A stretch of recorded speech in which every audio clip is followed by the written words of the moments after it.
It's a nightmare. Before we get into all this stuff, because we have the next 4 hours to comb through this stuff, how are you doing?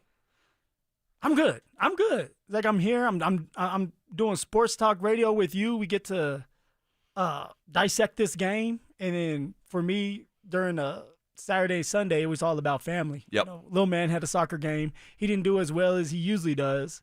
That's all right. He's growing. Yeah. Inconsistent, but I love that he's out there working his butt off. And it kind of hurt my heart a little bit because, when you're little and you're playing soccer, it's all about scoring goals. Sure. You don't have a goalie. Right. So it's all about scoring goals.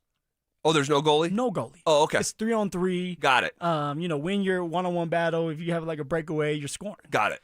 And he played his tail off. And he's so young. He's 5, right? He's 5 years old. Yeah, but, goodness gracious. The things they're doing with these kids at 5 years old anymore, it's insane.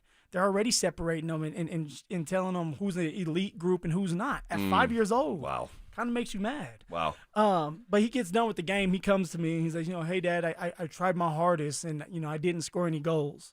And he looked at me like I was going to be mad. Yeah. And that right there kind of hurt me because it's like, son, dude, I don't care. Dude. We may get worked up. We may push you to try your hardest. We may work with you on these things, but it's not always going to be about scoring goals and winning. I just want you to have fun. Go out there and learn and develop. Dude, I have been there. Man. I have been there. One of the more sad, and then we had to check ourselves as parents. Oh, yeah. And we'll get to Broncos here in a second. And I got to be careful because I know sometimes talking about this stuff I can get emotional. But we were coming home from a basketball game, where he played poorly. And this was about a year ago, so he had just turned 6. And we were in the car, and he said, sorry, on the way home. I'm like, what? Did you say sorry because you didn't? No. You're not saying sorry because you didn't play well. So, yeah, I get it, man. I've been there, and there are so many, the amount of lessons that I have learned as a parent in 3 years of doing youth sports. Yes. And I know there are plenty left for me to learn. And there's one story that I'll maybe tell when I get comfortable enough that I'll just like. There's so many stories like that. I can't believe that that's how I felt or that's what I said or whatever. So learning, growing, all that stuff for your kid and you, right? I mean, it's the competitiveness in us though. Yep, it is. And you're out there and you tend to forget that they're babies. That's right. They're babies and they're learning and they're growing. Yep. Speaking of babies, Bo Nix, he's still young. Oh, dude. He's learning. He's growing. He is. But I mean, let's pause on the Bo Nix specific conversation here for just a second. We'll put a pin in it. We'll put a pin in it because I want that to have enough room to really breathe. I can't believe this is true, and you may have heard this stat throughout the day. Maybe you haven't. The Broncos, for 2 straight weeks, trailed for exactly 0 seconds in the fourth quarter and lost both games. Now, I know people are busy and you're driving around and you're working. Yeah. I'm just going to say that one more time.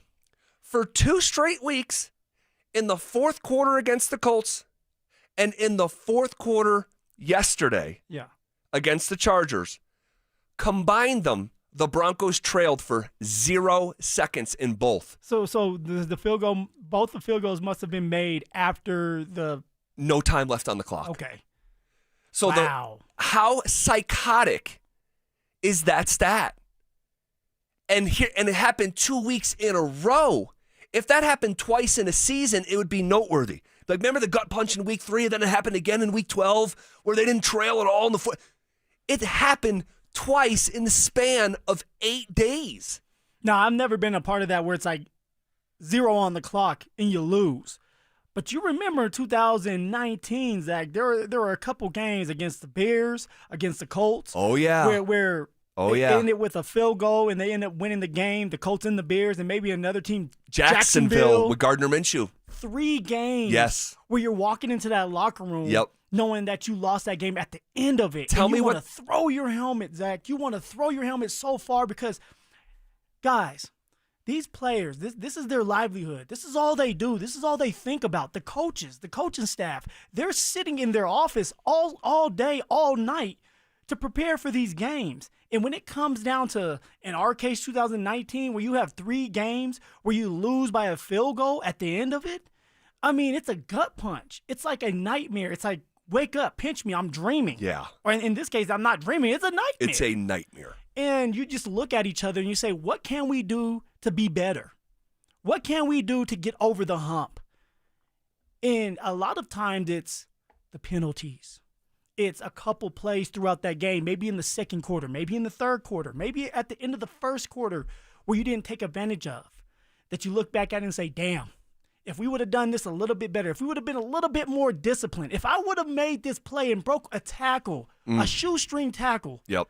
you're looking at things a little bit differently than we are now. And that's kind of how I feel about the Denver Broncos in the last 2 weeks. If they would have done certain things the right way, penalty-wise. Oh, my gosh. The right way when it comes to playing fundamentally sound football.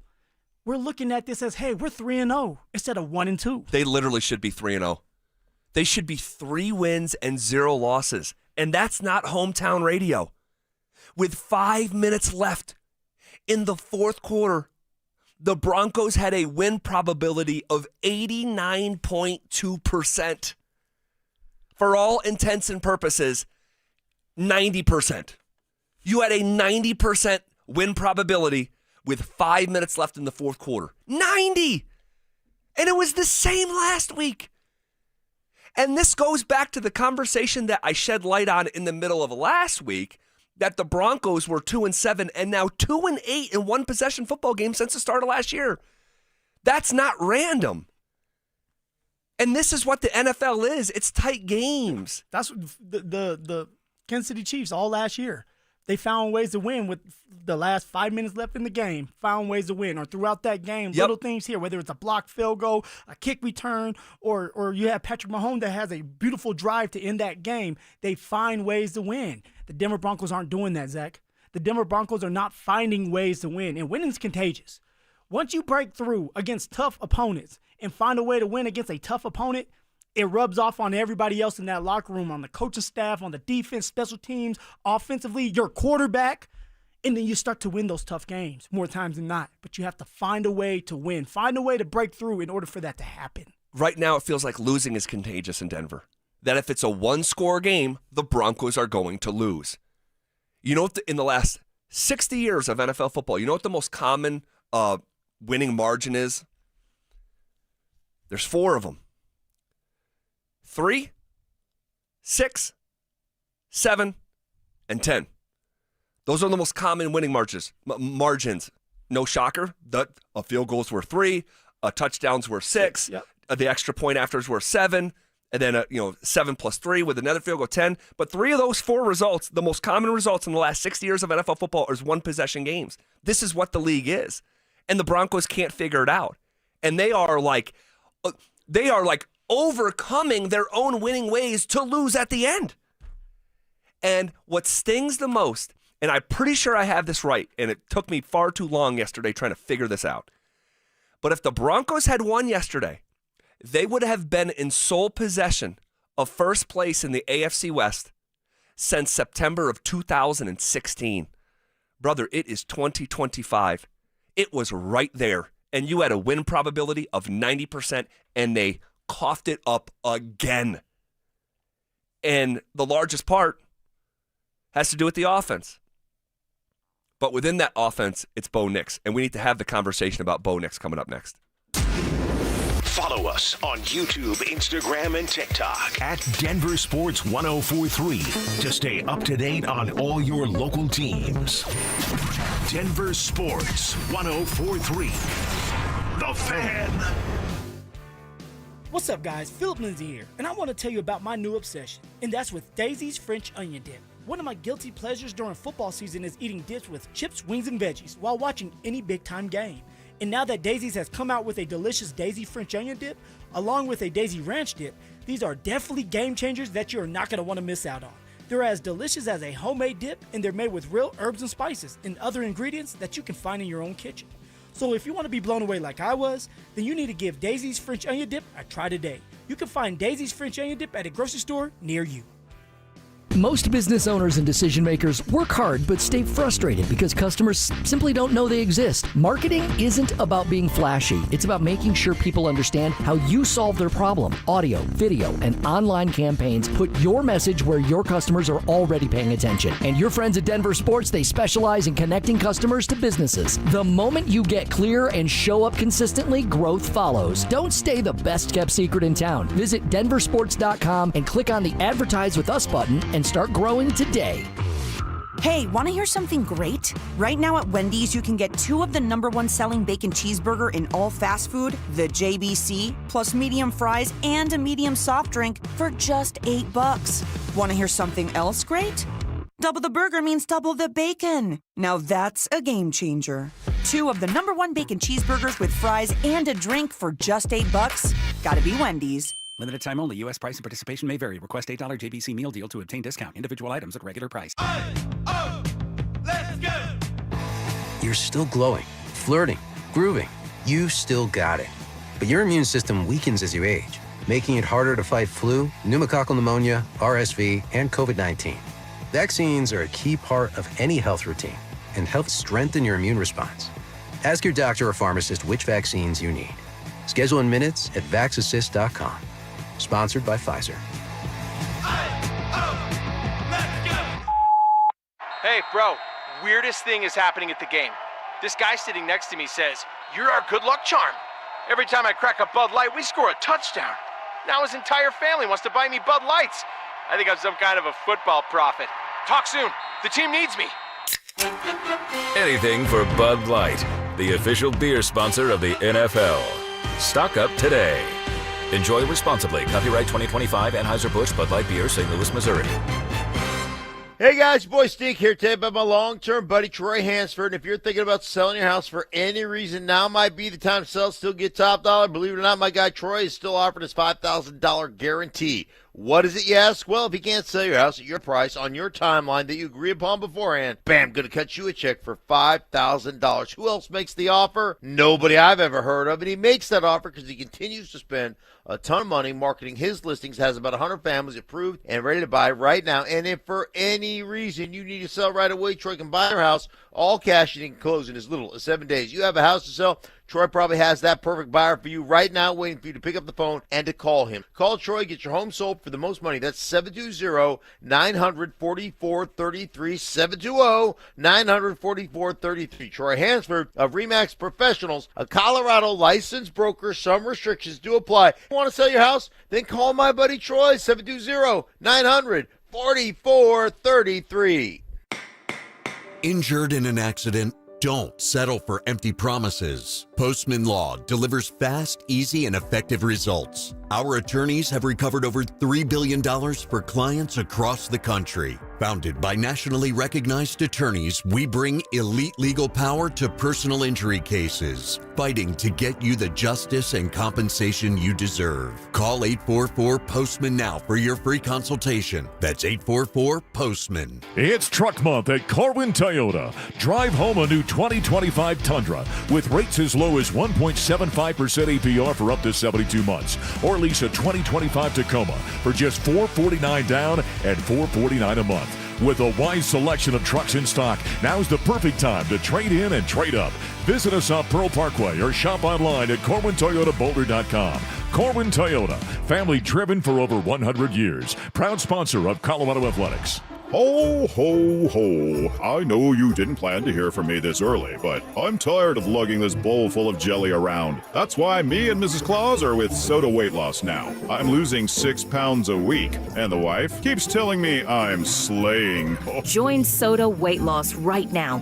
When you join, your partner joins for free. Visit sodaweightloss.com. That's SOTA weightloss.com. Soda is, say it with me, state of the art. Parking shouldn't slow you down. ParkWiz gives every driver a shortcut. Book ahead, save up to 50%, and skip the hassle of circling the block. Park smarter, park faster. ParkWiz. Download the ParkWiz app and save when you park. This segment on 104.3 The Fan is brought to you by Twin Peaks. Eats, drinks, scenic views. It's Reaction Monday, powered by Silter Har Motors. Here's The Drive with Zach By and Phillip Lindsay.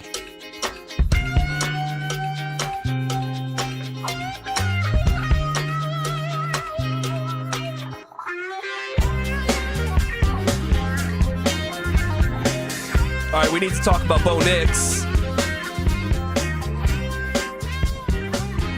The second-year signal caller, 14 of 25 for 153 yards. That's Bo.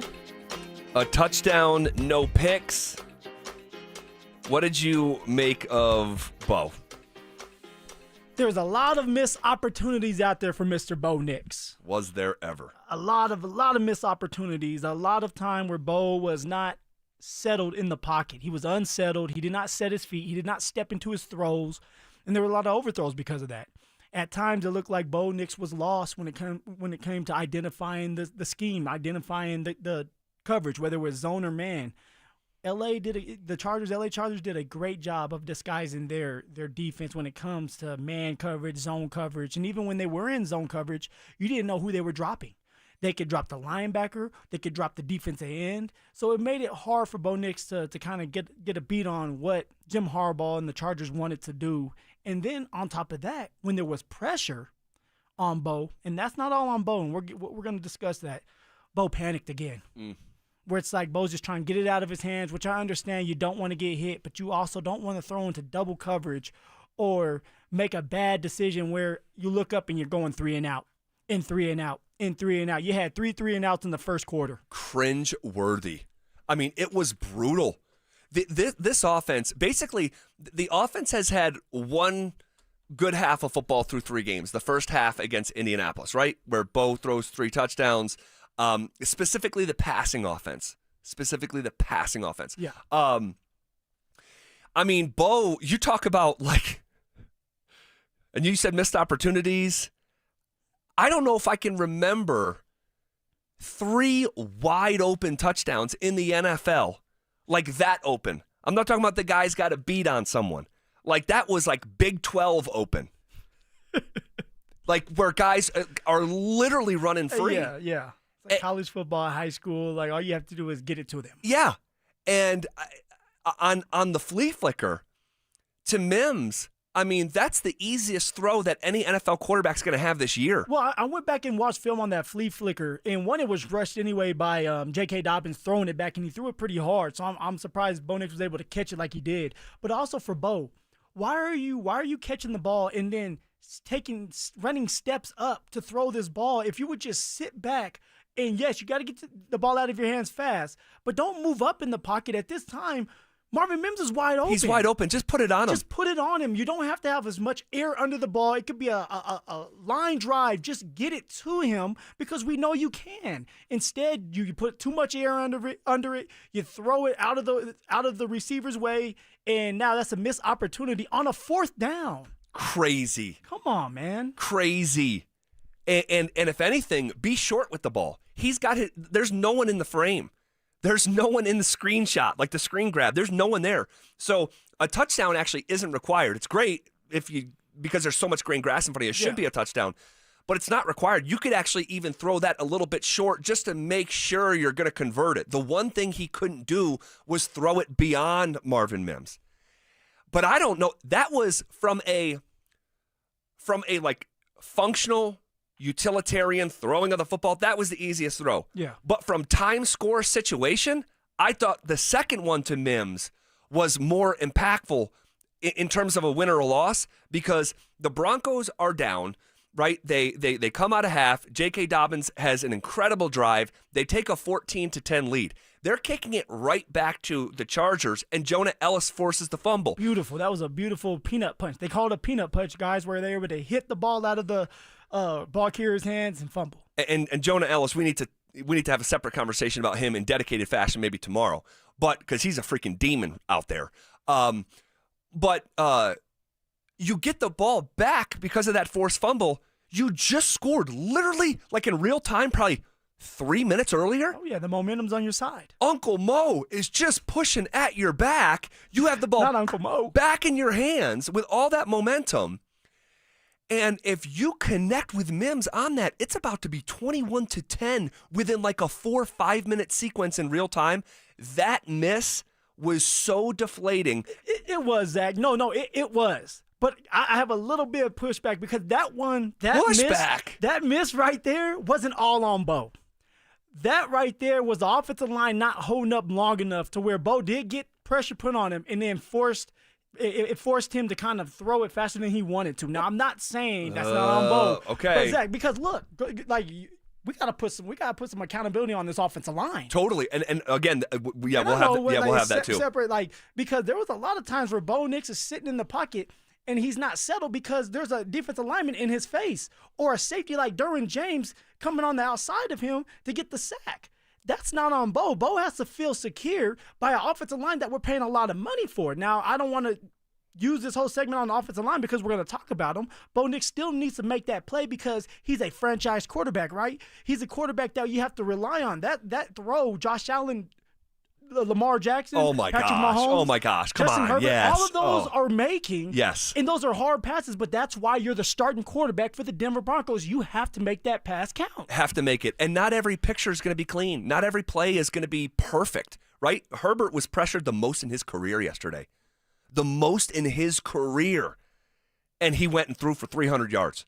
And so you just got to make it. And then on the Sutton one, it's like, again, I can't recall, not saying it hasn't happened, because of course it has through NFL history, but I can't recall a quarterback that is referred to like a franchise quarterback or potential franchise quarterback, because I know a lot of people are backing off that today and saying, let's see more. Crazy. But like, again, you got to make the play.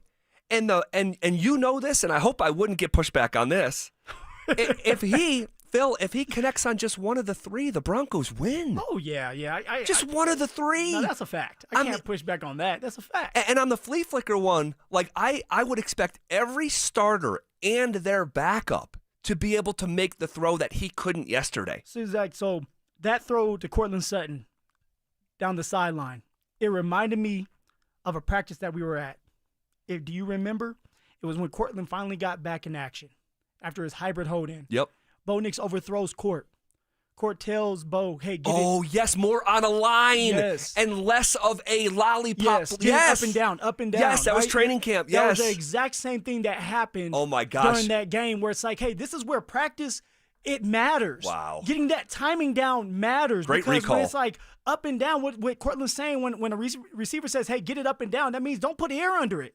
Like kind of zip it in there, get it over the defender, but get it to where I can see it so that we can move the ball. And not everything has to be where the running back has to go or the receiver has to go up under the ball and catch it. And so this is where it's like a timing thing. This is where you have to be on the same page as your receivers. And I don't want to give excuses, but I mean, hey, this is something that during practice is happening, but you're not correcting it. We didn't see it happen again during that practice that day where it's like, let's go back to it so we can correct it.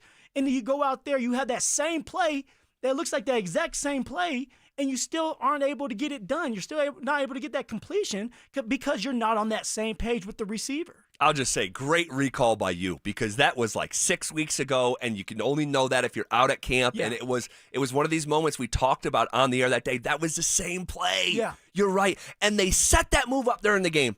They set that play up during the game.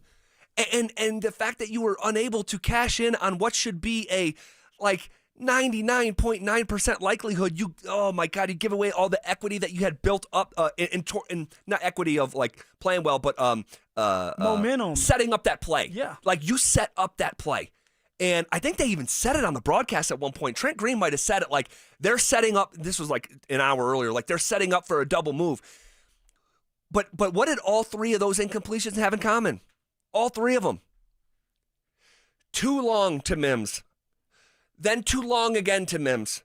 Too long to Sutton. And you're seeing these screen grabs where it's right out there in front of him and he's missing them by a couple feet. And I do wonder if in his subconscious, because Bo Nix came into this football game after 2 games with 4 touchdown passes and 4 turnovers, 3 ints and a fumble. Yeah. And I wonder if he was subconsciously just being a little bit too much risk averse to not make the big mistake. And if I'm going to miss, I'm just going to miss a little bit long. I'm not going to miss short and put it in the defender's, harm's way. I wonder if that was at play in the recesses of his own mind. I don't know. But they all looked the same, did they not? No, they did. And they were. You overthrow your receiver 3 times. 3 opportunities for touchdowns that would have ended the game. And now you're 2-1 instead of 1-2. Crazy. No, you're 1-2 instead of 2-1. Yeah. And you look at it, Bo Nix has the 26th ranked QBR in the NFL. And if you take out the Sutton touchdown at the end of the half, he had 13 completions for 101 yards over the course of a full game. So far removed from good enough. So far removed. All right, if you want to react to any of that conversation, you can hit us up on the RamosLaw.com text line, 303-713-1043. We're going to go through all things Broncos Week 3 in that Chargers loss in less than 19 minutes from now, where we have a really long runway to let it breathe and comb through those details. But in the meantime, how are we feeling about Dion and the Buffs after this weekend? Quarterback controversy over? We'll have that conversation next. The Broncos blew a late lead and got walked off by the Chargers in L.A. With a growing list of penalties and missed opportunities, will Sean Payton find a way to clean things up on offense? Denver Sports 104.3. The Fan. What's going on, gentlemen? This is specifically for you. Rocky Mountain Men's Clinics are experts in treating low testosterone and other men's sexual health conditions. They've successfully treated tens of thousands of men that are dealing with low T, and a lot of these men have seen amazing differences that these treatments can make in their life. If you're like a lot of these guys out there, if you are dealing with low T, within just a few weeks, you'll feel your energy return, the brain fog will go away, your sleep will improve, as will the workouts. And that sex drive that everybody out there deserves to have is significantly enhanced as well. All you need to do is take the low T quiz on their website. It's a simple 10-question quiz full of yes or no answers. It takes 2 minutes to do, gentlemen. Then you will schedule a consult at Rocky Mountain Men's Clinic. They will draw your blood and have the results within 30 minutes. You have 5 locations in Colorado to serve you as well, so there are no excuses. I don't want to hear, hey, it's too far, or I don't know where to go. You could go to Fort Collins, North Denver, Central Denver, Castle Rock, and Colorado Springs. So give them a call today at 720-440-7900 or visit RockyMountainMen'sClinic.com. That's RockyMountainMen'sClinic.com. Brandon Stokel here from my team, ROX Rocks Heating and Air. Do you need a new furnace, air conditioner, or heat pump? ROX Rocks Heating and Air makes it incredibly easy with their new, free, no obligation online heating and cooling quote. It takes less than 5 minutes and gives you options instantly. No calls, no waiting, and transparent pricing. Only at ROX Rocks Heating and Air. Now play that jingle. HVAC service, installation, repair. ROX Rocks Heating and Air. Car accident? We've got you. Flanagan Law connects you with the top doctors and handles the legal stress. We give back, donating a portion of every attorney fee to charity. Flanagan Law, justice with heart. Focus on healing. We'll take care of the rest.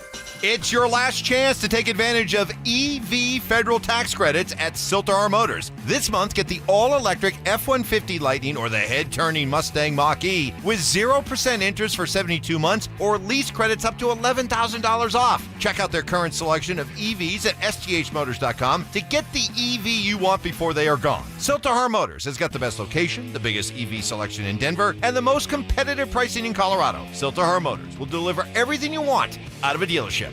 1-877 Cars for Kids.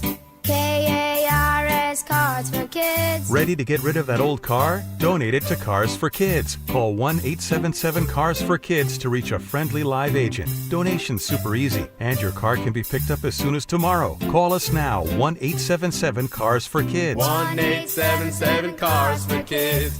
Donate your car today. Did you know you can donate real estate too? What's the biggest mistake you can make when selling your home? Settling for less money. That never happens with Orchard. Disappointing offers can wear you down, causing you to settle for thousands less. You don't have to settle when you sell with Orchard. Orchard reinvented the real estate industry by guaranteeing your home sale and helping you sell on the market for top dollar. First, Orchard gives you cash up front so you can buy and move into your new home first, on your timeline. No waiting, no showings, no double moves. Then once you're all settled in, your Orchard agent helps sell your home on market for top dollar. Here's what one Orchard customer said. I never could have sold without Orchard. I made way more than I expected, and it couldn't have been easier.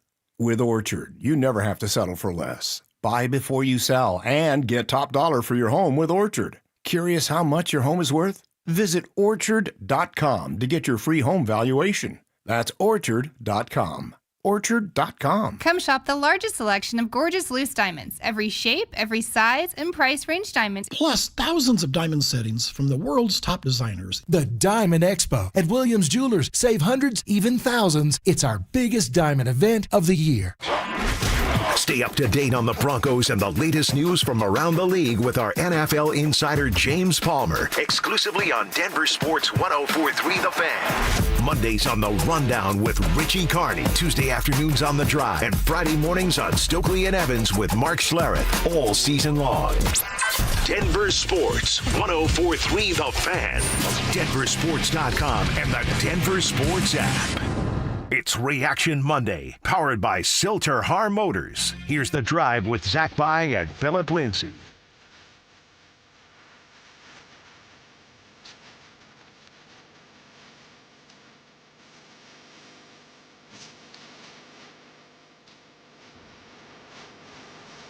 How are we feeling about Dion and the CU Buffs after this weekend? You know who this is singing this? We have Alex. So, Alex, lower it just a little bit. We have Alex behind the glass today. Dante's playing hooky. And I thought he just went too hard over the weekend and called in. But he's at a golf tournament. Lucky D. Yeah. And so we have Alex behind the glass. Alex, what's your last name? It starts with a B, right? Portolo or something? Botello. Okay, and and we love having Alex around, but he's always pretty creative with the music when he comes in here. And I hear John Cena's voice go, "Word Life" from 20 years ago. Classic. All right. So how are we feeling about Dion and the Buffs after this weekend? They beat Wyoming 37-20. It was a 13.5-point spread, so they won and covered for your alumni base, who I'm sure loves betting on these games. What did you think of the game, man? We handled business. Now, like Coach Prime said, hey, I love how things were when we started the game, but towards the end, I got a little nervous. I'm like, all right, what's going on now? Wyoming, they didn't have a good offense. They had a really good running back. They did. He's a freshman. I like how he runs. Me he gets too. the hole, man. Yeah, me He's too. Fast. But they handled business, and that's all you can ask for. What did Prime say? He said he didn't believe in identity. He didn't care if they rode up there with a I still slug can't bug. believe he said that. He rode up there with a slug bug. He just wants to win, and that was the case in this game. You finally, if you didn't know anything else about this game, and finding out who you are as a team, who you are as an offense, defense, we all know this. The starting quarterback moving forward for the rest of the season. You sure? For the rest of the season. All right. Payton Salter. And he did a phenomenal No matter job. what happens? No matter what happens. Really? No matter what happens. He's a senior. He's a fifth-year senior. I'm still expecting the Buffs to be in it till the end. They may only have 5 games, and maybe it's that last game of the year where it's like, hey, you win that game, you go bowling.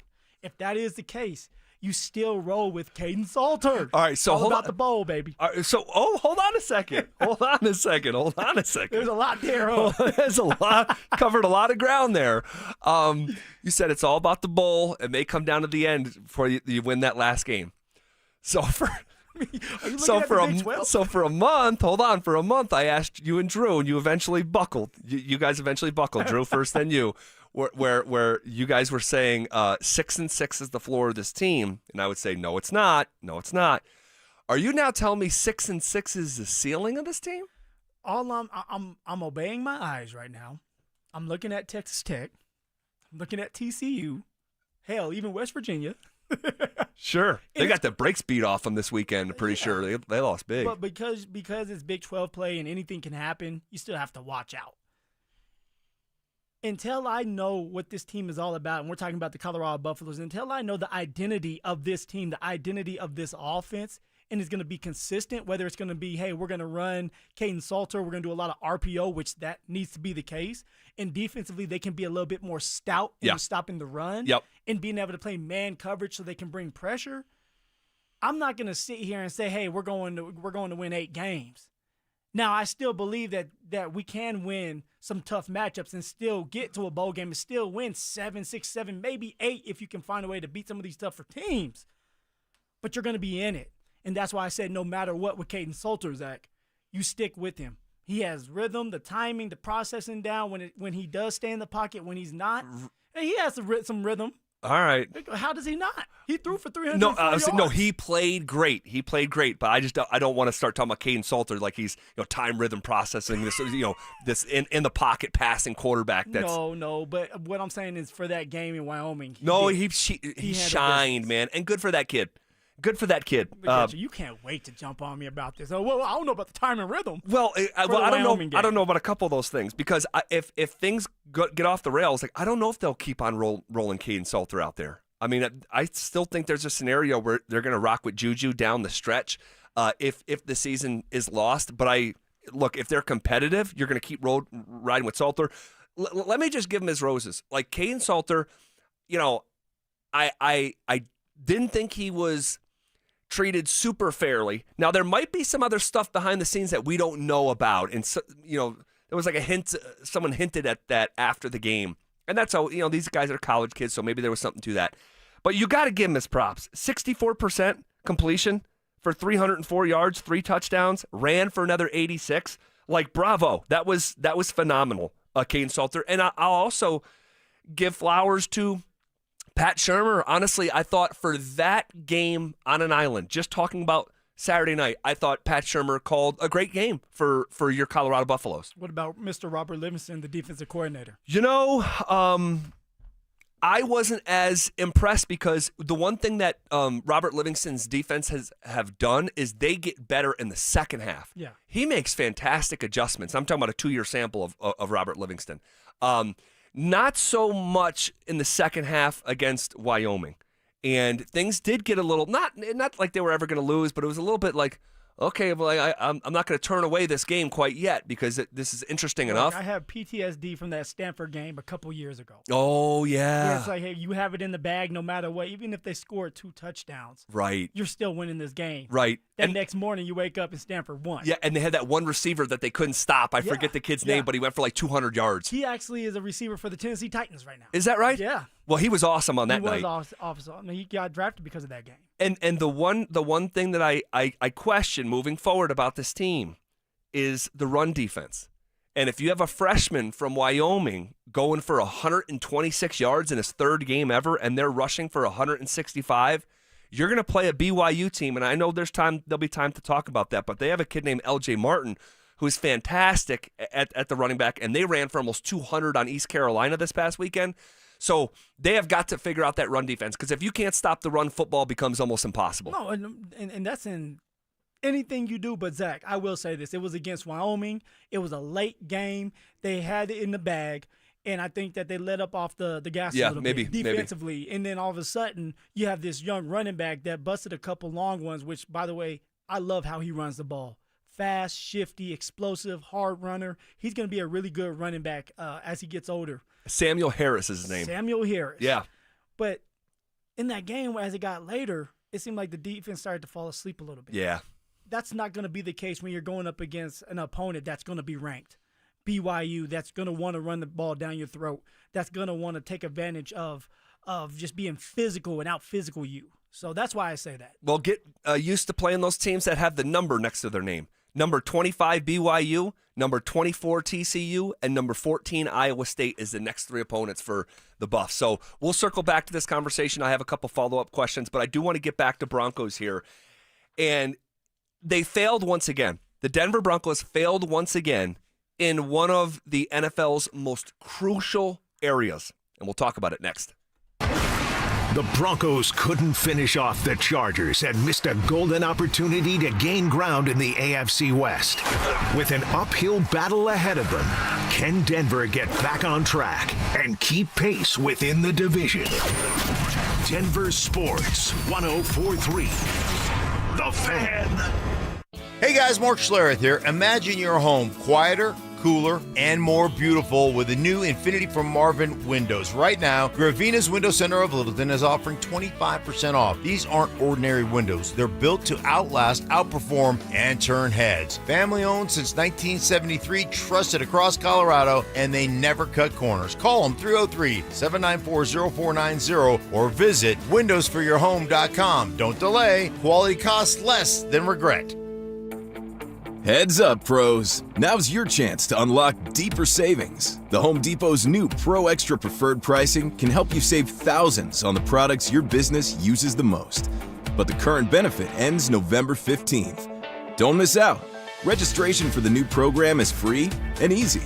Just bring your tax ID or business or contractor's license to the Pro Desk.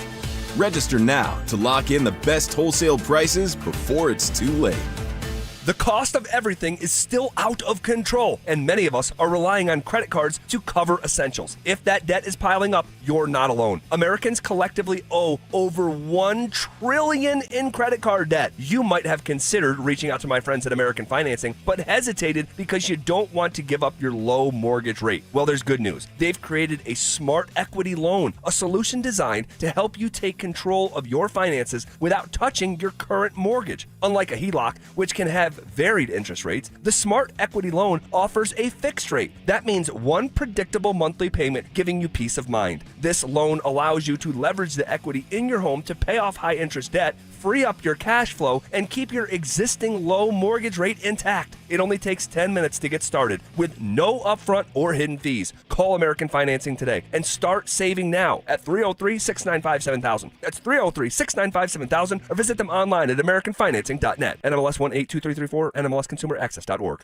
When you're hurt in a car crash or on the job, Postman Law delivers. Don't just hope for help, demand results. Others promise. Postman delivers with ease, speed, and results. Call 844-POSTMAN today. That's 844-POSTMAN. This is Dr. Joel Cherdak with Denver Regenerative Medicine. If you've struggled with weight loss, it's time for something real. We use GLP-1 medications from licensed U.S. pharmacies at full strength, never from unknown or online sources. Your program is overseen by a real doctor with in-clinic care and telemedicine options. Best of all, we're offering a free consultation so you can get started risk-free. Experience real weight loss results for under $300 a month. Visit DenverRegen.com to book your free consult. That's DenverRegen.com. Join Denver Sports 104.3 The Fan and Samuel Adams at Mile High Station on Monday, September 29th from 4 to 6:15 p.m. for the Fan Football pregame show. Get your head in the game with orange and blue face painting and ice cold Oktoberfest. See you there.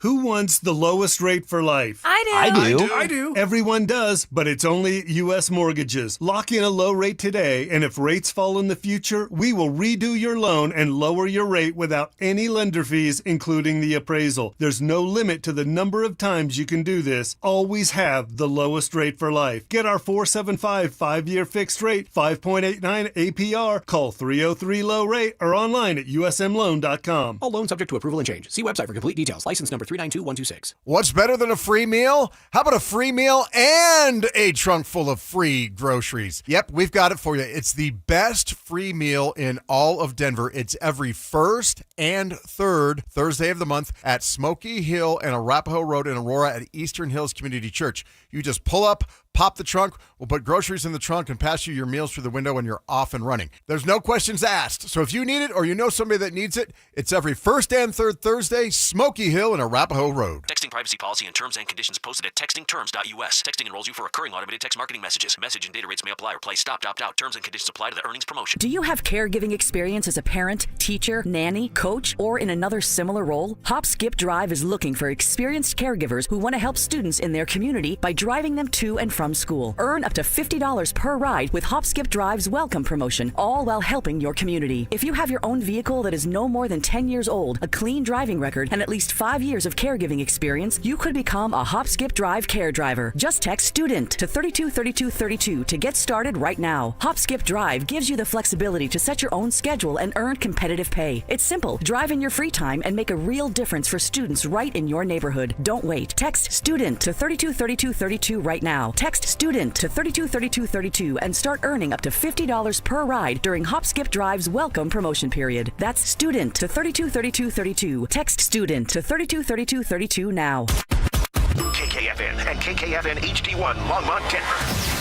You're listening to Denver Sports 104.3. The Fan. It's Reaction Monday, powered by Silter Har Motors. Leading off with the big story of the day, here's The Drive with Zach By and Denver, Colorado's own Phillip Lindsay. 1 hour in the books. Quicker than a New York minute. Hanging out with you here on a Reaction Monday, September 22nd. And feels like deja vu all over again. As Yogi Berra once said, 2 weeks in a row, just an absolutely gutting loss. Gutting loss. And there's a lot of layers to comb through here, but the Broncos, man, it's discouraging because, and I know we talked a little bit about this at the top, it's discouraging because the Broncos are struggling severely in a very department that is the NFL. You see blowouts, but you see a lot more one-score games. Did you see NFL football yesterday and what these games are coming down to? Look at the Green Bay Cleveland game. Insane. Literally came down to a field goal to win a game. By the way, did you watch it where Shelby Harris blocks McManus's You can't make it up. You can't make that up. Shelby Harris is blocking Brandon. Like, what? He's like, take that, old teammate. That's unbelievable. The end of the Rams-Philly game. I mean, they were all up and down. And that big boy was running after he blocked the kick. 18 miles per hour for a man that size. 300 pounds. Should be physically impossible. So the NFL is a crazy place, but the NFL is about playing in close games. The league is literally designed to have even spread talent. The league, they used to say this when they played 16 games. The league is set up for everyone to go 8-8. The worst team automatically gets the number one pick. All these other leagues, they do the draft lotteries, and NFL has this set up. So the fact that the Broncos have been incapable over a 2-year sample size to win these games, and you've played in 10 of them, and you are 2-8, it's hard to reconcile, Phil. 2-8, and you're 1-10 against teams with a winning record. 1-10 since the start of last year. Since the start of last year against teams with a winning record. And now you're also 1 win and 6 losses against Jim Harbaugh. Those 3 things right there, put them together. The record in one-score games, 2-8 since the start of last season, 1-10 against teams with a winning record, and now 1-6 against your neighbor. You put it all together in a gumbo, and it's hard to swallow. Okay, Zach. So you're in these games, and you're gonna be in games like this all year. If you're the Denver Broncos, because you're playing a tougher schedule. You're going to be in a tight game against the Cincinnati Bengals because they're just a tough team. Then you got Philly. They're a really, really good team right now, so it's going to come down to what you do at the end of games. But to you, what was the single biggest moment that the Denver Broncos did not take advantage of? The single biggest moment? Man. And there's moments throughout the game. Of course. There's always a couple, and maybe there's more than one for you. Yeah, no, there definitely is more than one. But just to answer the question, you look at that game, dude. Like, the easiest throw of all of them was the flea flicker. That was that moment. So I think that the moment with Sutton on 4th and 10 when you set up the double move and he's streaking down and Bo misses him, that was, I think, the within the game, time score situation, more impactful than the flea flicker. But because the level of difficulty was so low on that play, I look at that and it makes me just look at Bo what are we dealing with here? What are we dealing with here? What's going on here? Whoa! What you mean by that? You questioning Bo already? I'm not. You look at him and say, what are we dealing with here? I mean, dude, that is ABCs. That is learning to count to 5. That type of throw, yeah. It's so rudimentary that I would expect every quarterback in the Big 12 to make that throw. And somehow Bo couldn't make it, and then you sync it up with the others that he missed that were not the exact level of difficulty. But they were overthrows. Overthrown balls. To as open as you will ever find wide receivers in the National Football League, it's just it was cringeworthy. Is that fair to say it was cringeworthy? No, definitely. I mean, look, he is the quarterback of the Denver Broncos. He is a franchise quarterback that we all talk about as a franchise quarterback, but yet you can't make the easy throws. But yet you can't set your feet, step into the throws, and make it. The footwork just is one. All you needed was one. Right. You needed one to win that game. You had 3 opportunities, and you didn't take advantage of any of those opportunities. And it's growing pains, and there's going to be certain situations where it's like, hey, you can learn from it, but it can't happen when you're talking about a team that wants to get back to the playoffs, that people are talking about, and I was one of them, hey, they could win a Super Bowl this year. Not making throws like that. Not making throws like that. But it goes deeper. It goes deeper, Zach. For me, when it's like the single biggest moment, when I think of it, it's the lack of execution in big-time moments. Not just one. It's hard to just circle it and say, hey, I'm going to pin down one moment. It's the lack of execution from both sides of the ball. You can even say special teams. Sure. But there was 4 drives at the end of the game. Defense couldn't stop Justin Herbert and make that big play. All right, you had Justin Herbert that went for 7 plays, 76 yards, and found a way. That was when he had found that way when Zach Allen was on him to make that touchdown throw to Keenan Allen. Yeah. Those are What a throw. What a throw, by the way. But that's what you're looking for when you're dealing with a franchise quarterback. What did we talk about, Zach, last year for Bo Nix? Are you just winning games because of the team, or are you the reason why you're winning those games? Yeah, are they winning with you or winning because of you? Justin Herbert is helping this team win games because of him. Bo Nix is yet to do that. And that play right there for Justin Herbert, that was a play where it's like, hey, I'm going to make this play, and this is the reason why we win. Well, after that touchdown, Bo Nix has his opportunity. Yep. This is your moment. I remember tweeting it. Bo Nix, this is your moment, like the Kansas City Chiefs game last year, where you can have that game-winning drive, and now everybody is praising you. Well, you need those type of moments on your resume to build up to Justin Herbert, to build up to Lamar Jackson and Josh Allen and Patrick Mahomes. You have to go through moments like this and come out on top. That wasn't the case. They went 3 and out. Turned the ball right over, 3 and out, punted the ball, and Justin Herbert, yet again, has an 8-play drive that leads to a game-winning field goal. That's a franchise quarterback for you. And I'm not saying Bo Nix is not a franchise quarterback, Zach, but what I'm saying is he's going to have to take time to learn how to become that and find ways to win these tough games. And the only way to do that is continue to be in tough games. Well, I'll say this, and I'm watching Herbert, and I'm watching him make that play. Dude, it looked like remember that movie, and I forget what it was called, when they would bend the bullets? I never saw it. The curve of the bullets. I never Wanted. Wanted. Was it Wanted? Yeah. Okay, so like when they would, he bent the football around the ear of Nick Bonito in a way that is like stunning. And you know what I thought of in that moment? And I know this has been talked about a lot today, and rightfully so. I thought about Sean opening his big mouth this offseason and declaring that Bo Nix, publicly declaring that Bo Nix was on pace to be a top 4 quarterback in the NFL. And then he amended it to top 5, top 4, top 5.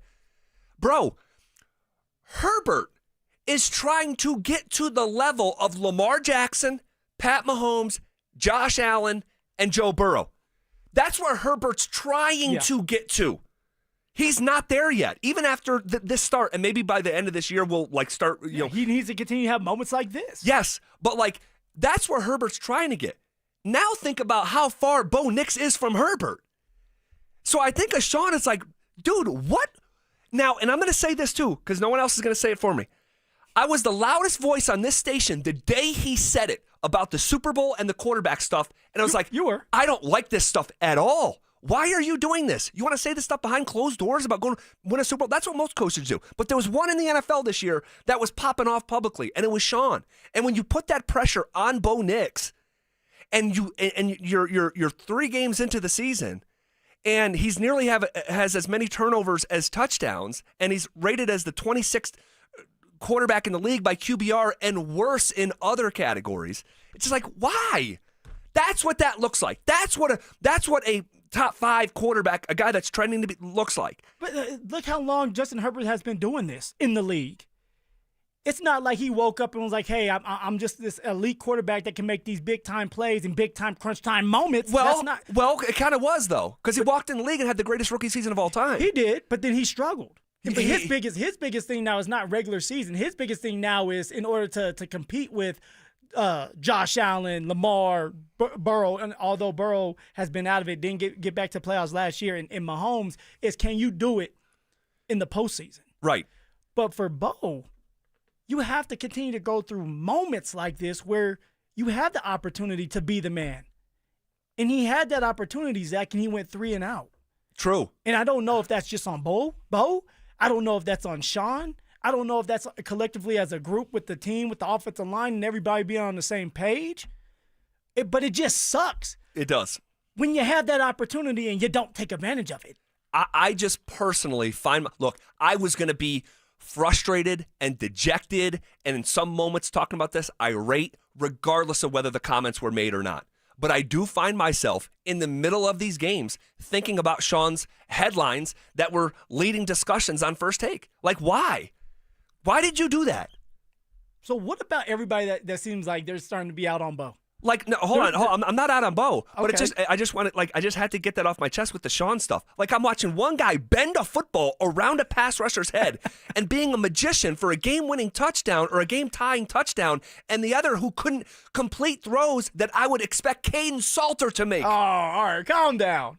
You wouldn't expect Caden Salter to hit those open receivers? Caden Salter may not make those throws. Come on, those throws, Phil. Come on, those Zach, throws. But also, you're putting it all on Bo. You're putting it all on Bo. What about the offensive line? What about holding up so that he can step into his throw? What about when you're watching film and you see some of these receivers half-ass it? Like, what about that? What about where's Troy Franklin at when it comes to separating and getting open for Bo Nix? Well, he missed Troy too. Well, Troy missed him. That's true too. But he missed Lucas. Like, you go back to the first third down of the game where, and this is so ironic because 2 weeks ago he's showing up Kroll screaming, sit down with those crazy eyes, and he's all intense, and I get it, and I love him like that. But he's like, he's really like emphasizing, sit down. And Kroll was drifting. He wanted him to sit in the soft spot of the zone. The first third down of the game, he throws it to Kroll like he's drifting when Kroll actually sat down. That was the first sign of it. And there was a handful of other plays. I'll go through them really quick here. That was the first third down. On the second third down, he misses something.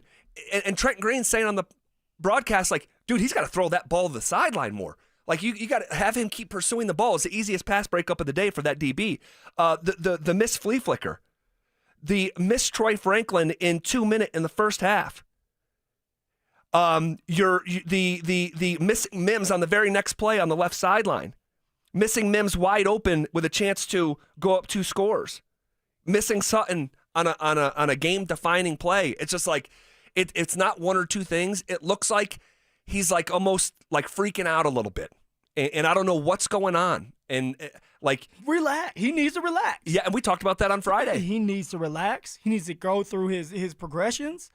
If it's not there, use his legs like we talked about. And he did a couple times, but not enough. Take the easy throws. How about just dump it down to a running back? That's something Justin Herbert has done a great job of, even throughout that game, where it's like, hey, I'm just going to keep dumping it down. All of a sudden, the middle of the field's wide open because you set it up. But you get the ball out of your hands, put it into a playmaker's hands so that they can pick up a first down or pick up 3 or 4 yards, and now it's third and manageable and not third and long. Bo Nix has to understand that and stop forcing it downfield all the time. Bo Nix has to understand that there's going to be certain defenses and schemes that he hasn't seen yet. So if you don't understand what's being put out there or you get a little nervous about it, check down.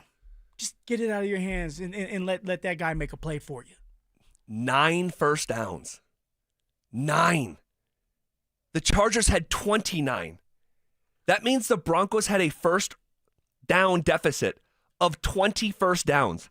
The last time that happened in a Broncos game, you have to go back to 1966 against the Houston Oilers, where they got beat like a drums, like 45-7. They scored on a kickoff return. That was their only score. But they had 20 more first downs. You had 6 3-and-outs. You were 0 for 6 on third down in the second half of the game with not one of those third down scenarios being less than a 3rd and 8. It was 3rd and 8 or longer. 3rd and 8, 3rd and 10, 3rd and 10, 3rd and 11, 3rd and 13. It's like we talk about. Who is that on? It's not just on Bo. I'm talking about collectively as an offense now. Sorry. Sure. Yeah. Not just make sure, man. No. I'm talking about this. I'm talking about Sean Payton's offense. Okay. I'm talking about this offensive guru with his hand-selected quarterback. And you had 9 first downs and were 2 for 13 on third down, 0 for 6 in the second half. And you'll hear sometimes football guys, like, because someone like me, like, hey, money down, third down, right? Fourth down, like, so crucial. But you'll have some football people say, most important down is first down. But the Broncos are so bad in first and second down. Now you're asking them to complete third and longs. And I don't know, man. It's pretty bad. But so who do you blame right now? Who do you blame? Do you blame Sean Payton, his offense? Do you blame Bo that he's not making the right reads, that he's pressing for things that are not there? We're talking specifically with the offense. Who? The offensive line that you're paying a lot of money for, but yet there's a bunch of leakage? Yeah, a lot of leakage. In the run game? Yes. In the pass game? Yes. They look at each other like, hey, who's going to pick up this defensive tackle? Who's the easiest man to pick up? When there's a stunt, they're not communicating, and we're talking about the offensive line real fast. They're not communicating, and so now you have a young quarterback that's having a hard time reading the defense, and now he has pressure put on him. It's on all, Phil, when it's that bad. Sound like an owl. Who? Yeah, but when it's that bad, there's dirt on everyone's hands. Now, I think Bo's hands are the dirtiest because he plays quarterback, and heavy is the head that wears the crown. And if we're going to give these guys, and when it goes well, so much credit, and they get paid the most, and they touch the ball on every play, when it looks like that, when you're missing 3 wide open touchdowns, and you have 9 total first downs, and then there's the next layer. Take out the Dobbins series, really, at the start of the second half. The run game is not very good. And it's the same thing in week 1. Take out Harvey's 50-yard run. It's like on a down-to-down, series-by-series basis, it can be frustrating. Offensive line, what is happening? It's not just on Bo, but like you have to have like an order of not blame, but just like what is the totem pole of an offensive football team? The top of it is the quarterback. So no, it's not. No, the top of it is the offensive coordinator. Okay. The top of it is the offensive coordinator. But when the offensive coordinator schemes up 3 wide open touchdowns and you can't do your ABCs and throw it to a wide open receiver, it's like. But we talked about this. Like when you go back, you watch the film. Yes, the flea flicker, he rushed it. But on a couple of those other ones, they're not holding up to help Bo out. You have to help a quarterback out now. That's what J.K. Dobbins even said. He said it's not just on Bo. But I know it's not just on Bo, but it's not going to be perfect every time. When guys are wide open, you got to figure out how to deliver them the football. Yeah, but also you could say the exact same thing for the receiver. You have to figure out and find a way to get that extra gear to make that big-time catch for your quarterback. That's something that Jamar Chase and Justin Jefferson are doing. Yeah, but those guys are freak talents. Oh, okay. So you're in the NFL. Make your money. Hold on. So you're putting on the receivers for not running fast enough? I'm putting They're running on the 95%. In some of those plays because when you go back, Zach, and you watch what they're doing. I watched the whole game again this morning. I watched the whole game again this morning. Then we can watch I don't need to watch it for a third time. There was times when the ball was snapped and the receivers weren't off the line yet. So hold on. Are you putting, after watching that game, because it sounds like you watched twice like I did, are you putting more of the blame on the offensive line and the receivers than the quarterback? All of them together. This is a team. I'm putting it all on. That's what I said. That's what I said. But the first thing you guys want to say is Bo is overthrowing the ball. There's reasons for it. Did he not? There's reasons for it, though. I guarantee they're in that facility right now, and it's not just on Bo that had those overthrows. No, I'm not saying each of them are on Bo. But when you overthrow 3 walk-in touchdowns and you have 9 total first downs and you take away a insane ballsy play call at the end of the half for Cortland Sutton and you throw for 100 total yards outside of that play, it's just hold on. Summarize your thoughts how Bo Nix played yesterday. He didn't play good enough. But why was Cortland Sutton the only one getting open? Why was the run game not doing their part? You tell me. Is that on Bo? Where, you have a rub route with Troy Franklin, who end up doing something you're not supposed to do, like blatantly just ran like into, tackling someone, like ran into the guy and then got open and dropped the ball. Right. I mean, if you're gonna be bad, just you might as well finish it. Yeah, pile drive him. Where was Marvin Mims? MIA. So you tell me. So no, I agree with all you. You asked me the question, and I said there's dirt on everyone's hands. But you said, but Bo's is dirtier. Yeah. So whose hands are dirtier than Bo's yesterday? You can put it on Sean Payton. Come on, he schemed up 3 wide open touchdowns for Bo. So he's the offensive coordinator. Well, you put more blame on Sean Payton for that loss than Bo Nix yesterday. I put, players make plays, players win games. I know someone who says that. Players make plays, players win games. You're right. They all have the same amount of blame. It's not just on Bo. You guys know it's not just on Bo. Yeah, but Who's you want to saying it's just on Bo? You want to give him the bigger piece of the pie. Yes. If we're dividing up the blame pie, third and long. Sean Payton gets a piece. The receivers get a piece. How hard is it to complete a pass on 3rd and long? Apparently, Phil, it is very hard. 3rd and 10. Everybody knows it's a pass. Phil, you have the Chargers dropping 9 back. Phil, if they schemed up that flea flicker for you against the Saints, I trust that you could get the ball there. Somehow, some way, you would have done it. I believe in you. I just don't know what's going on. He's pressing, and Bo, it's Bo. Bo Nix is pressing. He needs to relax. But for you to sit here and say his hands are the dirtiest, how are they not? I'm not saying that everyone else's hands aren't dirty. They are. But if it's the guy who touches the ball on every single play. And the other thing relating to Sean Payton, dude, hey, your football team is undisciplined. Figure it out. Last year, you told the Carolina Panthers, play better. Yeah. Right? When you wanted to rub their nose in it. Hey, Sean, coach better. A whole football field of penalties when the Broncos BT Dubs came into the game as one of 10 NFL teams that through 2 weeks had allowed 120 penalty yards or more. And I bet you, and I'll look it up here in the break, the Broncos are a top 3 most penalized team in NFL football. They're undisciplined. And by the way, this is a veteran team. No one tell me out there about how the Broncos are young. No, they're a veteran team. Guess who's younger? The Chargers. The Raiders. They're not a top 2 youngest team in their own division. They're undisciplined, and they're veteran players that are doing it. Denver had 10 penalties accepted for 90 yards, giving 6 first down drives back to the Chargers. The Chargers had 3 accepted penalties for 25 yards. You're going to win the game when you only have 3 penalties. Totally. If everything happened the same and Bo misses the receivers, and all of it's the same, but you just flip those and it was the Chargers who gave up a football field and it was the Broncos who only had 3, the Broncos win. And it just bothers me because it's the veterans. It's Jonathan Cooper offsides. It's pass interference and a personal foul from Hufanga. It's Benito lining up in the neutral zone. I mean, it's another DPI for Moss. A second DPI on Hufanga. It's holding on John Franklin Myers. Troutman, what are you doing? It's face mask on Bowles. I mean, these are all veteran players. It's hard to accept. It's hard to accept. And we're frustrated. So if you want to react to that conversation, you can. RamosLaw.com text line is available to you, 303-713-1043. I saw something last night on a more positive note in Denver sports that made me want to run through a wall. That's next. Ralphie 7 ran wild at Folsom Field, and the Buffs rolled over the Cowboys in a much-needed win.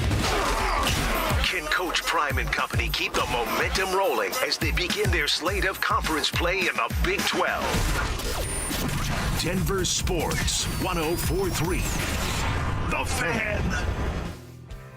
All right, Broncos country, you smell it? Yeah, that's right. Football is back.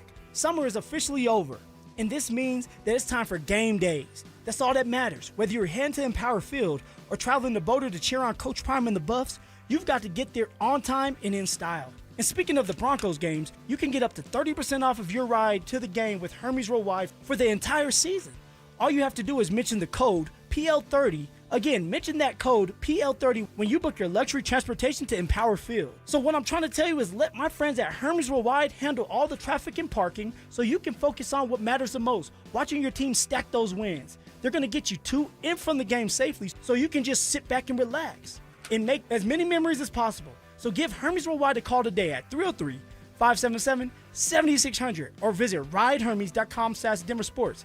Again, you can give them a call at 303-577-7600 or visit ridehermes.com/DenverSports to book your next ride today. You still got it, but your immune system weakens as you age, making it harder to fight flu, pneumococcal pneumonia, RSV, and COVID-19. Ask your doctor or pharmacist which vaccines you need. Sponsored by Pfizer. How can you free your team from time-consuming office tasks? Amazon Business. Smart business buying tools enable buyers to find and purchase items fast so they can focus on strategy and growth. Free up your teams and focus on your future. Learn more at amazonbusiness.com. Ryan Reynolds here from Mint Mobile. I don't know if you knew this, but anyone can get the same premium wireless for $15 a month plan that I've been enjoying. It's not just for celebrities. So do like I did and have one of your assistants switch you to Mint Mobile today. Visit mintmobile.com/radio. Upfront payment of $45 for 3-month plan, equivalent to $15 per month required. Intro rate first 3 months only, then full price plan options available. Taxes and fees extra. See full terms at mintmobile.com. Raise your glass. Oktoberfest is here at Twin Peaks. Join them every Friday in September at 6 p.m. for their legendary Stein hoisting competition. Show off your strength, win weekly prizes, and score Sam Adams swag. Twin Peaks. Eats, drinks, scenic views. Winter and the holidays will be here before you know it. Don't wait to upgrade your home. Order windows or siding from 5280 Exteriors before the Colorado snow flies. Enjoy low-interest financing for 15 years, often better than your bank, with no prepayment penalty. Stay warm, boost your home's value, and pay less each month. Prices go up every year, so lock in your free quote today. Host the next game day party at your house. Call 5280 Exteriors now and see how low your monthly payment can go. 5280 Exteriors, the altitude of quality. Some things in life should never be trial and error, like do-it-yourself dentistry or messing with your home's electrical wiring. That's where Piper Electric comes in. They've been powering homes with expert electrical service since 1983. From simple fixes to commercial and industrial work. Need an EV charger? They'll plug you in without the sparks. Right now, get $50 off your next service. Call 303-422-9219 before you DIY yourself back into the dark ages. Piper Electric. Leave the electricity to the experts. Select Health, how can we help? Hi, my CEO needs a POV on the ROI of HDHPs. Buy EOD. Okay, so you're a small business. Let's start there. How'd you know that? Let's just say it's not my first RODEO. Get it? Rodeo. Oh, right. Letters. Let's get started.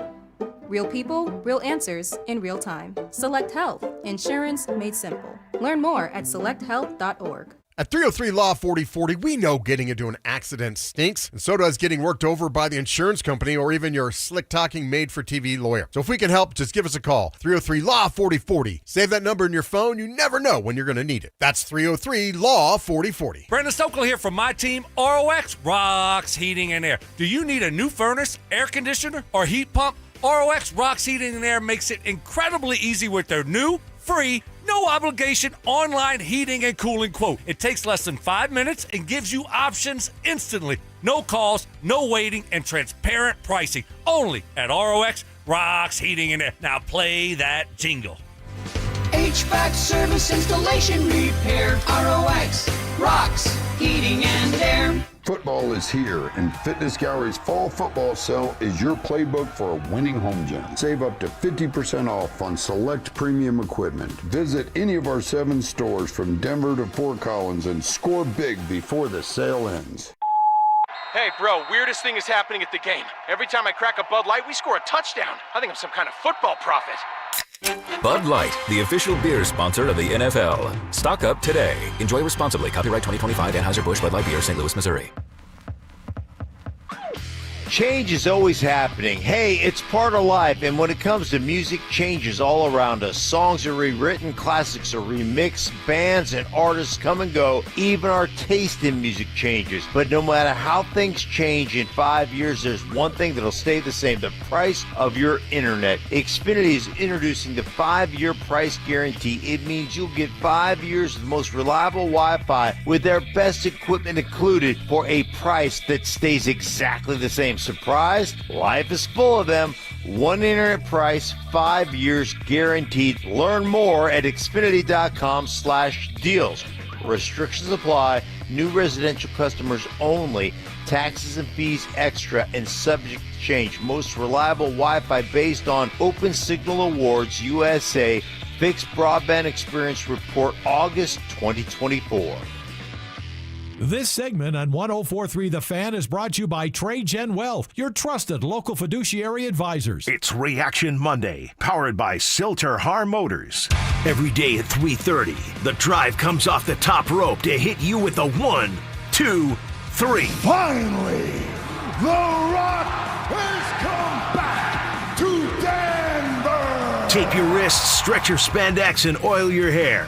Here's Zach and Phil with today's 3 count on the drive. All right, let's come off the top rope with a 1. All righty. So I saw something last night in Denver sports that that fires me up, and we have a different well, how should I say this? Opposing viewpoints behind the scenes here. With our show. Yeah, I think that's the right way to put it. Of who it fired up and who it didn't. But, so last night, there was a preseason game for the Colorado Avalanche. All right? You may have seen this, you may have not. I know people are busy. But they were playing at DU, by the way. They're playing at DU. And they're playing the Utah Mammoth. And Cale Makar took what looked like an elbow. An elbow. Now, did you guys think the elbow was dirty? Did you? I didn't think it was dirty. Like, I think it was just like heat of the moment, trying to get to it, gets hit in the elbow or hit with the elbow. But I mean, hey, that's enough. That's enough to make the captain get triggered. Yeah. So it was Sam Lipkin. And wait, Drew, did you think the elbow was a little bit dirty or no? I did not. No, it looked kind of like a coincidental thing where Cale just kind of ran into his elbows. He had his arm up. To me, it was no big deal. So I refuse to believe that in a preseason game that Sam Lipkin would literally take a shot at. But stuff happens or whatever. And Landeskog wasn't having it. And just seconds later, he's at center ice with his gloves off. They call that on-site beef, Phil. He said on-site. And so 15 seconds later, and then he's right there dropping his glove, and he put it on this dude, Sam Lipkin. I mean, the uppercut. If you haven't and then seen, skated away. Yeah, it was awesome. And if you haven't seen it, you can go check it out. I have it posted on my Twitter timeline. I believe you can find a video at DenverSports.com as well. But what did you think about that? The captain stepping up in an exhibition game after not having played in a regular season game in years, tossing his hands around. Look, I'm all about it. It's about setting a tone for this year. One thing that the Avs need to do this year is finish. And how do you do that? You have to be strong. You have to be mentally tough. You have to be willing to do what it takes for your teammates. And that's what he's doing out there, is he's saying, guys, I'm back. I'm the captain. Follow me. Now, of course, some people may not like the violence, but this is hockey. Set the tone early. I don't care if it's a preseason game. Let everybody in that locker room know you're not messing around this year and that it's all about business. It's all about winning a damn cup this year. Man. Now, I will say, in my opinion, this is what this was about. Okay. It wasn't actually about protecting Makar. Makar doesn't need protection from 22-year-old Sam Lipkin. That was, for me, Gabe Landeskog sending a message, not to the fans. He was sending a message to his own teammates. Yeah. Of, I'm back. Like, your captain's back. And no one's going to take a shot, even if it's a perceived shot, an accident.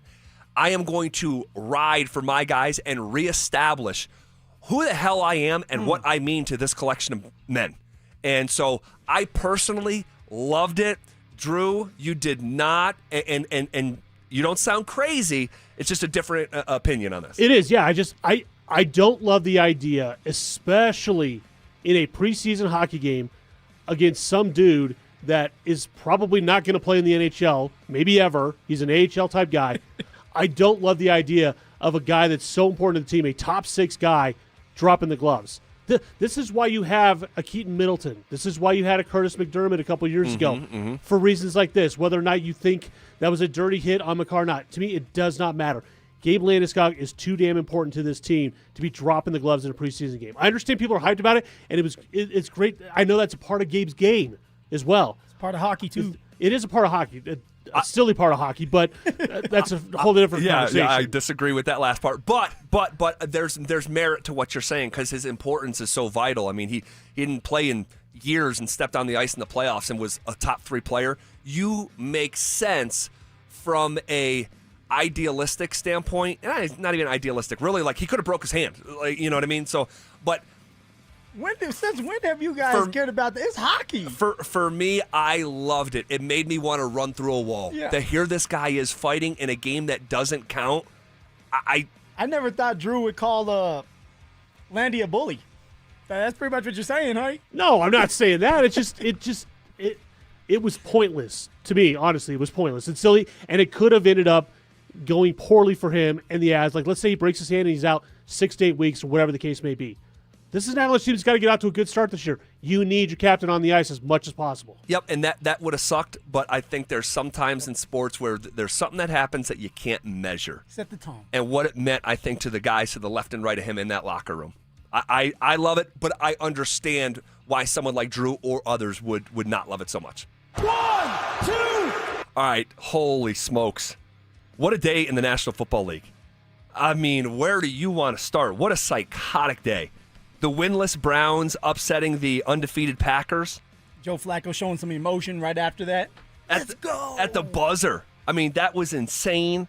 The Colts. Hey, where's Scrappy Will? Where's Scrappy Will? Turns out the Colts are pretty good. They rolled the Titans 41-20, 1 punt in 3 games. That's an NFL record. 1 punt in 3 games. And I know the punter well. I was his teammate, and he's getting paid really good money. And he's only been out there 1 time? Insane. Insane. The Colts have it going. The Eagles block a kick to topple the Rams 33-26. I mean, are you kidding me? The Bucs come from behind for a 3rd straight week. I want to know how they pulled that one off. The Jets had it in the bag. It was the blocked field goal or the extra point, or is it the field goal? It was a field goal. I think it was a field goal, yeah. And I took it back to the house. Insane. Okay, the Jets are going to win this one. And I turned back to the game, and sure enough, Tampa Bay pulls it off. Insane. The Bucs, they could be 0-3 just as easily as they're 3-0. But I shouldn't say that, though, because Baker Mayfield has broken through that wall that we're hoping Bo Nix can soon break through, that he has learned how to win. He's accumulated enough lessons and NFL moments in his library to overcome some of these hopeless, dire, straight situations. How about the Panthers? Panthers stink, right? They win 30-0? Hey, any given Sunday. Any given Sunday. And Michael Penix Jr. did not look good in that game. No, he didn't. You know, I'm interested to see if Michael Penix Jr. has another game like that. What do the Falcons do then? Because you have old Kirk Cousins sitting in the back. You do. You still have a lot of football left. You might want to win. So that's going to be interesting to keep an eye on. Yeah, and I was following that pretty closely because I had a Jaden Daniels in fantasy, and I had to figure out a replacement. I'm like, let me put my money on Michael Penix. Phil told me I should believe in this guy. Oh no, put it on me. And there I was. I'm gonna get my ass whooped. Who's the listener? Yes. Who's the listener on Friday now? Oh no, I was thinking of Mike. I remember his name, Mike. We're doing our show live in Golden from the Buffalo Rose. What a great time that was. Shout out to that whole establishment and Derek taking care of us up there. But we had a listener because I said, hey, this Colorado State matchup with UTSA, which turned out to be a doozy down the stretch for like separate reasons. I'm like, man, UTSA doesn't get stops. Colorado State has allowed 100% of times teams get in the red zone, they score. I'm like, this could be a high-scoring game. So we had Mike on the RamosLaw.com text line. ZB, I just put 200 on it, on the over. Let's go. And I'm like, no, Mike, that's not – because I'm sharing a forecast. Doesn't mean that's not gambling advice. 17-16, not even close to the over. Not even in the stratosphere of the number they needed to cover. And Braden, man. Braden Fowler Nicolosi. Yeah. I mean, dude. Drew, can you recap what the end of that game? Because it was pretty psychotic finish. It was. So CSU's down 17-10. They score a touchdown with, I think, 15, 20 seconds left, something like that. They go to kick the extra point. They make it. However, UTSA was ruled offsides. CSU accepts the penalty to move the ball up to the 1.5-yard line. They decide to go for 2 and go for the win at that point. It's like, all right, not a bad call, right? They bring in their third-string quarterback, kind of their running-style quarterback. They run a ridiculous play where they try to run him out. He looks lost. The receiver looks lost. It doesn't work. CSU ends up losing 17-16 instead of going and playing for the tie, going to overtime. It's just one of those calls. It's like, dude, what are you doing? And CSU was at home. They were at home. Like, it's more understandable if you try to just get the heck out of Dodge, with a win when you're the road team. But now you're saying in the quarterback that was brought in to win the game, like you said, the backup. He ain't the backup anymore. Well, no. So Jackson. No, this wasn't Jackson Brousseau. Jackson Brousseau, who he was in a quarterback battle, apparently was announced as the starting quarterback now moving forward for CSU. So BFN is done. Wow. And I'm not going to lie, based on what we've seen so far, I have a feeling Jay Norvell may have sealed his fate on Saturday night. Ooh. Man, oh man, oh man, oh man. Really rough sequence to finish that game. Good recall, Mr. Spivak. How about Caleb Williams? Look great. Now, some of those guys were just running free. You have to hit the free man. Right? Oh, you do? You do. I set you up for that one. Oh, no. You set yourself up. I mean, but come on. They were even...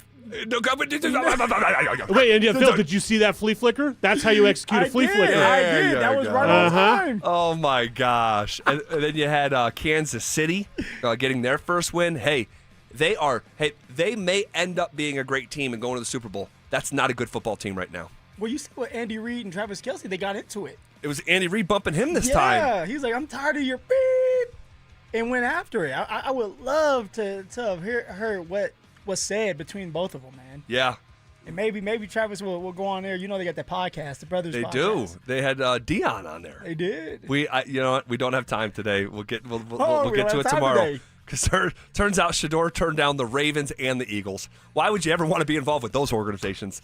We'll get to it tomorrow. Playing time, man. We'll go. Playing time. How's that going for Shador? How's that? Yeah, how's that? We'll talk about it all tomorrow. right, we'll talk about it. Today's not the day. Put a pin in it. Today we'll put a pin in it. Then you had the Niners outlasting Arizona as well, moving to 3-0, man. So crazy day in the National Football League. All right, what did we make of the Broncos' run game yesterday? We'll hit that coming up next. Follow us on YouTube, Instagram, and TikTok at Denver Sports 1043 to stay up to date on all your local teams. Denver Sports 1043. The Fan. If you're 55 or older and into that whole saving money thing, T-Mobile has an exclusive phone and internet bundle just for you. Right now, get 2 unlimited phone lines plus 5G home internet for just $30 each per month with AutoPay, plus taxes and fees. And with 5G home internet, setup is easy with just 1 cord and no technician needed, which is great if you're also into that whole keeping it simple thing. Switch now and experience the best mobile network in the U.S. Visit your local store to start saving. T-Mobile, it's better over here. Based on analysis by Ookla Speed Test Intelligence data Q4 2024 to Q1 2025. Ookla trademarks used under license. Unlimited on our network. Customers on voice plan may notice speeds lower than other customers and further reduction if using more than 50 gigs a month due to data prioritization. Video streams and SD on this plan. Home internet pricing after $20 a monthly bill credit plus $5 per line without autopay. Debit or bank account required. See 5G device coverage and access details at T-Mobile.com. Attention golf lovers, the city of Aurora has you covered this fall. Home to 5 beautiful courses, there's no better place to play than Aurora. What's up guys, it's Zach here. I enjoy leaf peeping every fall, but instead of heading to the mountains, I'm heading to my local Aurora golf courses. Saddle Rock, Aurora Hills, Spring Hill, Meadow Hills, and Murphy Creek have stunning Rocky Mountain views with the fall colors we adore. For more information and to book a tee time, visit golfaurora.com and give them a follow on Facebook, X, and Instagram at Golf Aurora CO. Done right kitchens, baths, counters and floors, finished basements, windows and doors. Our 8% scheduling incentive and bank financing to ask about make a great time to call 800-362-8370 or drhi.com. Join Denver Sports 1043 The Fan and Samuel Adams at Mile High Station on Monday, September 29th from 4 to 6:15 p.m. for the Fan Football pregame show. Get your head in the game with orange and blue face painting and ice cold Oktoberfest. See you there. Hey guys, Mark Schlereth here from my friends at Rich Lawn. Fall is coming soon. That means two things, football and keep my lawn healthy and beautiful. How do I do that? An application of Colorado-made Rich Lawn Pro Rich Winterizer in September helps my lawn recover from the heat and stress of summer, keeps it greener longer into the fall, builds a strong root system, and provides green up earlier in the spring. So, be like me and have the best stinking lawn in your neighborhood. Get Pro Rich Winterizer today at your favorite garden center. Tell them Mark sent you. Visit richlawn.com to find a dealer near you. The right financial strategies can make a huge difference, especially if you're nearing retirement. Adam Mueller talks retirement strategies with Mile High Money. Saturday mornings at 8 on Denver Sports 104.3 The Fan. More than a few of our patients have talked to me about their first time, but it's not the first time you're probably thinking about. It's the first time that erectile dysfunction ruined the moment. This is Jeff for the Rocky Mountain Men's Clinic, and if you're over 50, it's likely you've had that first time yourself. But the good news is that if you're like most men, that first time can be the last time that ED impacts your sex life. At the Rocky Mountain Men's Clinic, we're experts in treating ED. We've treated tens of thousands of men using protocols with success rates well over 90%. And those treatments have, in most cases, made sex great again for both them and their partners. You could even find that you're performing like you haven't in years. So if ED has been affecting your intimacy, it's time to make the last time that happens the last time that happens. For just $99, you'll receive blood work, a medical consult, and if medically advised, a test dose. And if that test dose doesn't work in the office, your visit is free. Call 720-440-7900 or go to RockyMountainMen'sClinic.com. We have 5 offices across the Front Range to serve you. Hey, Stokely here, and let me tell you, fall golf is the best golf Colorado has to offer, and it's not too late to get fully dialed in for the last few months of the season. At Embers Golf in Westminster, they're not just selling golf clubs, they're crafting a journey for golf lovers like you. It's a boutique-style shop, family-owned, with 2 hitting bays, all the major brands, and fully upgraded custom shafts. Come in for a full bag fitting. Trust me, there's nothing else like it around. Embers Golf, where your golf journey begins. Peyton Manning here. Throughout my football career, staying healthy was a big priority, but bumps, bruises, and injuries were part of the game. And for me, it's not just the clinical excellence and expertise that sets a medical team apart. It's also the compassion, kindness, and empathy they show. At Common Spirit Health, healing is quality care and human kindness. And my friends at Common Spirit are teaming up with their partners to spread human kindness and create healthy communities. Common Spirit Health. Hello, human kindness. This segment on 104.3 The Fan's brought to you by Williams Jewelers, the official jeweler of the Colorado Avalanche. Want to partake in our contest? Check out the rules at DenverSports.com. Football is back, and it's time for you to get in the game. Denver Sports 104.3 The Fan is here to help, and we're giving away a PlayStation 5 bundle. Download the Denver Sports app and tap the contest banner on the homepage for your chance to win a PS5 console, a 70-inch flat-screen TV, plus copies of Madden 26 and College Football 26. Don't wait. Download the Denver Sports app now. 104.3 The Fan, DenverSports.com, and the Denver Sports app. It's Reaction Monday, powered by Silter Har Motors. Here's The Drive with Zach By and Phillip Lindsay.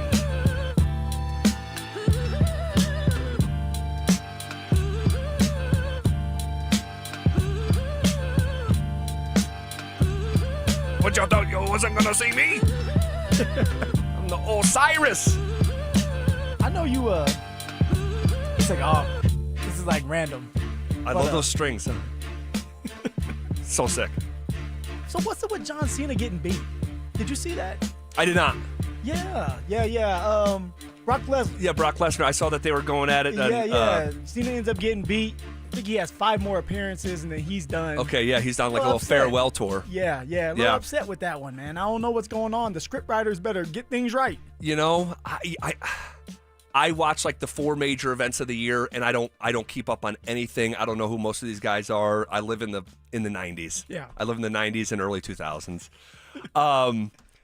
Real quick, because it was just on the screen and we failed to mention it in the 3 count. Did you see what happened to my Fighting Illini? Now, I had 2 uncles fighting at the cookout this weekend. Oh, yeah. Oh, I know. And Brett Bielema got put into the grill by my Uncle Kurt Sidnetti. Like, are you kidding? I can't remember a top 10 team losing a game the way that 63-10, and I'm still bullish on Illinois going over their win total and all that, but like I don't think I've ever seen anything like that. I don't know if you want to be bullish anymore. 63-10, you were ranked number 9 in the nation. Yeah. And Uncle Kirk Signetti decided to put it on you. And that's who he is. He is a mean-spirited. He's a menace. He is.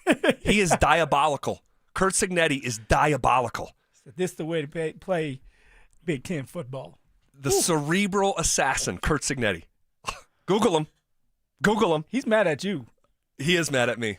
You went I went Illinois. against him. I know. That was my team last year. Illinois was my team this year. My largest position out of win total. But Kurt Signetti put his foot up his rear end and then turned it sideways. I mean, that was unkind. It's still in there. I mean, just, oh my gosh. Human rights violation. Goodness gracious. All right. What did we make of the Broncos' run game yesterday? Talk to me here. You know, it's tough because first half, non-existent. Like, what are we doing? Offensive line, letting defensive players in freely. You have the running backs not hitting the hole hard enough, and it just looked bad. But then all of a sudden, second half comes rolling around, and that's why you play 60 minutes of football. And J.K. Dobbins was able to bust off a 41-yard run, then turn around and had a 6-yard run, and then had a backwards pass that counts as a run for a 19-yard touchdown. Three plays from J.K. Dobbins in the second half, the third quarter, beginning of the third quarter, and it's a touchdown, Zach. So he kind of took over that drive. He did, which was really good to see because now it's like he can do it more times than not. Give him more opportunities. I think that when you look at the first 12 or first 15, Cecil said first 12, but like first 15 of the beginning of the game, it was bad because you didn't have J.K. Dobbins getting the first couple carries. It was R.J. Harvey. What are you doing when you have a running back that's on fire, that's confident, and he's your best running back so far? Why is he not starting the game off? Right. Why are you not handing him the ball? What was that about? I don't know. I really don't know. And if I was JK, I'd be upset. Like, this is my former team.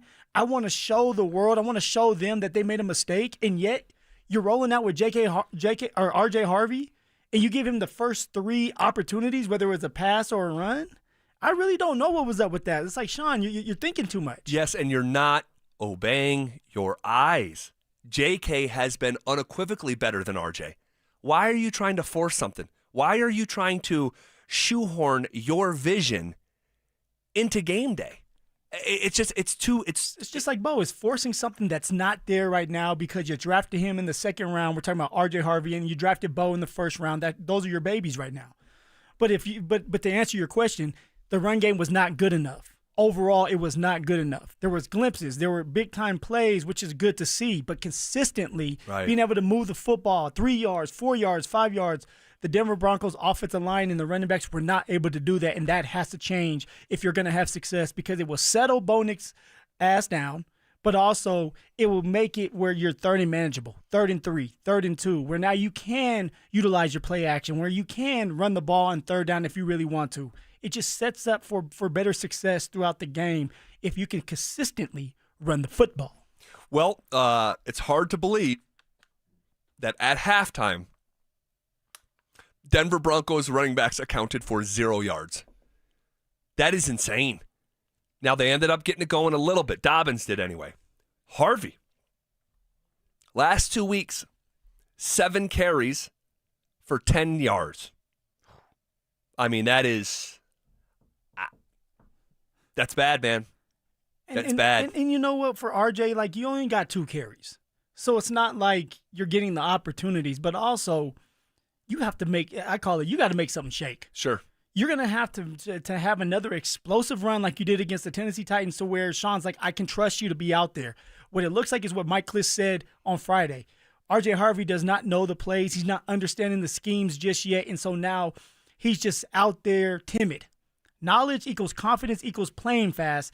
RJ Harvey's not doing that. We may have to bring out the secret weapon that's been sitting there on the sideline in street clothes. Oh, doctor, the secret weapon. Put the bat signal in the sky. Put the big J in the sky. We need somebody to help JK out. A change of pace back. You know what? Let's talk about that later in the week. But you know RJ's not going anywhere in terms of his game day status. Oh. But it's interesting. Sean started RJ, and he got 2 carries. Make that make sense. Make that make sense. Okay, we'll continue to analyze the run game throughout the week. Is the Broncos' offense wasting this defense, or are they not off the hook? We'll talk about the other side of the ball next. The Broncos blew a late lead and got walked off by the Chargers in L.A. With a growing list of penalties and missed opportunities, will Sean Payton find a way to clean things up on offense? Denver Sports 104.3. The Fan. Attention taxpayers. If you owe $5,000 or more and have missed another tax deadline, you're officially on the IRS's radar. The IRS has resumed aggressive collections. That means wage garnishments, bank levies, even seizures of your home, car, or retirement accounts. If you owe $5,000 or more and missed the deadline, you're stacking new debt on top of what you already owe. Call Priority Tax Relief now. Their experts fight back fast and are saving their clients millions in tax debt every month. I owed over $50,000. And they settled it for pennies on the dollar. These guys are as legit as they come. After speaking on my behalf with the IRS, my entire debt of $25,000 will be eliminated. Whether you've received collection letters or you're already facing liens and garnishments, call for your free consultation. There are no upfront fees. Priority Tax Relief. Let's make your taxes our priority. Call 800-968-3159. 800-968-3159. 800-968-3159. Priority Tax Relief.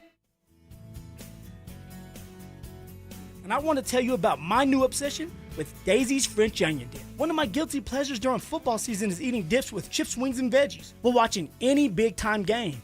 And now that Daisy's has come out with a delicious Daisy's French Onion Dip and a Daisy Ranch Dip, these are definitely game changers that you're not going to want to miss out on. They're as delicious as a homemade dip, and they're made with real herbs and spices and other ingredients that you can find in your own kitchen. So if you want to be blown away like I was, then give Daisy's French Onion Dip a try today. You can find Daisy's French Onion Dip at a grocery store near you. You could save thousands of dollars on the products your business uses the most with the Home Depot's new Pro Extra Preferred Pricing. Registering is free and easy. Just have your tax ID or business or contractor's license ready. But don't wait. The current preferred pricing benefit will end on November 15th.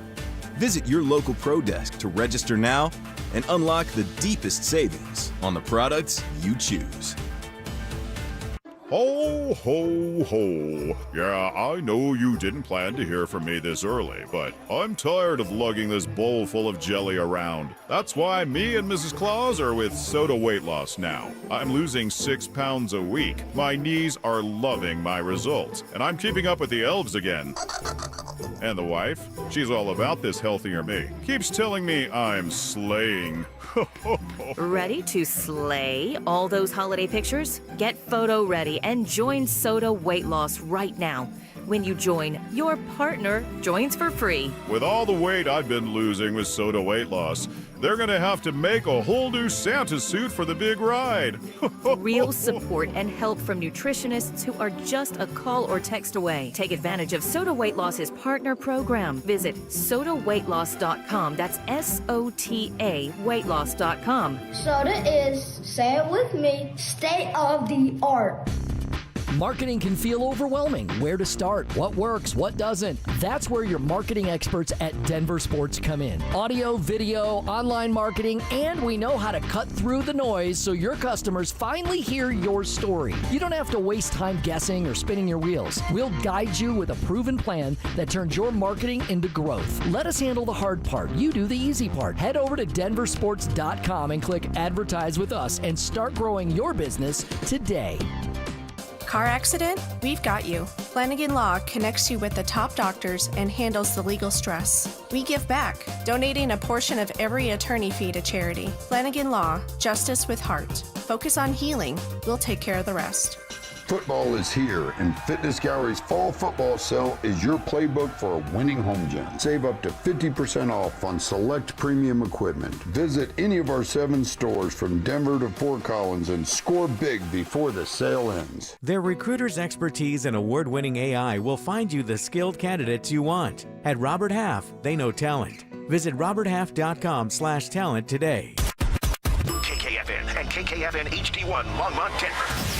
You're listening to Denver Sports 104.3. The Fan. It's Reaction Monday, powered by Silter Har Motors. Here's The Drive with Zach By and Phillip Lindsay.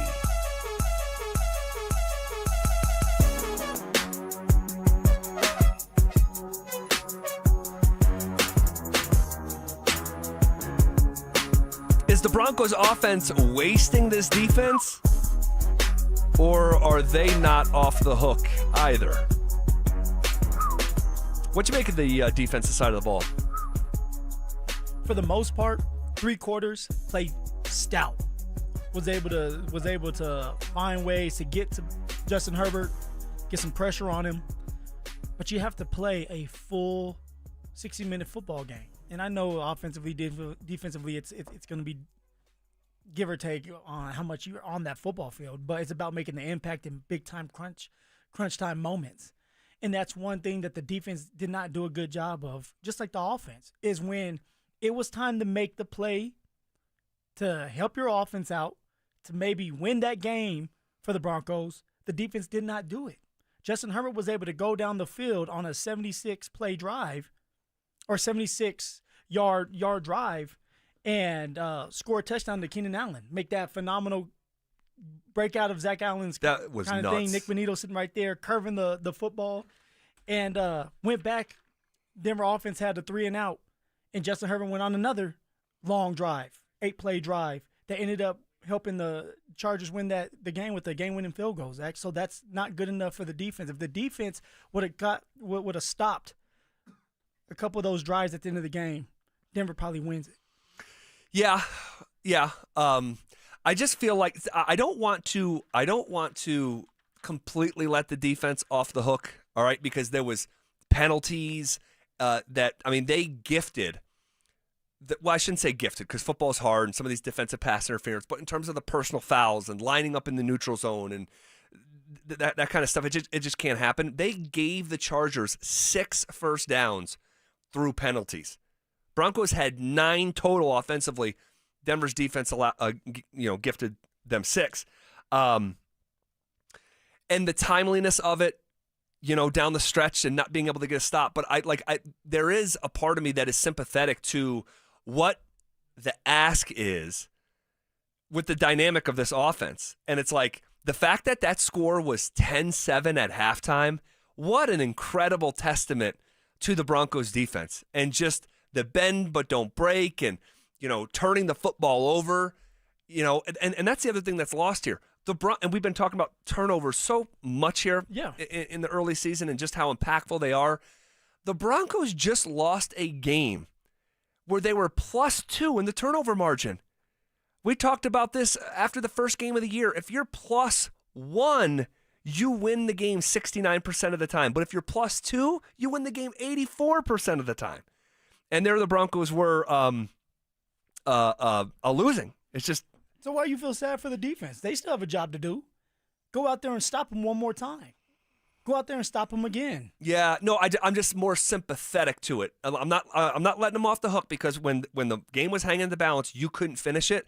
But you're asking the defense to bail out this Broncos offense more often than a rich dad with a disorderly son. It's like, dude, at a certain point. What did we see during camp this whole entire offseason moving up to the regular season? The defense dominated. And the first thing that we would come in here and say is, hey, defense won again. Yep. Defense won again. Yep.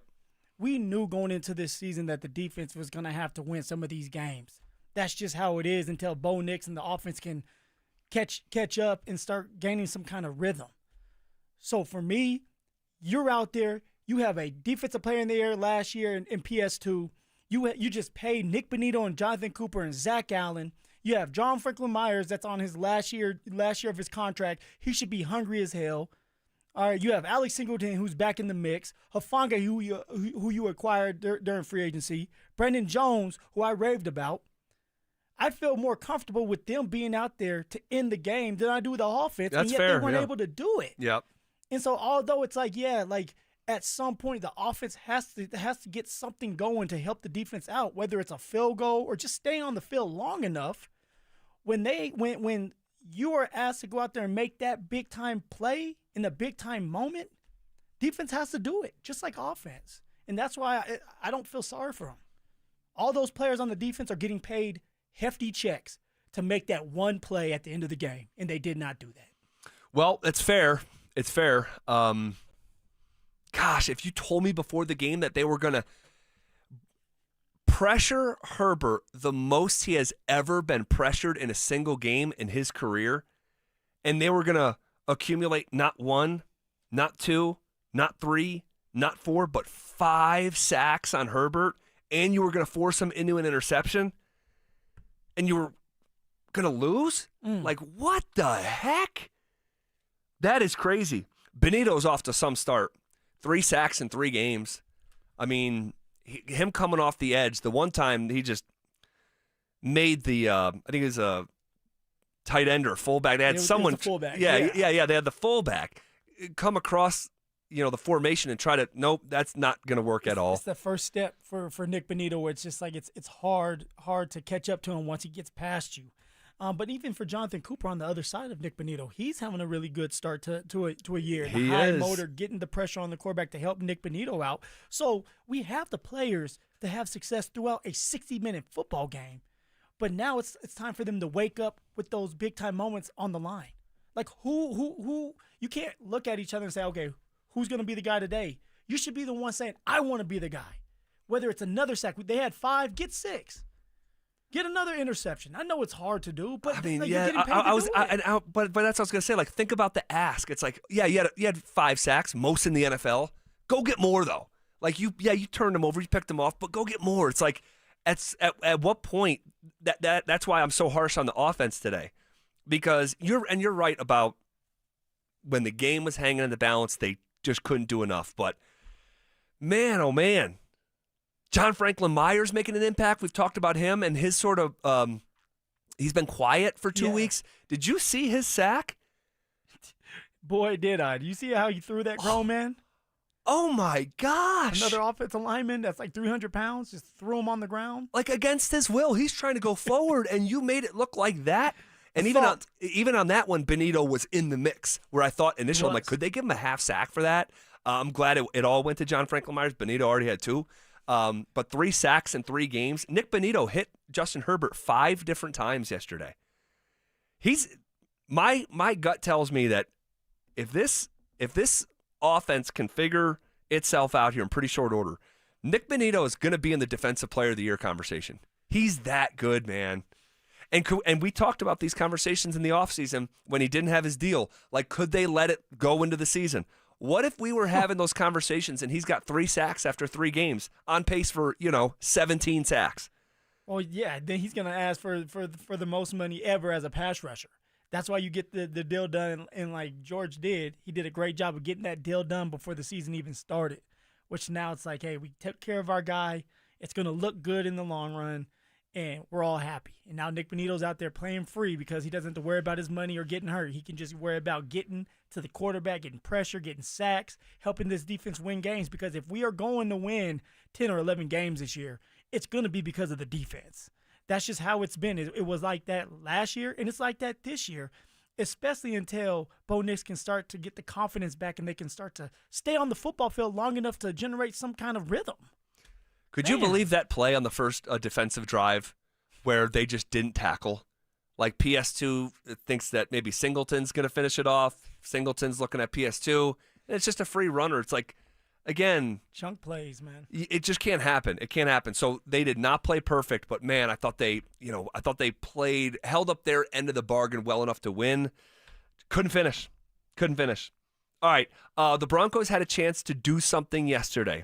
For the first time in over 3,000 days.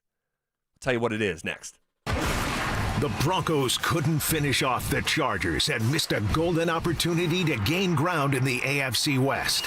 With an uphill battle ahead of them, can Denver get back on track and keep pace within the division?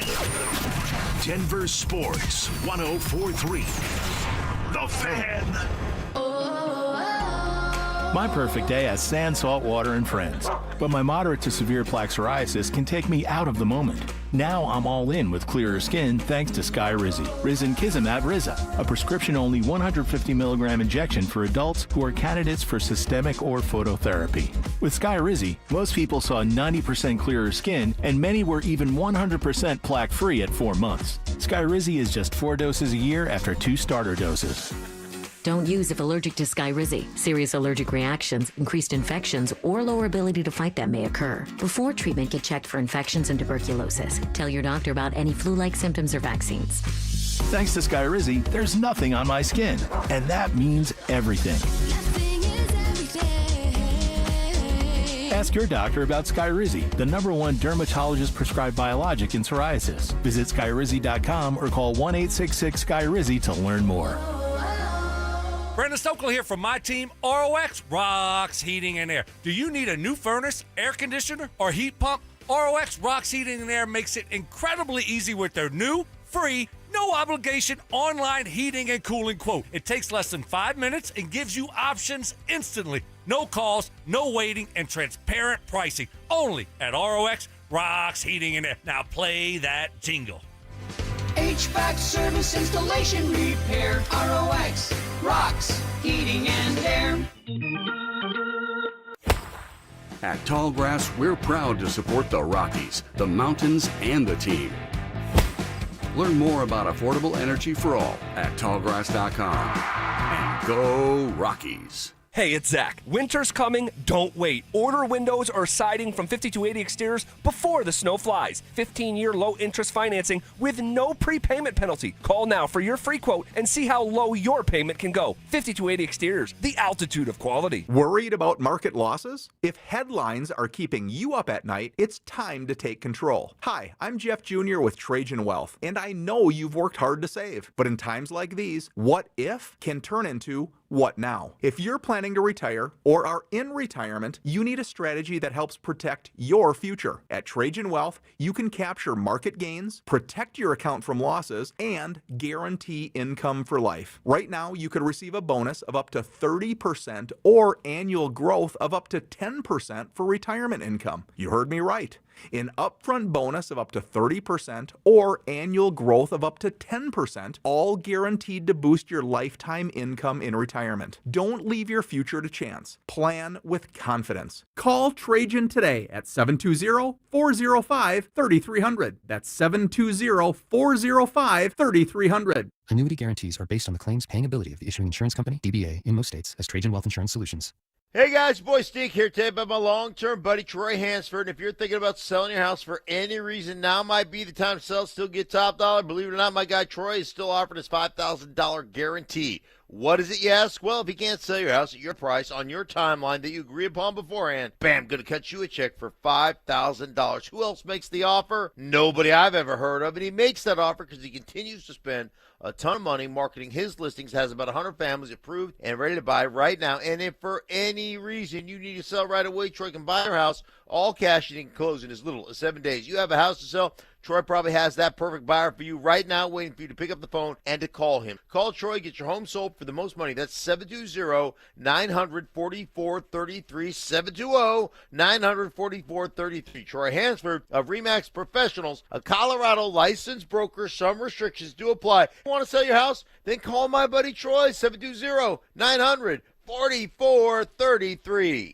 I'm Dr. Joel Cherdak with Denver Regenerative Medicine. If you're ready to lose weight safely and effectively, we prescribe real GLP-1 medications at standard dosages from licensed U.S. pharmacies, not half-strength drugs from unknown or online sources. Your care is managed by a real medical doctor at a real clinic with telemedicine available. And right now, we're offering a free consultation to help you get started. See real results for under $300 a month. Schedule your free consult today at DenverRegen.com. That's DenverRegen.com. If you're 55 or older and into that whole saving money thing, T-Mobile has an exclusive phone and internet bundle just for you. Right now, get 2 unlimited phone lines plus 5G home internet for just $30 each per month with autopay, plus taxes and fees. And with 5G home internet, setup is easy with just 1 cord and no technician needed, which is great if you're also into that whole keeping it simple thing. Switch now and experience the best mobile network in the U.S. Visit your local store to start saving. T-Mobile, it's better over here. Based on analysis by Ookla of speed test intelligence data Q4 2024 to Q1 2025. Ookla trademarks used under license. Unlimited on our network. Customers on voice plan may notice speeds lower than other customers and further reduction if using more than 50 gigs a month due to data prioritization. Video streams and SD on this plan. Home internet pricing after $20 a monthly bill credit plus $5 per line without autopay. Debit or bank account required. See 5G device coverage and access details at T-Mobile.com. At 303 Law 4040, we know getting into an accident stinks, and so does getting worked over by the insurance company or even your slick-talking made-for-TV lawyer. So if we can help, just give us a call. 303 Law 4040. Save that number in your phone. You never know when you're going to need it. That's 303 Law 4040. Why wait for the weekend? Twin Peaks is serving up scratch-made food and pouring cold drinks every night after dark. Come experience the best late night in the league any day of the week. Only at Twin Peaks. Eats, drinks, scenic views. Tune into Stokely and Evans with Mark Schlereth, Wednesdays at 9:15 to hear ESPN NFL analyst Dan Orlovsky break down Bo Nix and the Broncos every week during football season.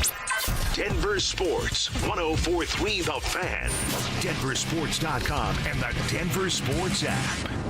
It's Reaction Monday, powered by Silter Har Motors. Here's The Drive with Zach By and Phillip Lindsay.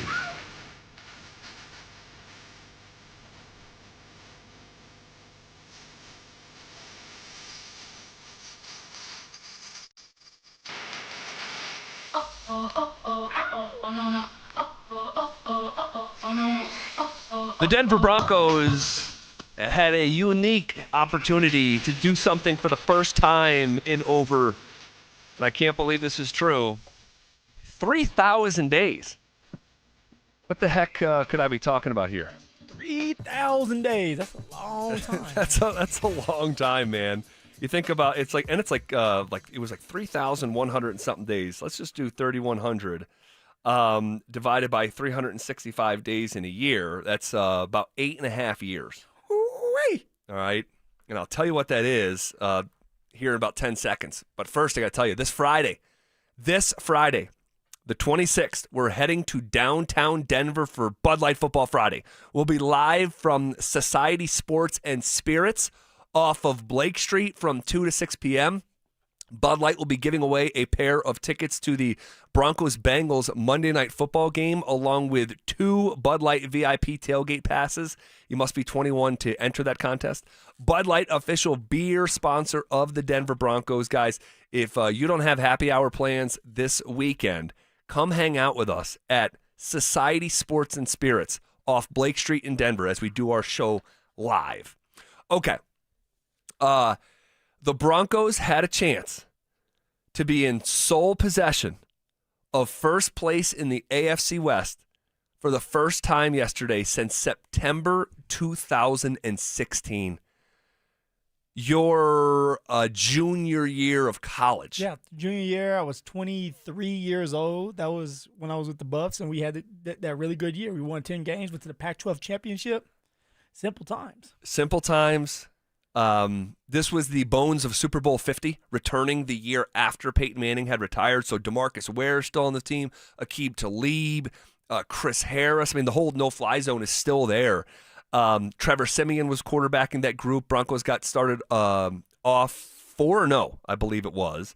And then really the wheels just continued to fall off throughout that season the longer it went on. But think about that. That was the opportunity that presented itself yesterday morning and had vanished by yesterday evening. Yeah, it's tough. It's tough when you think about it like that, especially for us fans. We've been waiting for this moment to be able to brag about being number one in the division, to brag about where we believe the Denver Broncos are going. Now, it's a long season. There's a lot of football to be played, and hopefully the Denver Broncos can turn it on. I still believe they are going to turn it on. It's a slow starting season, just like last year and the year before that, but they had to figure things out. But, Zach, overall, we're sitting here waiting for that moment yet again where we can brag about that. Someone says this team will not win 8 games. All right, come on now. No. Like this, it's a long season, guys. When you're playing in the league, every Sunday matters. Every Sunday you can be beat. As you saw a couple weeks ago against the Colts, and now look what the Colts are doing. The Colts started getting some confidence because winning is contagious. They started getting some confidence. They understand what they need to do. They're starting to trust the quarterback, trust the coach, and now they're winning games. Here in Denver, it's the exact same thing. You have to trust the process. And although it's ugly right now, all it takes is for us to go and get a win against Cincy, and then things can turn around. You find a way to beat Philly, and now you're like, okay, now things are really going good for you, and then you start to get back on track. That's all. All it takes is for you to get a win, for you to get that momentum back in your favor. That's how it goes. Well, I'm assuming they'll take care of business on Monday night. All right, they're playing a Cincinnati Bengals team at home. No Joe Burrow. We'll talk about that, as we get further into the week. But it's just you don't know how many opportunities you have in life for this or that, depending on your path. And for this Broncos path in 2025, the chance to be 2-1 and have solo possession of first place with the tiebreaker over the Chargers, giving them their first loss of the year. It's just I'm envisioning, really fantasizing about what this show could have been like. That with 5 minutes left in that game yesterday, the Denver Broncos had a win probability of 89.2%. So for all intents and purposes, right about 90% chance to win the game with 5 minutes left. That's insane. For a second straight week. And I can't believe, and I think it was Parker Gabriel of the Post who dug this stat up, so I want to give him credit. And I can't believe this is true. In the fourth quarter against the Chargers and in the fourth quarter against the Colts, the Broncos never trailed a single second, but lost both games with no time left. So when you first said that earlier, I had to really think, get my head in the right spot. I'm like, okay, what are you talking about? So pretty much the Denver Broncos in week 2 and week 3, they lost with no time left on the clock. Yeah. Wow. It's so hard to reconcile. And I've shared this before. And I know, athletically, I never made it to the heights of Phillip Lindsay and Brandon Stokely. But I played Division II college basketball, and my coach is in the New York State Hall of Fame. Great all-time Division II coach. His name is Brian Bury. And when I first got to the school, St. Rose in Albany, New York, I literally did not understand when he would say, it's not about who's better, it's about who's better for longer. And legitimately, for the first year there, he would say that once a month, and I would be like, it didn't compute in my head. And eventually we went through enough circumstance where he would say it and it would sync up with the game.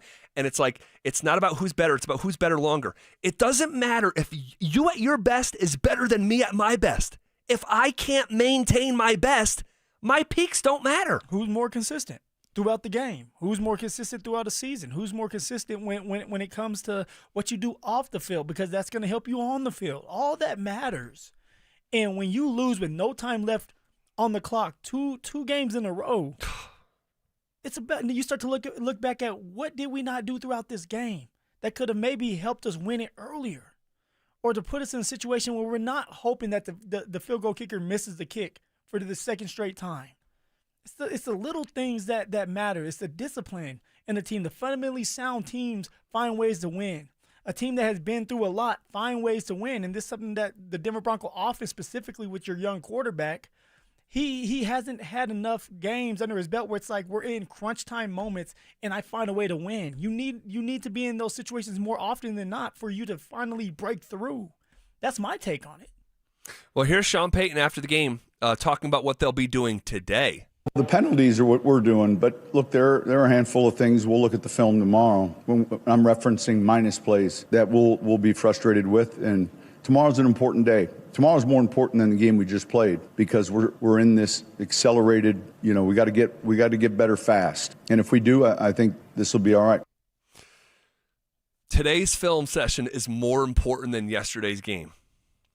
Can't quite go there, but I understand what he's trying to say. Why can't you go there? Because whatever you do on a Monday when no one's watching is not more important than losing a game that you had a win probability of 90% with 5 minutes left and a chance to be in first place in the division.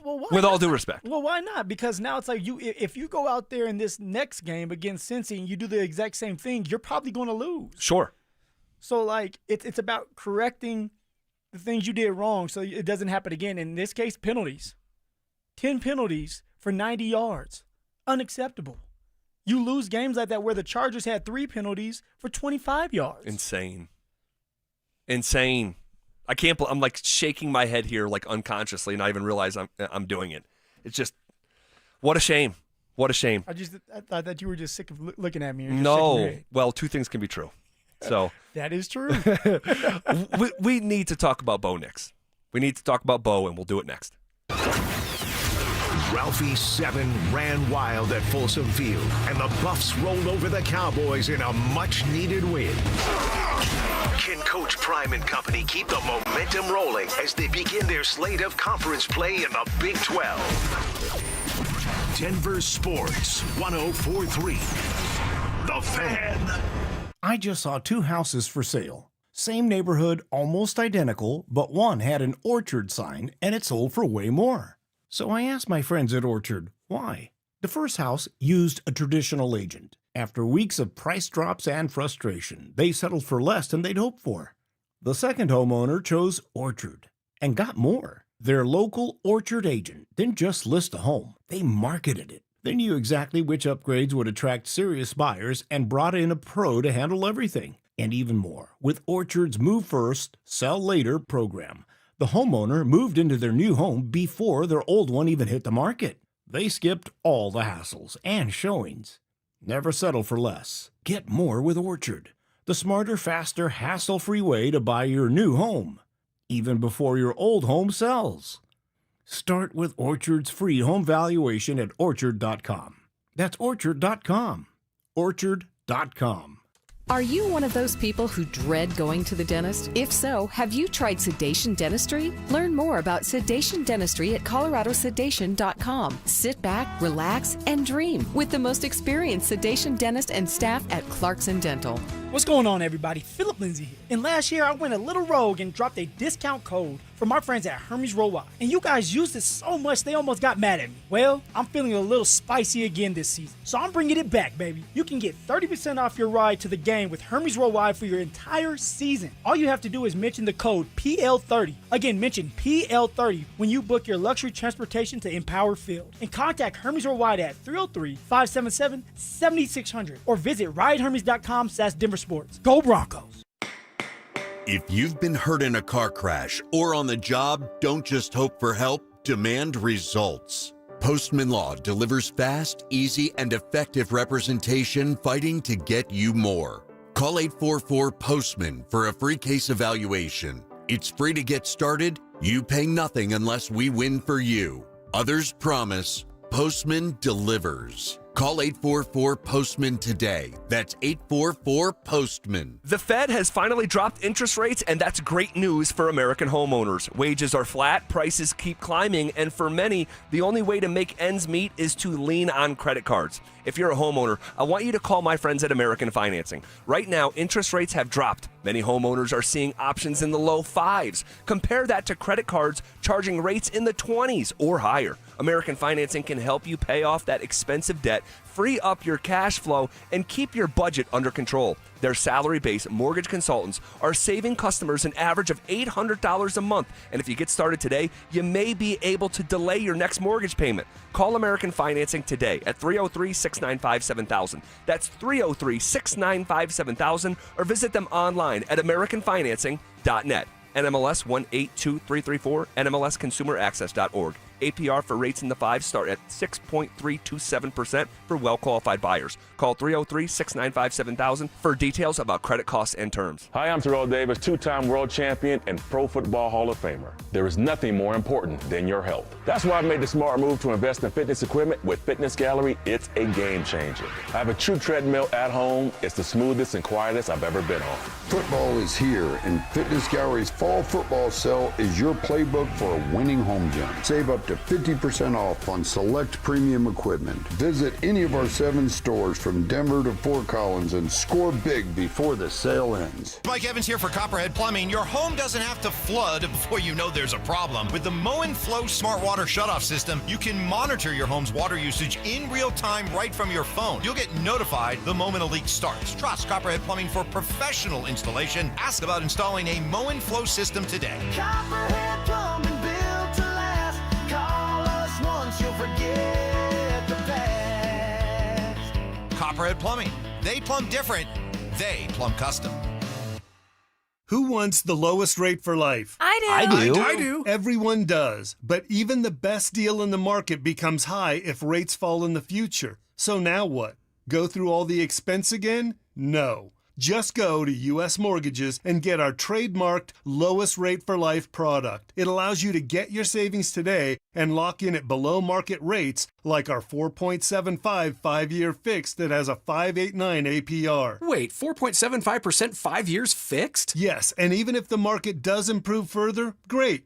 We redo your loan with no lender fees and no appraisal fee, and there's no limit to the number of times you can use this. So stop waiting for rates to get better and wasting money. Lock in your savings now and know you're 100% protected with lowest rate for life. Call 303-LOW-RATE. That's 303-LOW-RATE or online at usmloan.com. Rate must be locked by 9/16. All loans subject to approval and change. See website for complete details. License number 392126. Join Denver Sports 104.3 The Fan and Samuel Adams at Mile High Station on Monday, September 29th from 4 to 6:15 p.m. for the Fan Football pregame show. Get your head in the game with orange and blue face painting and ice cold Oktoberfest. See you there. Denver, are you ready to ascend? Bring Me the Horizon, USA Ascension Program, Part 1. Every scar will build my friend. With special guest, Crawling from hell. Motionless in White, The Plot in You, and Amira El Fiki. On sale now through Ticketmaster. Produced by Live Nation. Bring Me the Horizon. New album, Post-Human, Next Gen. Out now. This segment on 104.3 The Fan is brought to you by Step Denver, a nonprofit solution to addiction and homelessness. It's Reaction Monday, powered by Silter Har Motors. Here's The Drive with Zach By and Phillip Lindsay.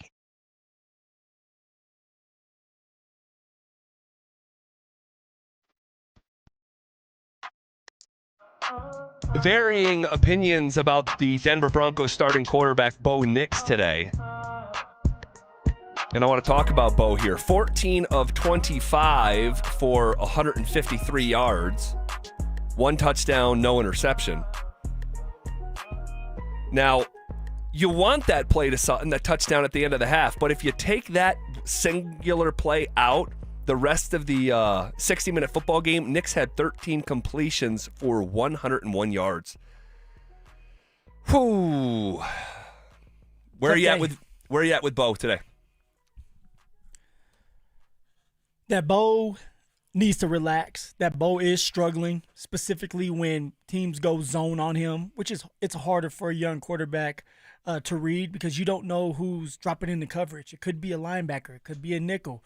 Hey, it ends up being a pass rusher. So it takes time to really start to understand the schemes you're going up against. And now that defenses are so smart and they're disguising their schemes, you really have to be patient with your eyes, patient with your movements, and take the easy throws. Right now, Bo Nix is pressing for things that are just not there. And instead of just playing the game for what it is and moving the chains with his legs when it's there or dumping it down to a running back, I would say tight end, but they weren't involved. Evan Ingram's out, so it's going to be hard to get them involved unless Sean is creative with the tight ends and scheming them up to get open. But for Bo, it's just about finding some type of rhythm. Zach, they continue to go 3 and out. Crazy. The first quarter, they had 3 and outs. No rhythm. No way of just kind of finding your stride. And so now you're pressing. Now it's 3rd and long. So you're forced to pass the ball. And now everybody knows that it's a pass, and now they're playing 7-on-7 on you. So Bo Nix needs to put himself and his team in better situations. But so does Sean. Sean needs to put his team in better situations by maybe being creative with the run game at the beginning so it makes 3rd and 5, 3rd and 3 a lot more manageable. Well, in addition to what you said, where you said Bo Nix is pressing for things that aren't there, yeah, while I do believe that's true through 3 weeks, he's also not completing the layups that are there. And the layups, easy as a layup, but they count like a three-pointer when you have people running open for touchdowns. And it's just, man, that was so frustrating to watch because I genuinely believe that's like 90% completion rate for all 32 starters and their backups, especially the flea flicker. I mean, that was just brutal, cringe-worthy to watch. And 3 opportunities, 3 overthrows. Yep, that's right. And Sean Payton was asked, is there a common thread with these Bo Nix overthrown passes? It varies. Like there's the route at the end is kind of like a seam, almost a double move. And then look, the 3rd and long flea flicker was close. You know, sometimes if it's a double move, your eyes can betray you a little bit. But he's I thought he's throwing it real accurately, putting the ball in good places, protecting it. So in general, like I don't agree with that. Like, hey, he's putting the ball in good places. He's been accurate. Why? So why aren't you agreeing with what Sean's saying? Because when you do not see players as open in that league like we did yesterday. We just don't see it. I mean, you see it in college, and it's like sight throws. Oh, I see you're so open. Now I'm going to throw it to you. You see that like in the Big 12. You don't see that in the NFL. But those are the hardest balls to throw. Are they, Phil? Oh, they really are. Just like for a receiver or a running back, the hardest balls for me to catch were the ones where you're wide ass open. And you know that if you drop this, Zach Baez is going to be talking a lot of stuff. That you start to get in your own head while you're running down the field and you see this ball that's like, I just have to catch it. But then again, it's like, if I catch it, I know it's a touchdown. You're starting to think and you overthink, and all of a sudden you look up and you drop the ball. That's like a quarterback. You see somebody wide open, you have to get it to him, but you know that you don't want to put too much air under it so that a defensive player can run up under it or catch you, but also you don't want to just line drive it and it doesn't get to the receiver or underthrow it. It's like there's so much going on. I could understand and hear that and be more receptive to what you just said if it happened once.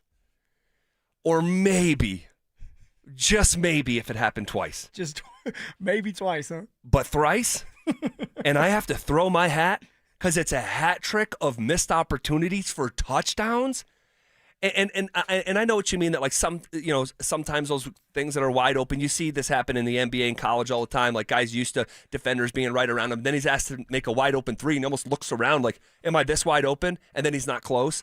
I know there's something to that. But when it happens 3 times, we're all 3 on Bo Nix. Yes. Yes.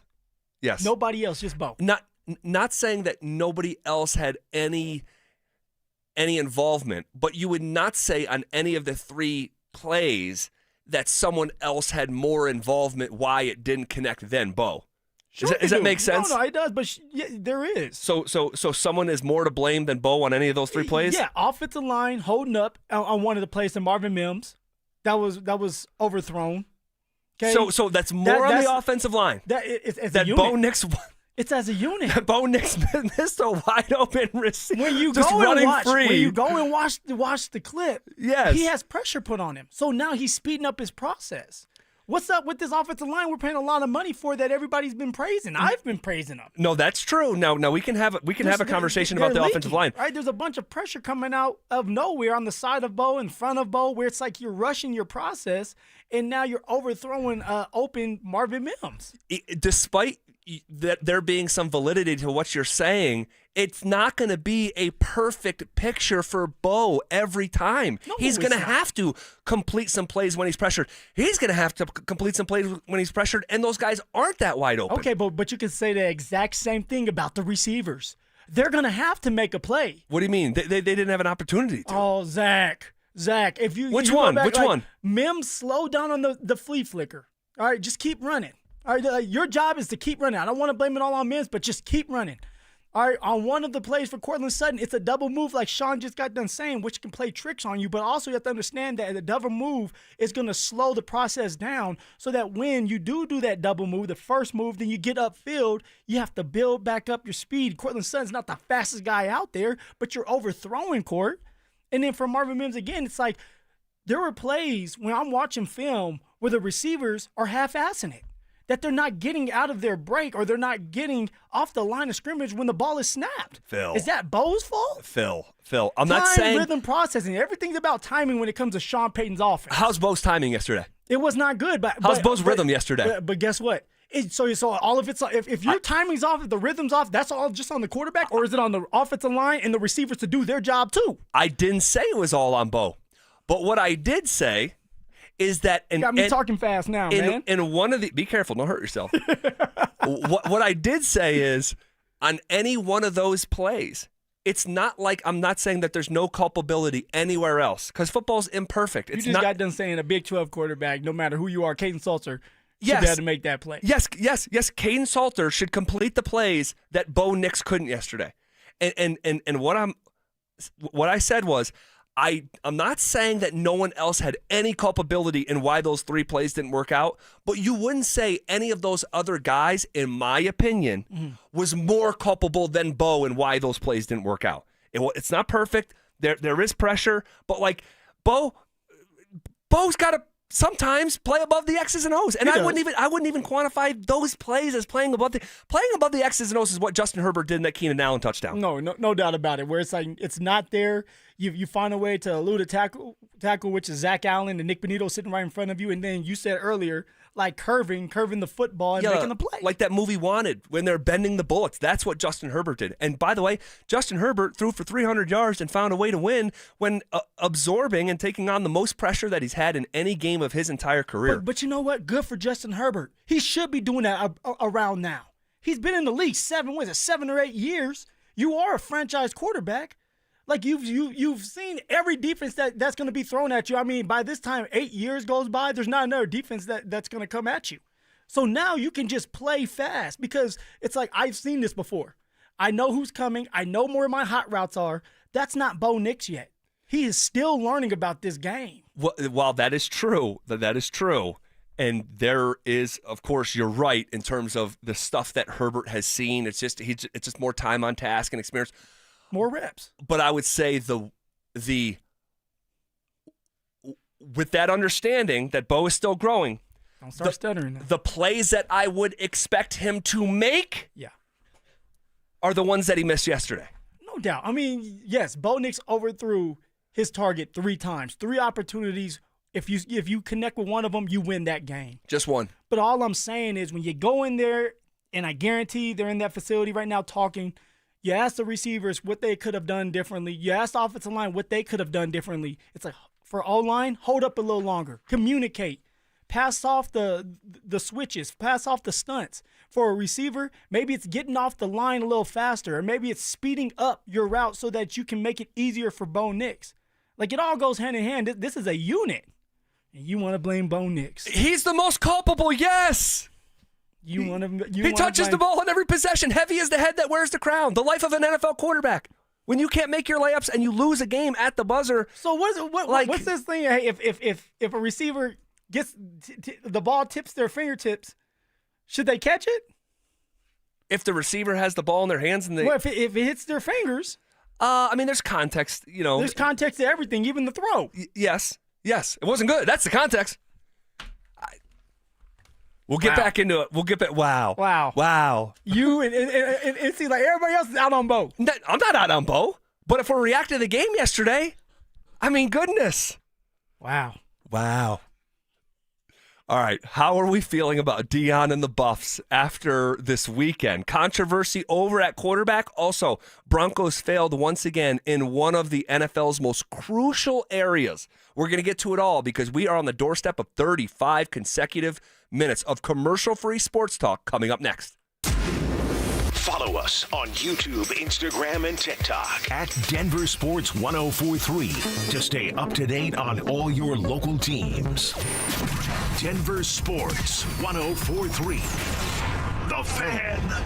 This week's Recovery of the Week is brought to you by Step Denver, the men's residential addiction recovery program in Lower Downtown. Our recovery of the week this week belongs to Colorado Avalanche left winger and team captain Gabriel Landeskog, who Jared Bednar said last Wednesday at Media Day was a full go for the 2025 regular season for the first time in years, as the captain will have no restrictions. And that is your recovery of the week, brought to you by Step Denver.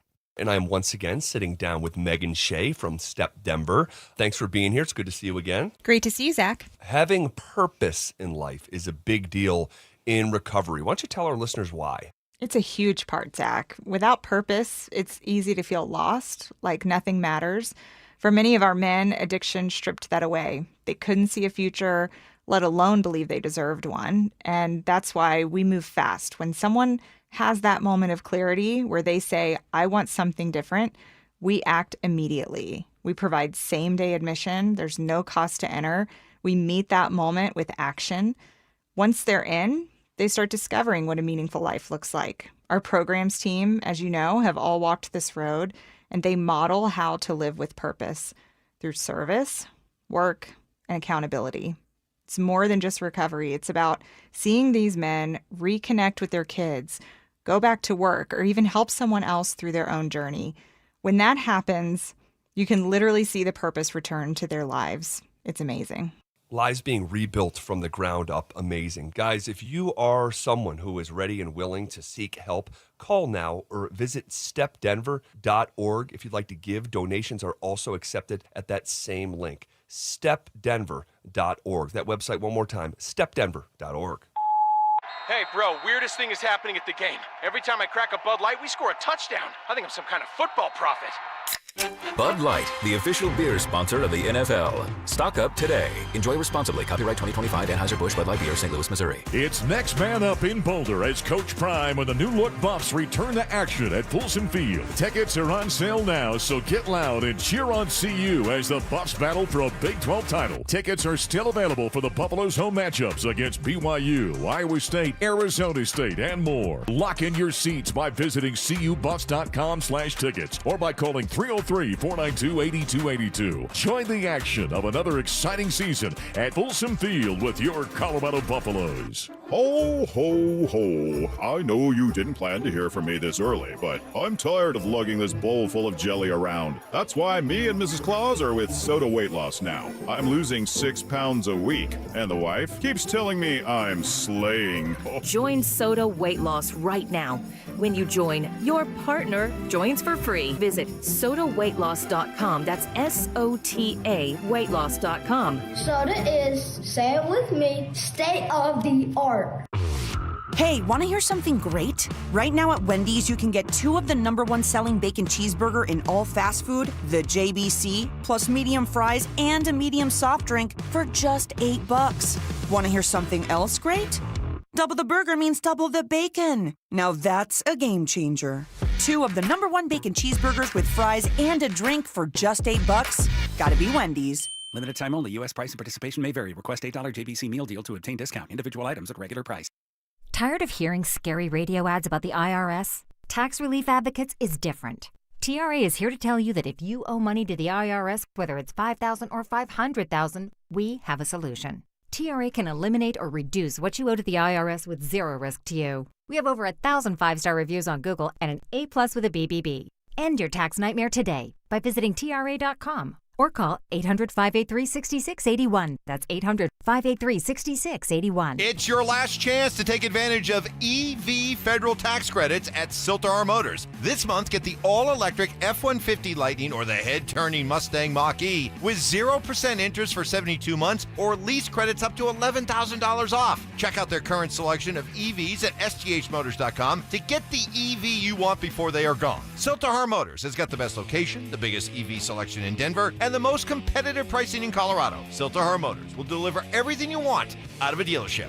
Car accident? We've got you. Flanagan Law connects you with the top doctors and handles the legal stress. We give back, donating a portion of every attorney fee to charity. Flanagan Law, justice with heart. Focus on healing. We'll take care of the rest.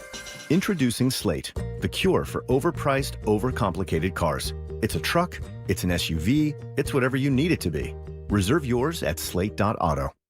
Get ready for every Broncos game with Super Bowl 50 champion Brandon Marshall as he joins The Drive every Friday afternoon at 4:45 exclusively on Denver Sports 104.3 The Fan. Thanks to Corwin Toyota Boulder. Denver Sports 104.3 The Fan. DenverSports.com and the Denver Sports app.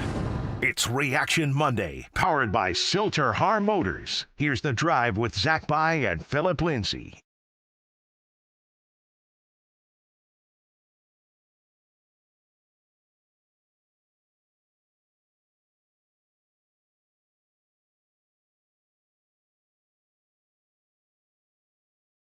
Rolling downhill here on a Reaction Monday. Monday, September 22nd.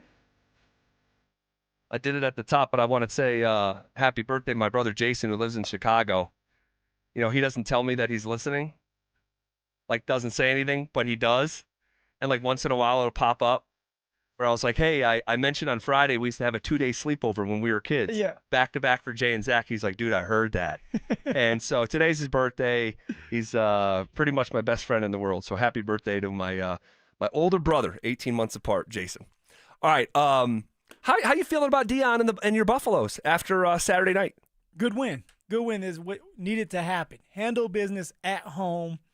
Ralphie, 7. Started it off, How about storming out. Yeah, tossing a handler. Yeah, come on. Now start your Ralphie. Then you go from Ralphie to Dion. That's cool. So it was good to see that. But for the Buffs to get that win before you truly start conference play. And so now that you know, right, there's a lot of things we still don't know about the Buffs. Definitely. They're still trying to figure out their identity. And yes, Coach Prime, there is such thing as an identity, and you need to find one. And for the offense, we don't know what we're good at yet. For the defense, we don't know what we're good at yet. Hopefully it's stopping the run. But we do know at least one thing specifically about a player. Payton Salter is the starting quarterback for the Colorado Buffaloes moving forward. Moving forward, enough said. I don't look at you smiling right now. You hang on to Payton Salter because he's a fifth-year senior. After this, you don't have to deal with him anymore, and he gives you the best opportunity to win at least 6 games. We got to go at least bowling now. Is that now the ceiling, you think?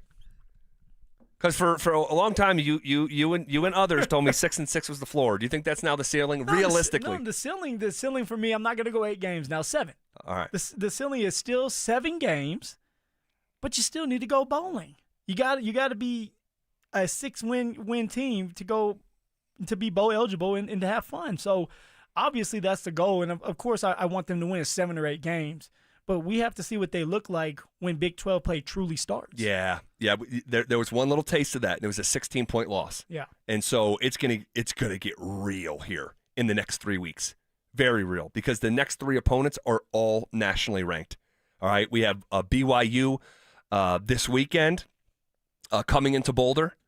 All right, they're the 25th ranked team in the nation. That's on Saturday night on ESPN. Then I may or may not be there. Oh, really?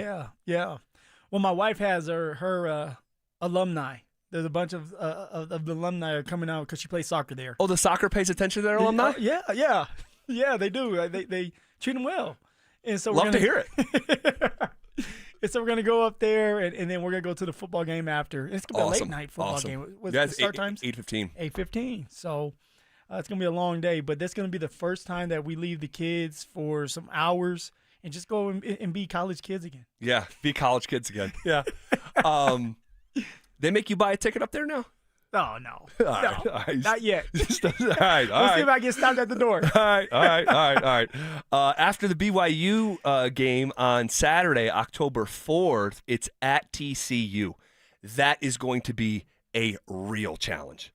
The Horned Frogs getting it done against a good SMU team this past weekend. And obviously you remember that first game on national TV against Bill Belichick where they basically derobed Bill Belichick's defense, hung almost half 100 on him. And then after that, it's number 14 Iowa State. So number 25 BYU at number 24 TCU, hosting number 14 Iowa State. I thought Payton Salter was great, man. I thought he was great, and I'm happy that he had that moment on national TV, throwing over 300 yards.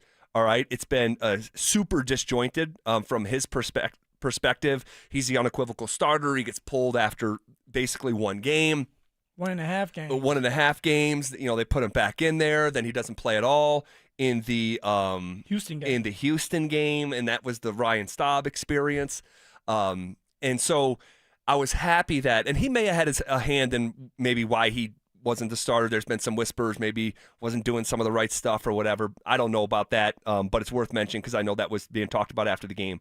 But for him to go out there and complete 64% of his passes for 304 yards, 3 touchdowns, ran for a team-high 86 yards, and then you look up, the Buffs finished with 497 yards of offense and ran for 193 yards on the ground. I can't remember a number that big under Deion Sanders. So can we agree that no matter what, he needs to be the starter for the rest of the season? I understand why you would say that in spirit. Yeah, I want to agree with you, but I think, Phil, I think things are going to get real rough around here. I think they're going to get really rough for the Buffs. So you don't believe? I do not believe. Whoa. No, I don't. And so you're saying that it's going to get to a point where Colorado's not going to win enough games to go bowling. Yeah. And you just need to stick with Juju so that he can get the reps. Yeah, I would say just at a certain point, it could come to that. But tell me this. What if you get to a situation where you've won 5 games, you got 3 games left, 2 games left. Yep. To get to that one more game, 6 games to go bowling. What do you do? Ooh, Salter. If you have a chance to go to a bowl game, you got to think about the kids in that year, not necessarily the future. So, and by the way, we know so many of these kids won't even be here next year, even that are eligible to, and they'll reload. And so, if you are bowl eligible, that's what I would say. I think that's my threshold. If you're still bowl eligible, you probably just roll with Salter until you're no longer bowl eligible. We can both agree on that then. Yeah, for now. So, and a part of the reason that I'm still extremely skeptical, even after a 17-point win, I don't know if CU is going to be able to stop the run. And Wyoming, I mean, they ran for 168 yards on the Buffs. And there was a freshman named Samuel Harris. He went for 126. And now guys are starting to get banged up. Left tackle Jordan Seaton's banged up. He's got a hamstring. We don't know if he's going to play this week. The right guard, the Chrysler kid, he's got an injury. Simeon Price, I mean, how talented is that young man? Oh, he's very talented and explosive. I mean, he may miss some time. The incarnate word, who I was told was a savior, Taylor, he could miss some time. So you're skeptical of the defense. See, I'm going to go on the other side. Like, although Pat Shurmur did put together a really good game plan for Kaden Salter in the offense last Saturday night, can you do it against bigger opponents? Can you do it against tougher defensive line where you have to run the ball? Can you do it against a team that's going to scheme against Kaden Salter now because Salter is going to be able to run? They take away his run. Can they pass the ball? Can they be creative in the offensive scheme to be explosive enough to get some points on the board? That's what I'm skeptical of. It's still Pat Shurmur in the offense. Sure, and there's reasons to be skeptical, and especially you're going to go up against a really, really good football coach this weekend in Kalani Sitake, head coach at BYU, and they're going to look at that film, know his limitations, and really try to scheme it up against his strengths. And just on its face, Phil, the next four opponents for the Buffs currently have a combined record of 13 wins, 1 loss. So it's BYU at home, at TCU, hosting Iowa State, and then traveling to Utah, which I thought would have a great chance to win the Big 12. But I watched them this weekend against Texas Tech. I mean, Texas Tech put it on them. Yeah, Utah does bleed. They do bleed. Now, that game's going to be in Salt Lake for the Buffs, so there's still going to be challenges that come with that. And so, but it's, I still need more information to. So this game against Wyoming, it didn't do anything for you. It didn't move the needle of like, hey, I'm optimistic about this unit as they get going. If they can look like, it's not going to look like they did against Wyoming, but it has to look similar to something like that, where there are plays where you're able to stay on the football field and you don't have 6 3-and-outs. Right. So to force your defense to be out there the whole entire game, because that is not a recipe for success. If your defense has to stay out there and stop the run and then find a way to stop the pass and they get wore down and all of a sudden big-time plays are made because of that. Yeah. Well, hey, with new information, opinions change. and we're 4 games into this thing.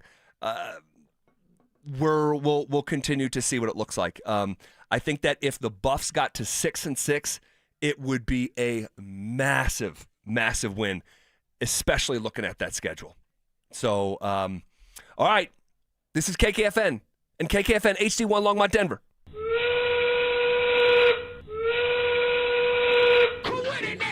We are coming with it, and we are coming for it. It's Zach By and Phillip Lindsay, and we are The Drive. Woo! And do that today. Couldn't do it like Monday. It's not Victory Monday. No. Sad Monday. Yeah, it would have been weird if you did that at the top of the show with the sort of somberness and regretfulness that we came into the studio with. And we got to talk about it, man. Yesterday, a lot happened. All right, and we'll start doing that here in wholesale fashion in just about 10 seconds. First, got to tell you, football season's here. Get in the game. Denver Sports 104.3 The Fan is here to help you do that by giving away a PS5 bundle. All you have to do to enter is download the Denver Sports app, click on the contest banner on the homepage for your chance to win a PS5, Madden 26, College Football 26, as well as a 70-inch TV. Yesterday was gutting, and this could be a replay of last Monday's show after a absolutely rip your heart out of your chest type of loss to the Colts. And in back-to-back weeks here, the Broncos lose at the buzzer. And I don't know if I've ever heard a stat like the following. In 2 fourth quarters against Indianapolis and yesterday against the Chargers, the Broncos trailed for a combined 0 seconds in both fourth quarters. Well, say that again, because it's like somebody might be driving down saying that doesn't make any sense. And it shouldn't. I've never heard a stat like it. No. But in the fourth quarter last week and the fourth quarter yesterday, if you combine the seconds that the Broncos trailed, the number is 0. Yet the Broncos walk away with L's in both of those games, meaning that the final score did not reflect the Broncos as losers until there was no time left on the clock. And see, that's gut punching. And I remember 2019. And it was with Fangio. Fangio was the coach, and we got beat by Chicago. We got beat by Jacksonville, and we got beat by the Indianapolis Colts. And it came down to field goals at the end of the game. And I just remember sitting there saying, this is a nightmare. Like, literally, we wake up every day ready to go to work, ready to prove that we belong in this league, ready to prove that we can get a win for Broncos country. And it comes down to a field goal. You look up and you're on the other side of it, the losing side of it. And it's hard going to work that next day, in the next day, knowing that you're not winning games, but you have to stay in it with each other, that you have to look at your coach and believe what he's saying. But it's just tough when you know that you should win this game, but you don't because of a field goal. But then you have to take a step back. Then you have to start wondering, okay, what are we not doing in the first, second, third quarter? Maybe it's the middle of the first, or maybe it's the middle of the third quarter where something isn't done right. We're not fundamentally sound. We get some penalties, a turnover, or maybe for me, it's like looking within me is like, what could I have done better? Maybe break that shoestring tackle that you only got 3 yards on. You break that, maybe it's a touchdown. Now it changes the game. You have to look within the team, within the coaching staff of like what we can do to prevent this from being last second. In this case, there was 0 seconds, but last second end of game situation where you're hoping that the field goal kicker misses the kick for a second straight week. It's insane. Well, the Broncos have made a habit out of losing close football games. I brought to our attention in the middle of last week that the Broncos were 2-7 in one-score games since the start of last year. They're now 2-8. And this is the NFL space. This is what this league is. It's about crunch time. It's about one-score wins and losses. In the last 60 years, the most common point differential of an NFL game has been 3, 6, 7, and 10. They're all round football numbers. And 3 of the 4 that I just gave you, 3, 6, and 7, like that's playing one-possession games. Yeah. So more often than not, you're going to be in games like this, and the Broncos 2-8 is glaring. 1-6 against Jim Harbaugh now is glaring. And now 1-10 since the start of last year against teams with a winning record. Those 2-3 things together, 2-8 in one possession game since the start of last year, 1-6 against your neighbor Jim Harbaugh, and 1-10 against teams with a winning record, of course, excluding Kansas City Week 18. Those 3 things living in the same universe, it's hard to reconcile. Well, you're not winning a Super Bowl with those stats you just put up there. If you can't beat teams with a winning record, because you know what? You get to the playoffs, everybody has a winning record, but if you can't beat them, how are you supposed to get to a Super Bowl? If you can't compete in tough situations or crunch time situations, how are you supposed to win or get to the Super Bowl? Because you are going to be in a 3-point game where you have to drive down the field and be the reason why you win the game. You are going to have to drive down the field and kick the game-winning field goal at some point. But this is something that Bo Nix needs to continue to be a part of. He needs to continue to be in games where it's like, hey, it's you now. You're the franchise quarterback. It's on you, just like the game on yesterday, Zach. It was on. Bo had his chance. Oh, yeah. Justin Herbert took advantage of his chance. Yep. But now Bo said, okay, Bo could have said, okay, you had your chance. You were successful. Now it's my turn to end this game. Something that Josh Allen has done a great job of. Something that Lamar Jackson can do a great job of. Something that Patrick Mahomes thrives on. Bo Nix is not there yet. And he needs more time. He needs more reps in crunch time moments. Well, this was Sean Payton after the football game. He was asked about losing these one-score games going back to the start of last year. This year's different. You know, that was a hard-fought, close game. We got to get ready to come back and play a national TV game Monday night against a good team. This team will. I thought we fought today, which was encouraging, and we knew it was going to be one of those games. Well, with all due respect to Sean, all right, when he's asked about, hey, since the start of last year, and he says, this year's different. It's actually not. It may feel different to you and the way that it fell, but it's not different at all. You're 0-2 in one-score games. So, and no, excuse me, you're 1-2 because technically one of the 2 wins that we're counting in the one-score wins is an 8-point win against the Titans, week 1. So, and even there was context when you gave them the ball back, and they're like, so it seems like, and you can say this for Colorado, the Buffs too, like they're making things a lot harder than they have to be, but they're not handling business early. They're not taking advantage of opportunities when they present themselves. For example, Bo Nix overthrowing three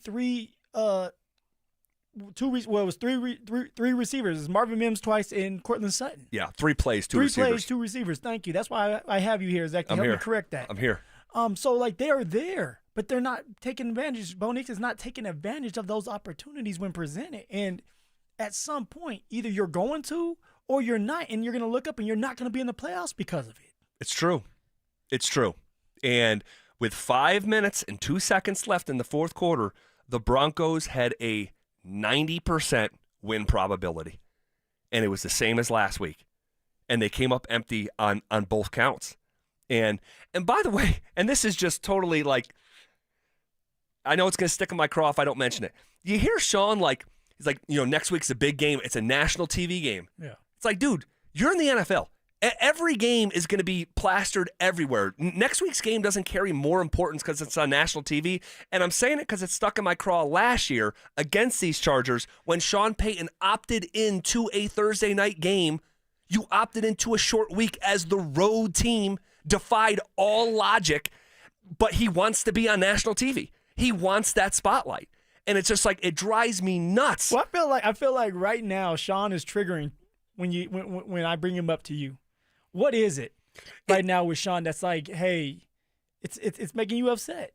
It's a handful of things. Because you're not the only one that feels this way. I mean, you can go on X or Twitter, wherever you call it, and people are upset with Sean. Some people are upset with Bo. I mean, it's there's a lot of blame going around for Bo Nix and Sean Payton. Well, I'll just say this, and reasonable minds can disagree on this, because I would be coming in here, upset and dejected just because of the games and the way they fell. Yeah. But when you add in Sean leading the hype train, this offseason and going on the record and going out of your way to the national media saying that I felt this way 6 times, we can win a Super Bowl. Like, he's the only coach. Like, John Harbaugh has the right, Andy Reid has the right to, like, talk like that. They don't. Sean does. And it's just, Bo's going to be a top 4 quarterback. Top 4? Top 5? Like, I'm watching Justin Herbert, who is trying himself to approach that territory of the top tier, which I think we all agree, Joe Burrow, Lamar Jackson, Pat Mahomes, and Josh Allen. That order. And look at you. And so, like that's where Herbert's trying to get. Bo Nix isn't on Herbert's block. They don't live in the same neighborhood right now. They don't pay the same taxes. Different HOA, different community pool. So, like, Herbert's trying to get to the place that Sean is talking about Bo getting, but Bo's not even in earshot of Herbert yet. And it's just like, why do you do this? And this is not a new take. And you got to back me up on this. I was the loudest voice on this station the day that the comments were made. It's like, why? Why are you adding this pressure? And people say, well, it's good to talk Super Bowl. Talk it. Talk it to your team. I was one of them that was like, hey, like, let's talk Super Bowl. You can't be afraid to talk Super Bowl now. For Sean, I mean, he went out his way, like you just said, to tell the world. To tell the world that they could be one of the teams that gets to the Super Bowl and that Bo Nix can't take that next step and be top 4, top 5, which puts so much pressure on a young player that's trying to develop in this league and your team. And I understand that you're excited if you're Sean, but it's a lot of talking. And right now it's like you dropped the ball against the Colts. You can't beat the Chargers. The Chargers swept you last year. Correct. All right, they're on the verge of doing it again if you don't get things corrected. You're 1-6 against Harbaugh if you're Sean Payton, and yet you're talking. It's too much, and it's too much. And again, this is not a prisoner of the moment take. If they won yesterday, it still wouldn't have changed. I just don't like all the bluster. It is rare for an NFL coach to talk like Sean talks and do as much media as he does. And what happened after he went on tour?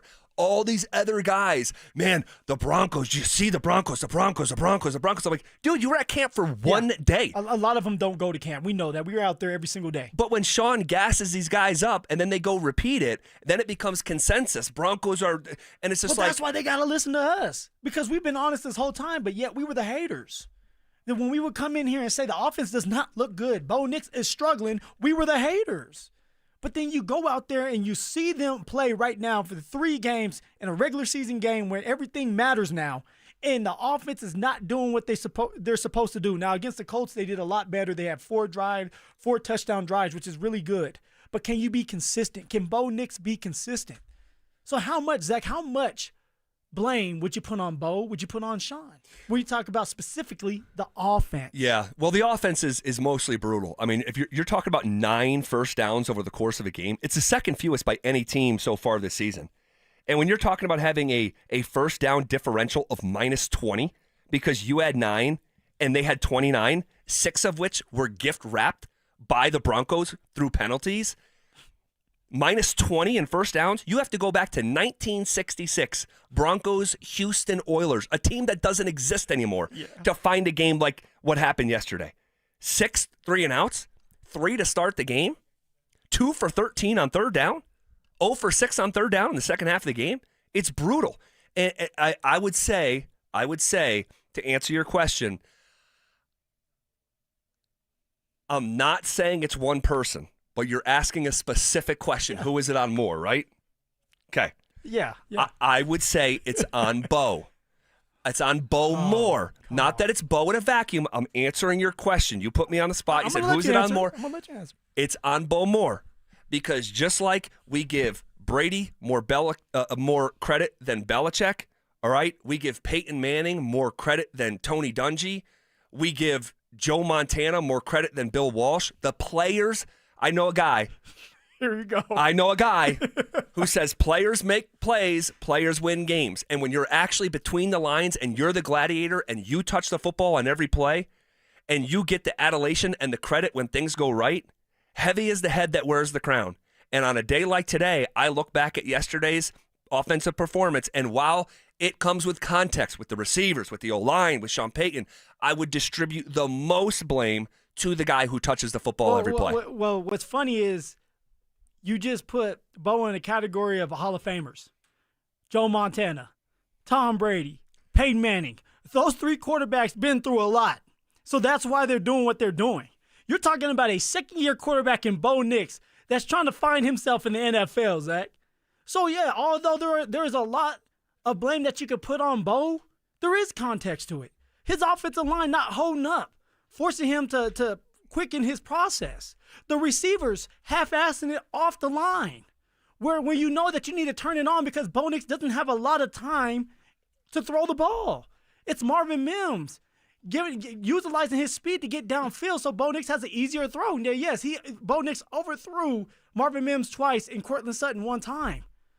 But everybody could have done their job a little bit better. Even Sean Payton putting Bo in better situations where it's third and manageable. Maybe going through practice saying, hey, Bo, you don't always have to take a shot on 3rd and 3 like you did against the Colts twice, or 4th down. Let's just get the first down like Justin Herbert has done multiple times in that game against Denver yesterday, where it's like, let's just pick the first down up, all right, restart the downs and go from there. But you want to put the most blame on Bo Nix, who's in his second year and still hasn't seen all the defenses that the NFL has to offer.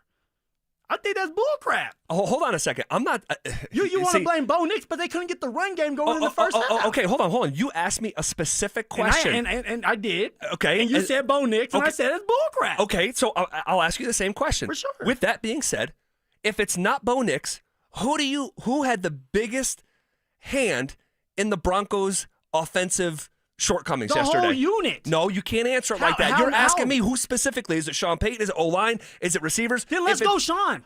Let's go Sean. So Sean, who schemed up 3 wide open touchdowns for Bo that he missed his layups on. It's Sean for opening his mouth at the beginning of the season and putting so much pressure on this young man to go out there and be top 4 this year. Well, I don't really disagree with that part, but like the function of the game yesterday. It's Sean not getting the run game going earlier. Hey, let's maybe let J.K. Dobbins start the game off by handing him the ball. Instead, you go with R.J. Harvey. What is that about, by the way? Which is insane, and I know we'll talk about it at some point this week, but it's like, it's Sean putting his young quarterback in bad situations. Now, yes, he did scheme up 3 plays that could have been touchdowns, but also there were a couple schemed up plays that didn't work because it wasn't a good read or it wasn't a good play to go with that defense that was disguising their scheme. So, yeah, although Bo Nix is the starting quarterback and he does need to be held accountable, it's not just on that young man. He is still learning. So you're putting yesterday's offensive shortcomings more on Sean Payton than Bo Nix. Because you said specifically one person. Yes. But I really want to say the unit. Well, because the unit, you got Cortland Sutton who's making plays. The rest of them, not. You have Troy Franklin that had 8 yards. Yeah, MIA. You had Marvin Mims, MIA. MIA. You have a tight end that's not available in Evan Ingram, and the other tight end, Adam Trotman, he's not making plays. Not only is he not making plays, he's actually gashing the team with his mistakes. You got R.J. Harvey, who had 3 receptions, second most on the team yesterday for 14 yards. But it's Bo Nix's fault? It's mostly Bo Nix's fault. Not saying that anything that you just said, I really don't disagree. Who's he going to throw to? Troy Franklin didn't get open, and when he did get open, he got a penalty, and he dropped the ball. Hold on, you're saying who's he going to throw to? Who is he You going to can throw to? start with the hat trick of walk-in touchdowns that he missed.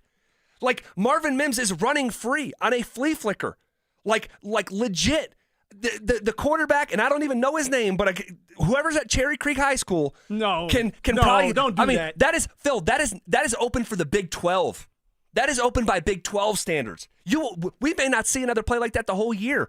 Misses them long. Mims, after taking the lead, misses them long. Sutton, wide ass open down the left side of the road, misses them long. We saw the Sutton one. We saw the Sutton one in practice. We did. We saw that one at the beginning of the year during the camp where Sutton was trying to get on the same page as Bo. Sutton wanted Bo to do a up and down, which is kind of get it over the defender, but have a little speed to it. Don't put too much air on it.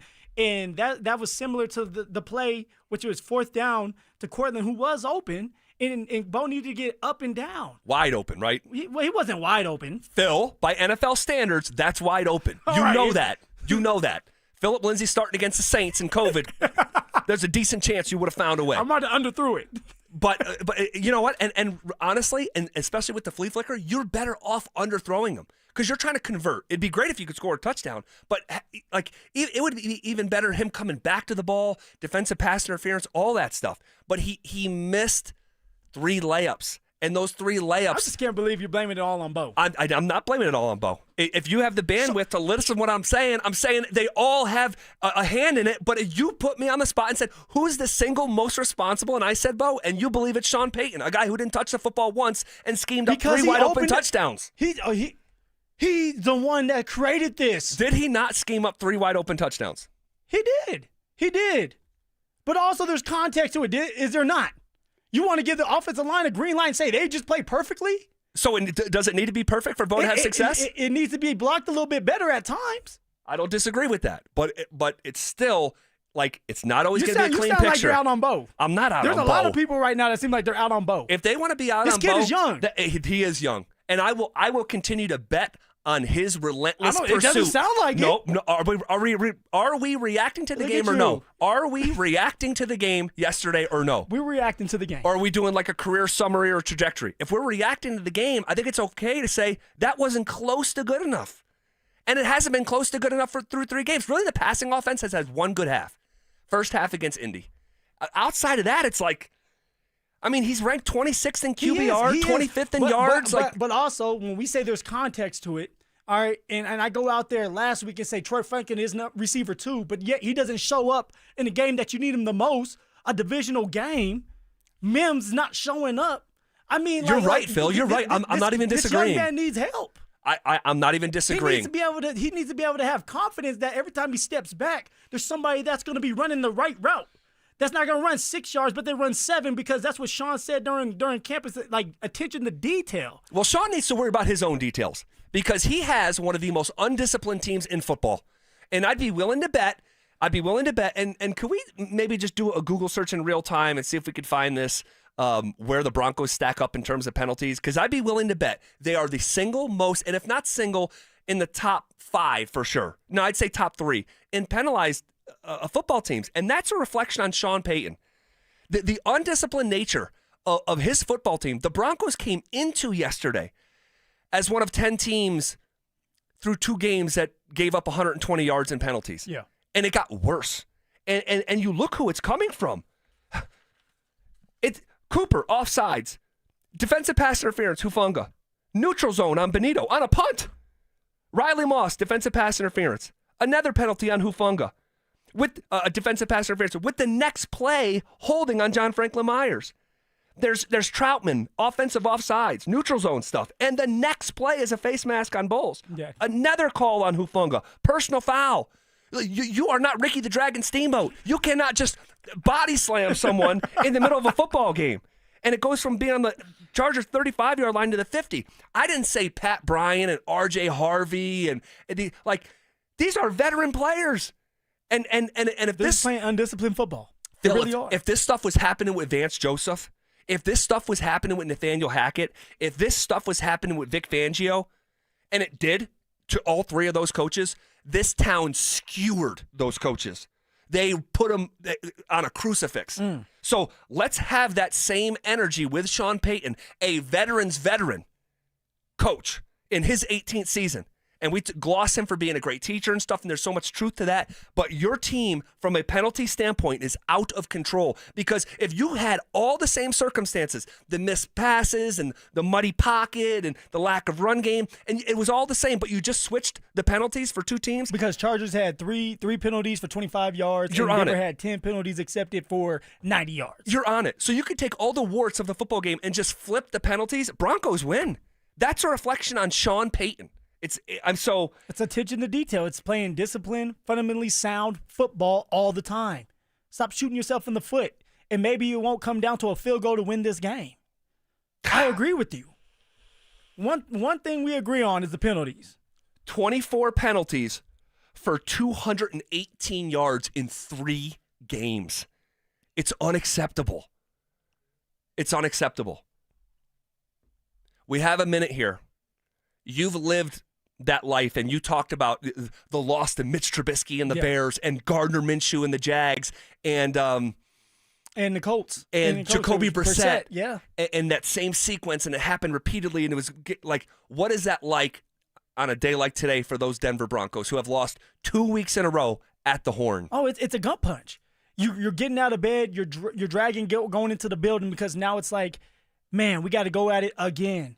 But you have to have that same mentality, that same mindset that, hey, one snap and clear. It is what it is now. That's in the past. What can we do to get better? Correct the penalties. All right, make one more play. That's what you're telling yourself. For Bo, it's like connect on one of those deep balls that you talk about, and it's a touchdown. It's attention to detail, and I remember us getting beat by the Bears, getting beat by the Colts, getting beat by Jacksonville by a field goal, and just feeling like, what can we do to get better? I'm telling you that around the locker room, people were like, hey, everybody needs to start living right. Whatever you guys are doing that's wrong, stop doing it because it's showing on the football field. But all it comes down to is attention to detail and doing the little things right. And maybe it's in the first quarter, the second quarter, the third quarter. Make one more play than the Colts. Make one more play than the Chargers. Be that guy. Be the it factor. That's something that I'm waiting for the Denver Broncos offense. Who is going to show out and be that it factor that changes the game? Bo Nix? Marvin Mims? Is it J.K. Dobbins? Cortland Sutton? Do it more times than not being consistent. But when I was playing, it was a gut punch, Zach. And it hurt us because now you start to point fingers after losing. And you lose again, and you lose for a third time in the same way. It's like, what are we doing wrong? So you start questioning everything around you. You start questioning yourself. And you look up and you lose more games because of that. They have to stay together in that locker room, go to work today, correct the mistakes, and then play fundamentally sound football on Monday night against the Bengals. Is the Broncos offense wasting this defense? Or are they not off the hook just quite yet? That's next. The Broncos blew a late lead and got walked off by the Chargers in L.A. With a growing list of penalties and missed opportunities, will Sean Payton find a way to clean things up on offense? Denver Sports 104.3. The Fan. Hey, what's up, guys? Zach here on behalf of my friends at the Rocky Mountain Men's Clinic, talking to you men out there about maybe a subject that's not one of your favorites, erectile dysfunction. All right, we're coming out of a weekend, and oftentimes that's when you can let your hair down, leave the stress of work right where it is, all right, and you bump into your partner. Next thing you know, you're getting intimate. Guys, intimacy is one of the great things in life, but when ED harms intimacy, it can have devastating effects. Don't let that happen. Guys, ED is a medical condition, and like most other medical conditions, it's treatable. And I'm talking about success rates well over 90% with the treatments at the Rocky Mountain Men's Clinic. All right? So here to tell you, schedule a consult with them. All right? They're not new. They've served the Front Range for nearly a decade. They've successfully treated tens of thousands of men. All right? Your initial visit, when you schedule that consult, is only $99. It includes a medical consult with a Colorado licensed medical provider, a T and PSA test, and if medically advised, a test dose. And if the test dose doesn't work in the office, your visit's free. So call them at 720-440-7900 or visit them online at RockyMountainMen'sClinic.com. Hi, I'm Terrell Davis, two-time world champion and Pro Football Hall of Famer. There is nothing more important than your health. That's why I made the smart move to invest in fitness equipment with Fitness Gallery. It's a game changer. I have a true treadmill at home. It's the smoothest and quietest I've ever been on. Football is here, and Fitness Gallery's fall football sale is your playbook for a winning home gym. Save up to 50% off on select premium equipment. Visit any of our 7 stores from Denver to Fort Collins and score big before the sale ends. It's back. Football is back, Broncos country, which means summer is almost over. And that means it's time for game days. Whether you're heading to Empower Field or traveling to Boulder to cheer on Coach Prime and the Buffs, you got to get there in style and on time. So let my friends at Hermes Worldwide handle the traffic and parking, and you handle the rest, which means have as much fun as possible and make as many memories as you can. So let Hermes Worldwide get you to and from the game safely. All you need to do is call Hermes Worldwide at 303-577-7600 or visit ridehermes.com/DenverSports to book your next ride today. Beth, you're in charge of ordering the tacos for the meeting today, yeah? I'm not going to order the tacos. What? I'm going to Easy Cater the tacos. With Easy Cater, you can order from a huge variety of restaurants, track expenses, and save time. Nice. Oh, by the way, you're emailing the meeting notes, right? No, I'm going to easy mail them. Where's my music? Sorry, Ben. There's no Easy Cater for that. Easy Cater, the easy way to order food for work. Order now at easycater.com. Oh, could this vintage store be any cuter? Right? And the best part? They accept Discover. Accept Discover? In a little place like this? I don't think so, Jennifer. Oh, yeah, huh? Discover's accepted where I like to shop. Come on, baby, get with the times. Right, so we shouldn't get the parachute pants? These are making a comeback. I think. Discover is accepted at 99% of places that take credit cards nationwide. Based on the February 2025 Nielsen report. Do you want the lowest rate for life? Get our 4.75 5-year fixed. APR is 5.89. Did you say 4.75% fixed for 5 years? Yes. Yeah, I want that, but what if rates fall? Our lowest rate for life program takes over. If rates fall even as little as 0.5%, we can redo your loan with no lender fees and no appraisal fee and no limits to the number of times used. Only at U.S. Mortgages. Call 303 low rate or online at usmloan.com. All loans subject to approval and change. See website for complete details. License number 392126. Mike Evans here for Copperhead Plumbing. Your home doesn't have to flood before you know there's a problem. With the Mow and Flow Smart Water Shutoff System, you can monitor your home's water usage in real time right from your phone. You'll get notified the moment a leak starts. Trust Copperhead Plumbing for professional installation. Ask about installing a Mow and Flow system today. Copperhead Plumbing, built to last. Call us once, you'll forget the past. Copperhead Plumbing. They plumb different. They plumb custom.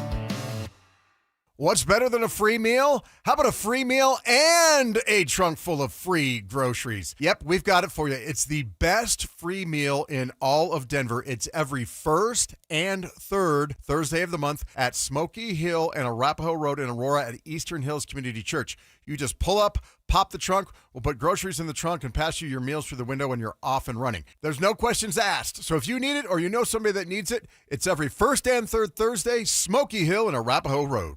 Ho, ho, ho. I know you didn't plan to hear from me this early, but I'm tired of lugging this bowl full of jelly around. That's why me and Mrs. Claus are with Soda Weight Loss now. I'm losing 6 pounds a week, and the wife keeps telling me I'm slaying. Join Soda Weight Loss right now.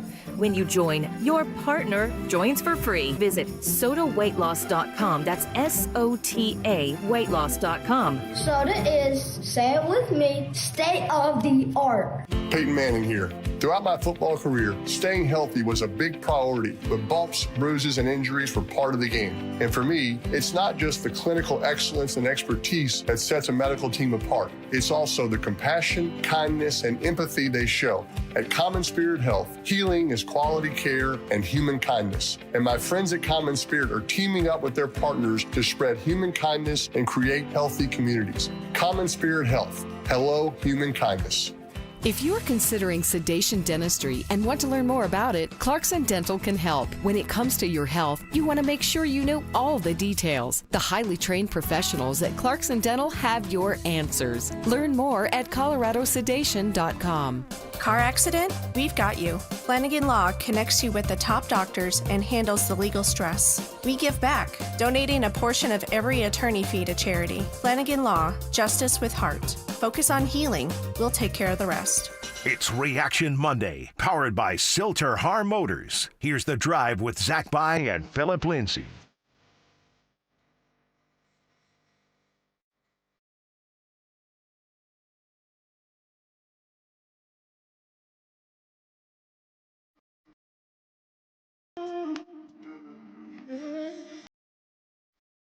Is the Broncos offense wasting this defense?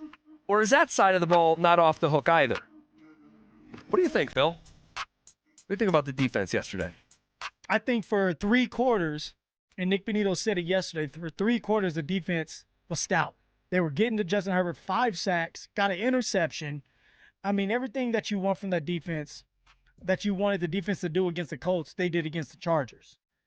But you have to play a full 60-minute football game. In that last quarter, all right, let me get my stats, Zach. Get your stats. Get my stats out. I want to be mumbling through my words. All right, that last quarter though, specifically there was 4 drives. It was 2 for the offense that were just duds, and for the defense, All right, they let Justin Herbert on one of the drives go 7 plays, 76 yards, and that's when Justin Herbert had that heroic touchdown to Keenan Allen. That was nuts. And that's the type of stuff that you have to do if you're a franchise quarterback. You have to be the reason why your team wins the game. And then at the end of that game, the defense could have been the heroes. Stop it. And this is the thing about our defense is we know that the defense for the Denver Broncos is the backbone of this team. Yep. So if that is the case, we're expecting a stop. We had the player of the year last year in Pat Surtain. We have Hufanga that you gave a lot of money to. You got this defensive line in Zach Allen and John Franklin Myers and Nick Benito and Jonathan Cooper. Like, we have the dudes to make one more play to win this game, and that wasn't the case. You had Justin Herbert, who took his team on an 8-play drive that led to the game-winning field goal. So, no, the defense is not off the hook. They needed to do their part in a big-time moment, and they didn't do that. Execution's everything in that league, offensively, defensively, and special teams-wise, and that was not the case on all three phases.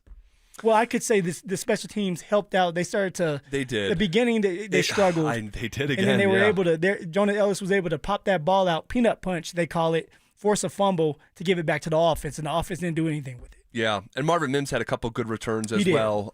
So some signs of life from special teams for sure. But, yeah, not a great start to the game once again. There's a lot of truth in what you said. Now, clearly, they're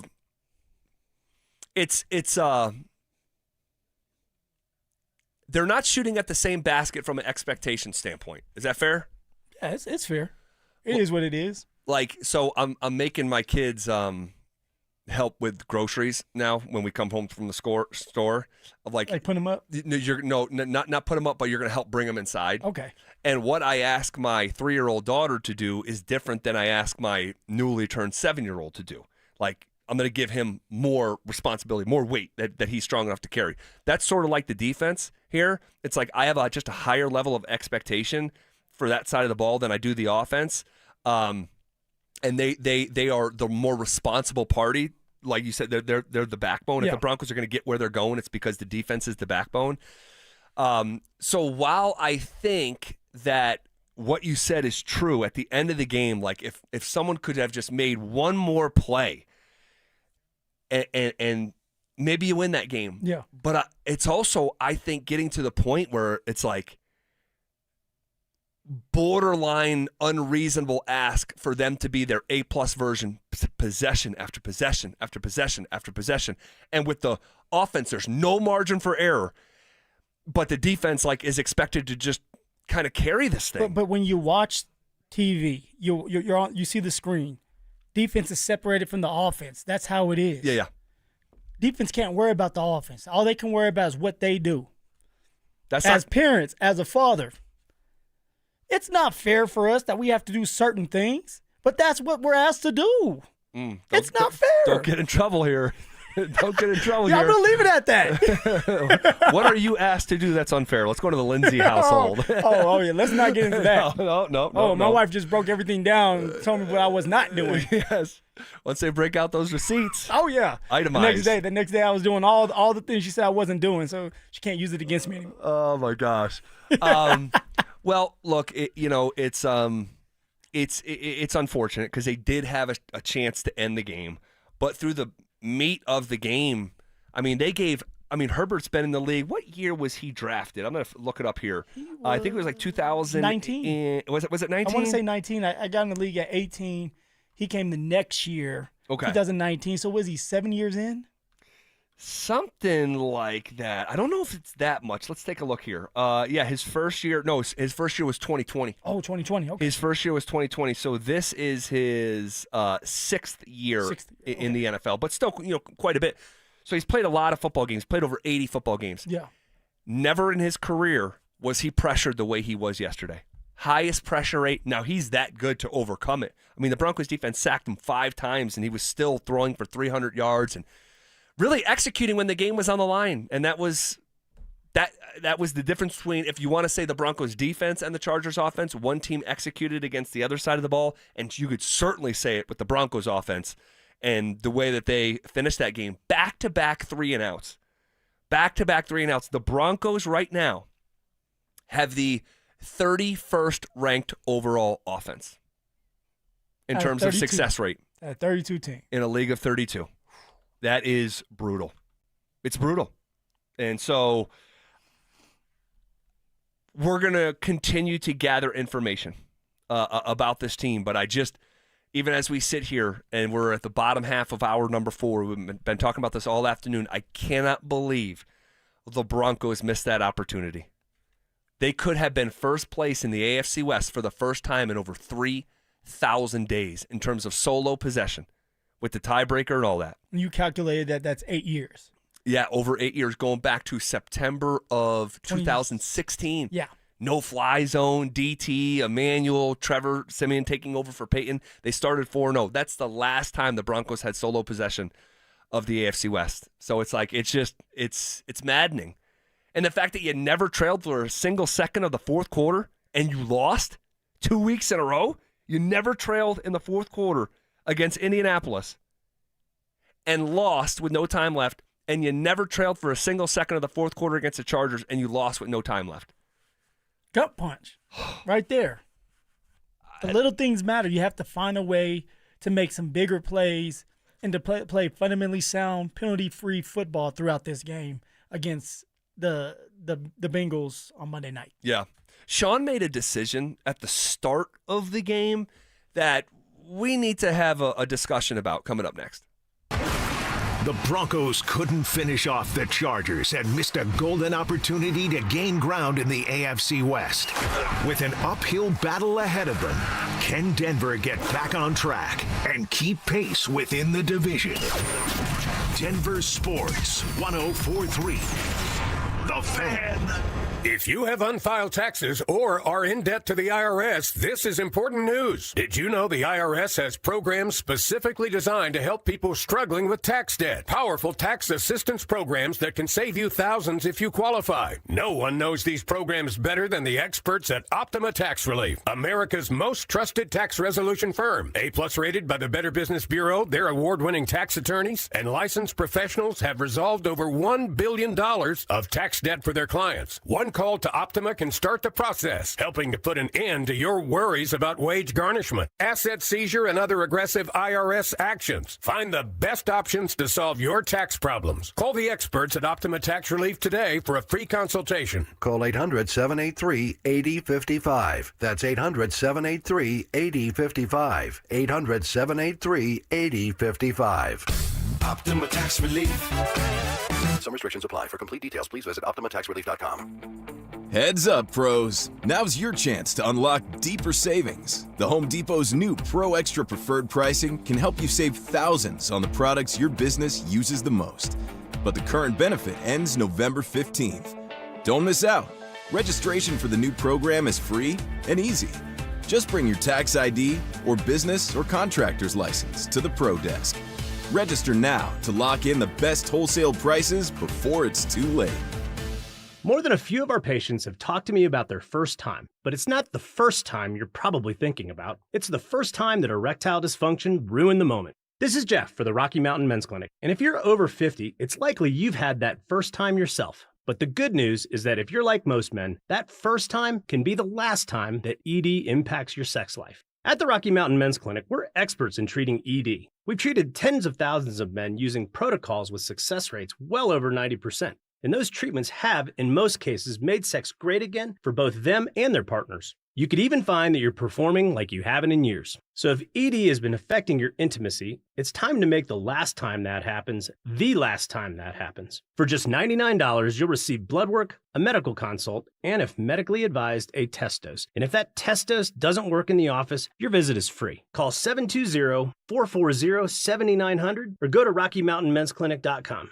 We have 5 offices across the Front Range to serve you. Your air duct cleaning experts, Ductworks. Hey guys, Mark Schlereth here. Fall has arrived, which makes now the perfect time to call your air duct cleaning experts, Ductworks, at 303-425-0985. Ductworks complete ventilation cleaning packages, scrapes and vacuums every inch of your system, removing dirt, dust and debris other companies leave behind. Here's why that matters. Your heating system kicks on in the fall. Dirty ducts can reduce efficiency, raise your energy bills, push dust into your home's air. A professional cleaning now helps your furnace run better, last longer, and keep your family breathing cleaner air. Don't wait until the first cold snap when everyone else is scrambling. Get ahead of the rush. Call Ductworks today at 303-425-0985 or visit ductworks.com for your free residential and commercial estimate. Your air duct cleaning experts, Ductworks. 303-425-0985. MGK presents the Lost Americana Tour. Playing Ball Arena, November 23rd. MGK with special guest Julia Wolf. The brand new album Lost Americana is available everywhere now. Pre-sale for City Card members is available now through Wednesday at 10 p.m. at livenation.com. Ball means football, and at Postman Law, we know winning matters. Our attorneys have won more than $3 billion for our clients, delivering the results they need when life gets tough. Car crash, workplace injury, serious accident. We know the insurance company's playbook, and we're here to help rewrite it for you with speed, ease, and results. Call 844-POSTMAN or visit postmanlaw.com. Others promise. Postman delivers. This is attorney advertising. Most business owners and decision makers work hard but stay frustrated because customers simply don't know they exist. Marketing isn't about being flashy. It's about making sure people understand how you solve their problem. Audio, video, and online campaigns put your message where your customers are already paying attention. And your friends at Denver Sports, they specialize in connecting customers to businesses. The moment you get clear and show up consistently, growth follows. Don't stay the best kept secret in town. Visit DenverSports.com and click on the Advertise with Us button and start growing today. Football is back, and it's time for you to get in the game. Denver Sports 104.3 The Fan is here to help, and we're giving away a PlayStation 5 bundle. Download the Denver Sports app and tap the contest banner on the homepage for your chance to win a PS5 console, a 70-inch flat-screen TV, plus copies of Madden 26 and College Football 26. Don't wait. Download the Denver Sports app now. 104.3 The Fan, DenverSports.com, and the Denver Sports app. It's Reaction Monday, powered by Silter Har Motors. Here's The Drive with Zach By and Phillip Lindsay.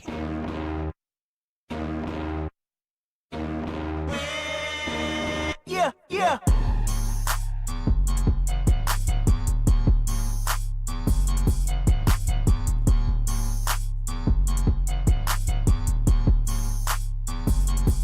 All right, what do we make of the Broncos' run game yesterday? Curious your thoughts here. Little mixed bag, wasn't it? Yeah, it was. It was, they call it the tale of two halves, right? That's exactly what it was when it came to the run game. First half, non-existent, not there. There was no run lanes. The offensive line looked like they didn't want to show up.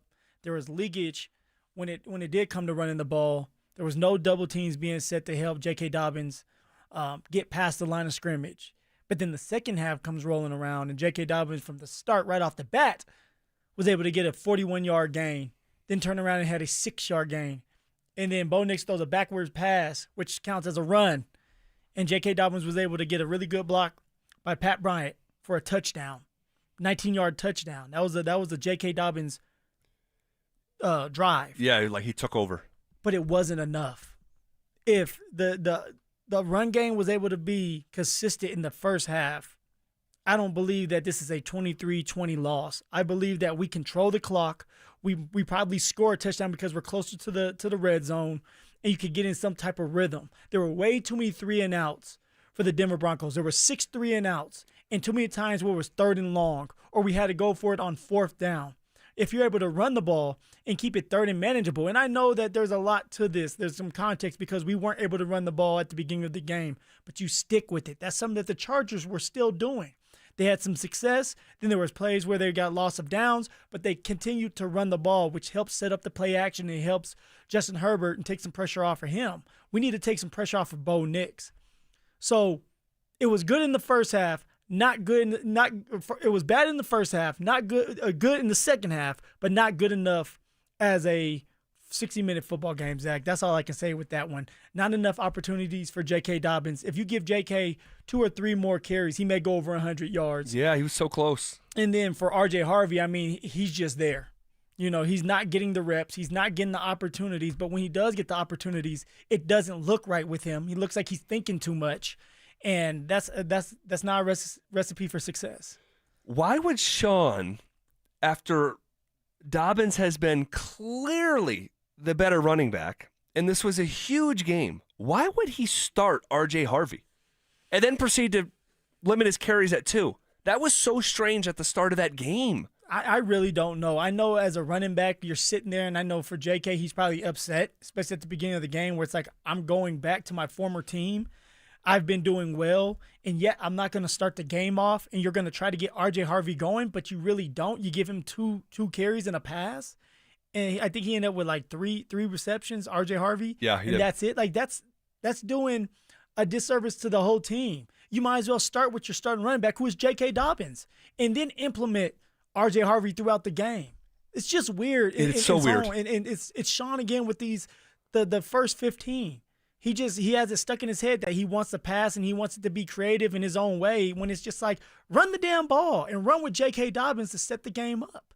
Disturbing stat here I'll share with you here in just about 10 seconds. But first, this Friday, the 26th, we're heading to downtown Denver for Bud Light Football Friday. We'll be live from Society Sports and Spirits off of Blake Street from 2 to 6 p.m. Bud Light will be giving away a pair of tickets to Broncos-Bengals Monday Night Football, along with 2 Bud Light VIP tailgate passes. You have to be 21 or older to enter that contest. Bud Light, official beer sponsor of the Denver Broncos. Disturbing stat, R.J. Harvey's 14 yards receiving was second on the football team yesterday. Second. The third leading receiver was Lucas Kroll with 9 yards.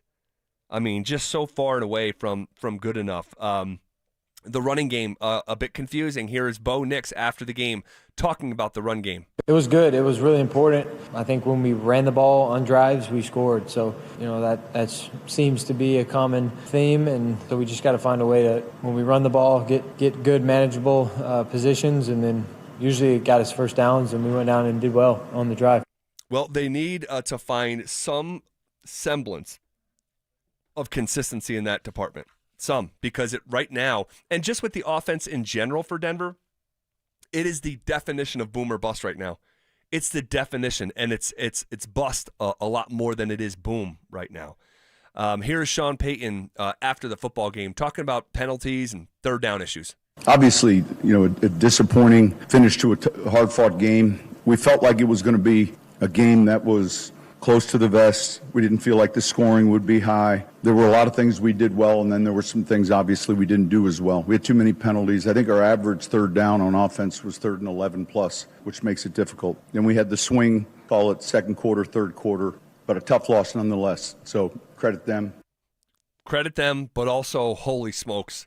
Got to be better. Have to be better, man. It's hard enough to go and beat a undefeated team on the road, but then to simultaneously fight a two-front war with penalties, it's almost impossible. The fact that the Broncos were actually close enough to win the game when your offense sputtered that bad and you gave up a football field of penalties, it's a minor miracle they had a chance to win.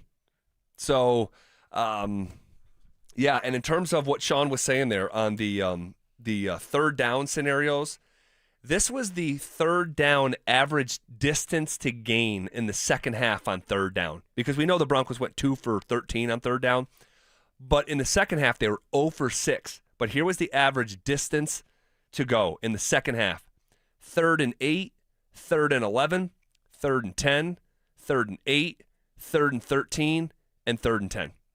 So a couple sacks, some penalties, maybe a loss of yardage from a run.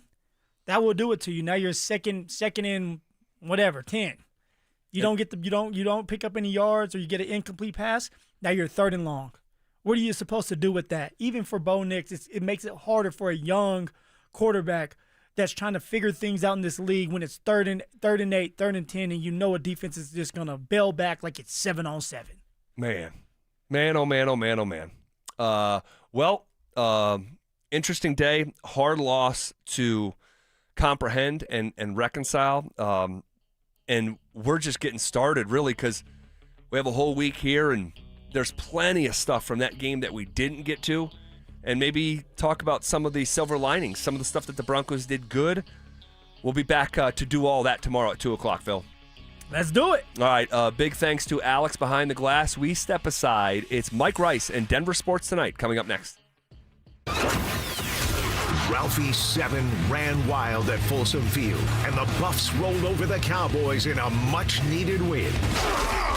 Can Coach Prime and company keep the momentum rolling as they begin their slate of conference play in the Big 12? Denver Sports 104.3. The Fan. Hey, what's up, guys? It's Zach here to tell you, to emphasize to you, you need to prioritize playing golf in Aurora this fall, all right? My friends in Aurora have exactly what you need. I'm talking tee times, beautiful golf courses, and even restaurants for after-round fun. Look, I enjoy leaf peeping every fall, but instead of heading to the mountains, I'm going to be heading to my local Aurora golf courses, all right? Spring Hill, an executive course, but you'll still use every club in the bag. Aurora Hills, the original Aurora course, always a favorite. And then you have Meadow Hills, a former country club with the tree-lined fairways that, oh my gosh, I just love it. Saddle Rock, my personal favorite, a High Plains link-style course with incredible views of Pikes Peak and the Rocky Mountains. And finally, Murphy Creek, a prairie links layout that you're going to love. Guys, for more information and to book a tee time, visit golfaurora.com and go ahead and smash that follow button on Facebook, X, and Instagram at golfaurora.co. Okay, Michael. Any other questions about your Select Health insurance? How much time do you have? I have exactly as much time as you need. Wonderful, because I have exactly 112 more questions. 112. 112. 112 it is. Let's do this. Real people, real answers in real time. Select Health, insurance made simple. Learn more at selecthealth.org.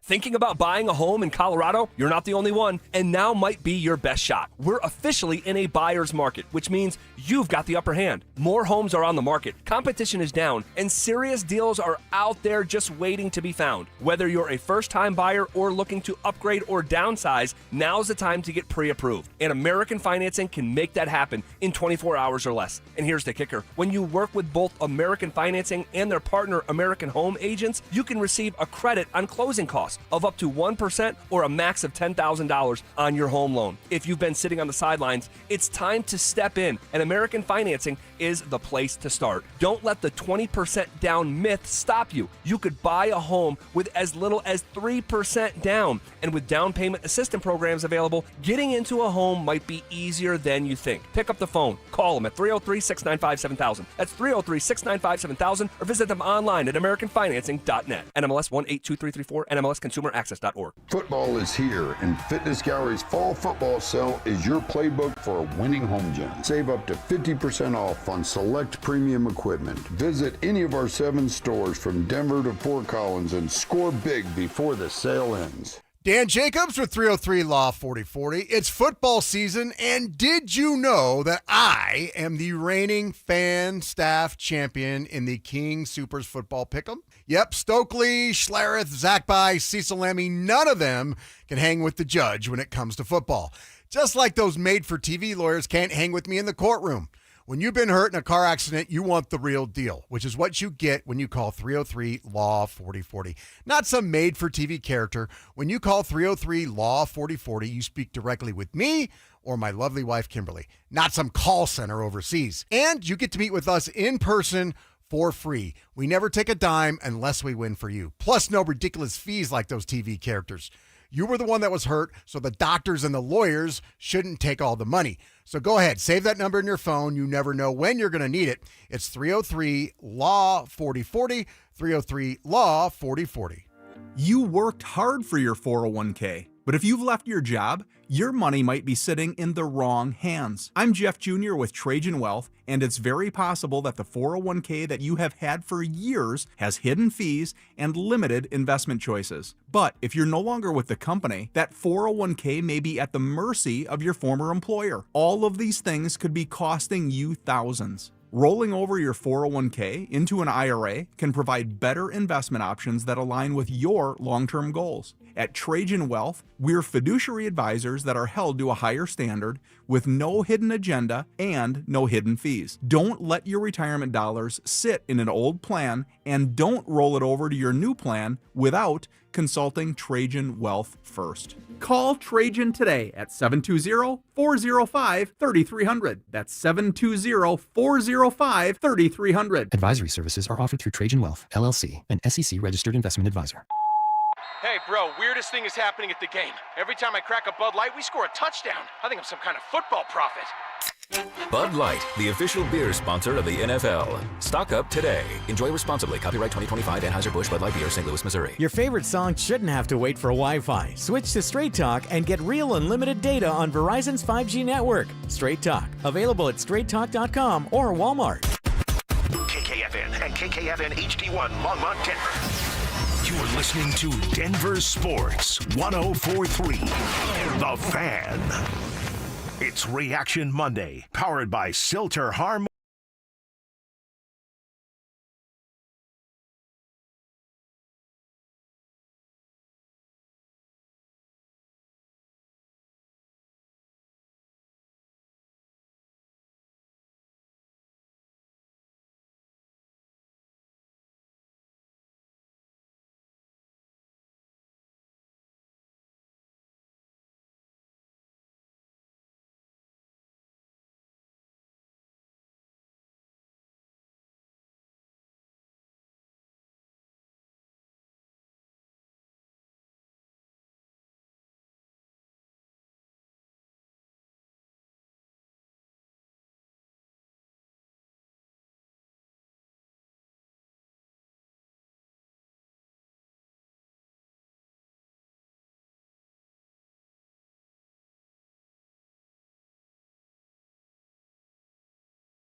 Straight week. Alex, have you I know you've been knee deep in all the conversation all afternoon, all day really, even going back to yesterday as we were both here living through what turned out to be another nightmare at the last second nightmare.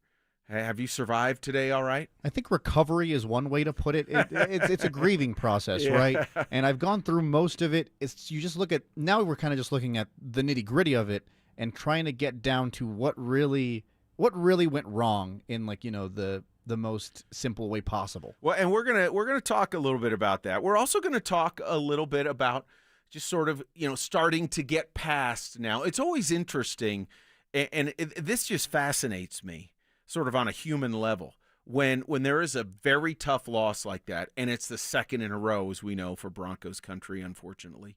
There's sort of the stages. First, you're watching the game. This is the stages for me anyway.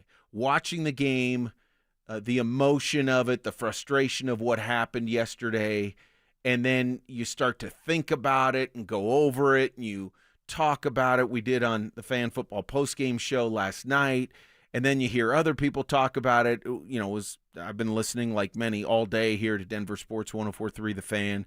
And then, you know, you start to think about this show, and there's just sort of that gradual. And by this time, and we're going to give people one last chance to kind of process and vent a little bit, because we're here for you. But by this time, it's like, okay, I think I'm ready to begin the process of moving forward.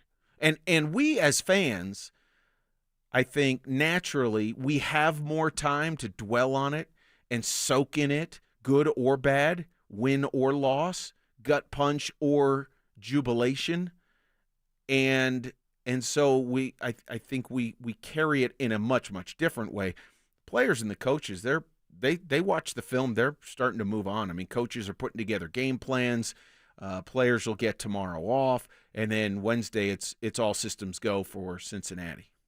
So Yeah, and it's really similar in the sense where we as fans, at least for football, you have to go an entire week now, right? Where your last memory is now for 2 straight weeks, the Broncos losing with zeros on the clock to a field goal. And there's not much you can do about it except for kind of grieve through it, maybe rewatch a couple highlights, you know, and just wait for next week to come. And I think next week is a very exciting week for Broncos country because you get a Bengals team that in theory, on paper, you should manhandle. Well, and we will touch on that, and it is a Monday night game, so there's one extra day to wait. It'll be a week from tonight at Empower Field at Mile High.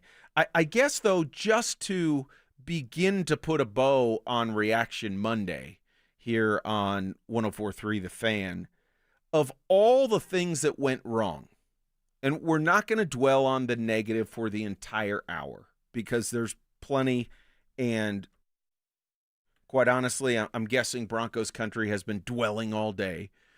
That's part of being a fan. But of all the things that went wrong, Alex, I'm starting tonight by asking what bothered you the most. And the RamosLaw.com text line is there for you guys if you want to weigh in. One last sort of hurrah to get something off your chest at 303-713-1043. And unfortunately, there are plenty of things to choose from, plenty of candidates to take your top spot or two. But what comes right to mind for you when you think of yesterday's game against the Chargers, the way it went down, certainly the way it ended? What bothers you? What left you with the worst taste in your mouth? I think like many fans, and Sean Payton brought it up a lot as well, it was the penalties that come to mind first, where you have multiple situations where instead of having a 3rd and manageable, you're moving back, and now we're at 3 and 11, and it becomes that much more difficult to convert for a first down. But outside of the penalties, I think what really irked me is for several weeks now, the first, let's call it 12 plays for Sean Payton, 3 and out, 3 and out, 3 and out. If you're trying to beat a really good team, you can't wait until the second half of a game to get your offense going. You need to be able to give your players opportunities and chances in those first couple of drives to establish something, not go out there and immediately get booted and put your defense back out there and hope they can keep holding their end of the bargain. So what I'm hearing you say with the mistakes, the 3 and outs, fixable problems. Absolutely, those should be fixable. You wish that those were things that maybe weren't needing to be fixed going into week 4, but still they're issues that you can address and that can be fixed. Penalties is mostly discipline, right?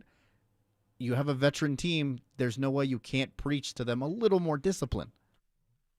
You'd like to think with a lot of these guys, though, and they are veterans, that you wouldn't have to preach discipline. I know you want to remind the guys, you want to stay on top of things, but, I mean, at some point, and I said this last night after the game, and this is just typically the way I view not only football, but sports. I put more of the onus, all things being relatively equal, more of the onus on the players, good or bad, success or failure, on the players than I do the coaches. That's not to say, let me be very clear, that's not to say the coaches bear no responsibility. It's not to say Sean can, wipe his hands on his shirt and say, hey, my hands are clean. No, I mean, they all had a hand in it, especially when you look at the wide variety of breakdowns yesterday across both units.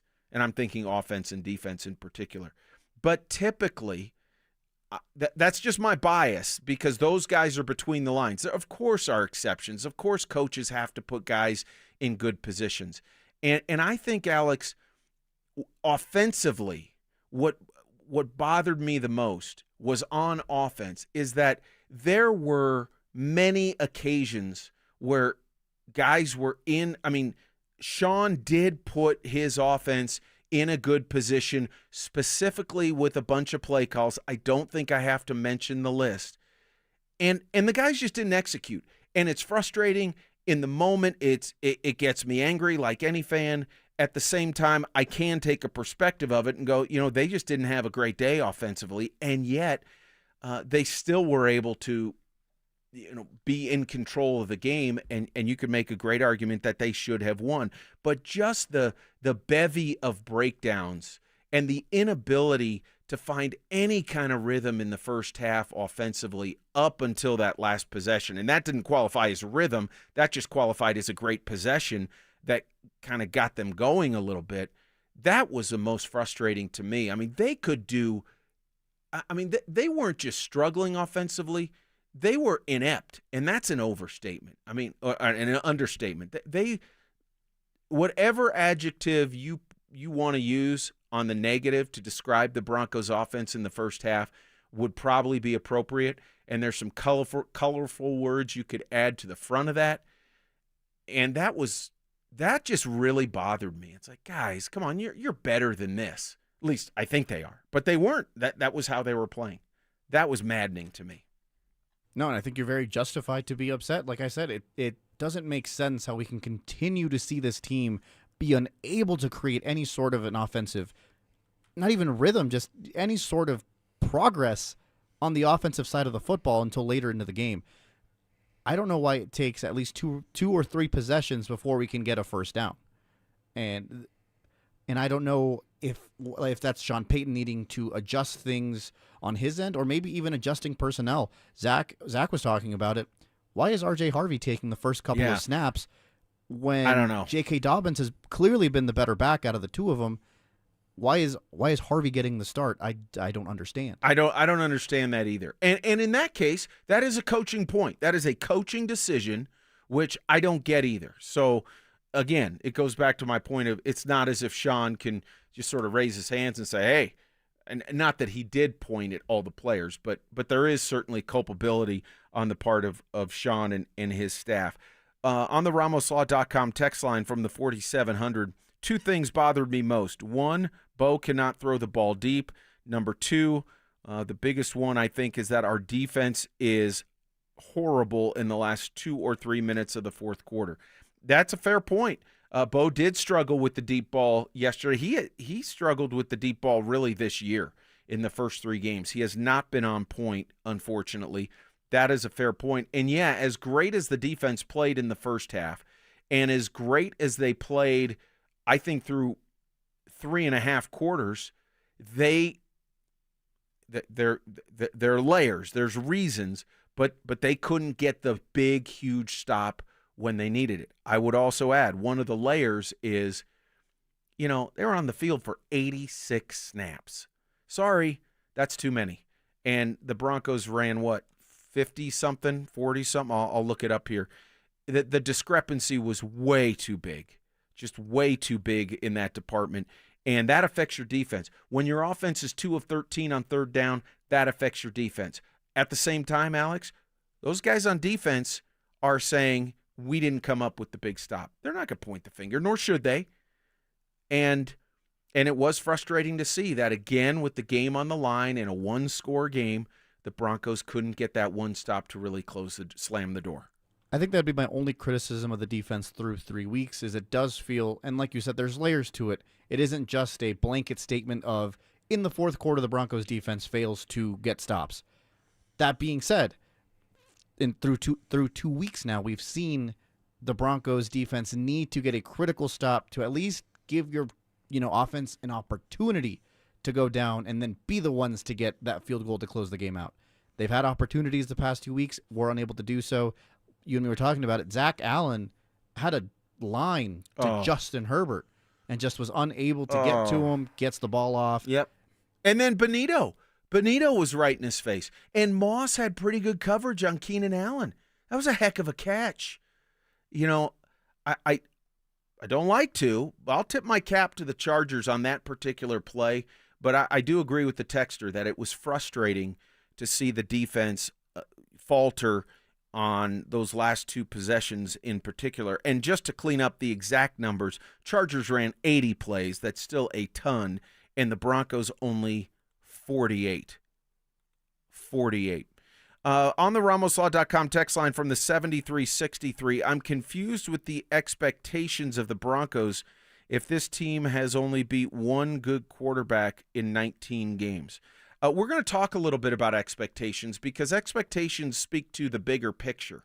And we'll save that for the second segment. But I would say that as I came out of that game, as the game ended, and my immediate reaction was, as much as I hated seeing the defense falter, that last possession when the Chargers, second to last possession when the Chargers tied it with the touchdown pass to Allen and then won it with the field goal, I can't put the bulk of the blame on the defense.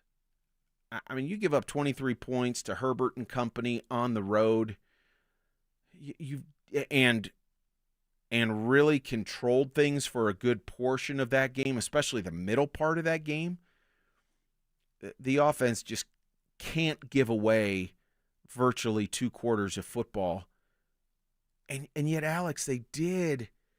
And they still lost on the last play.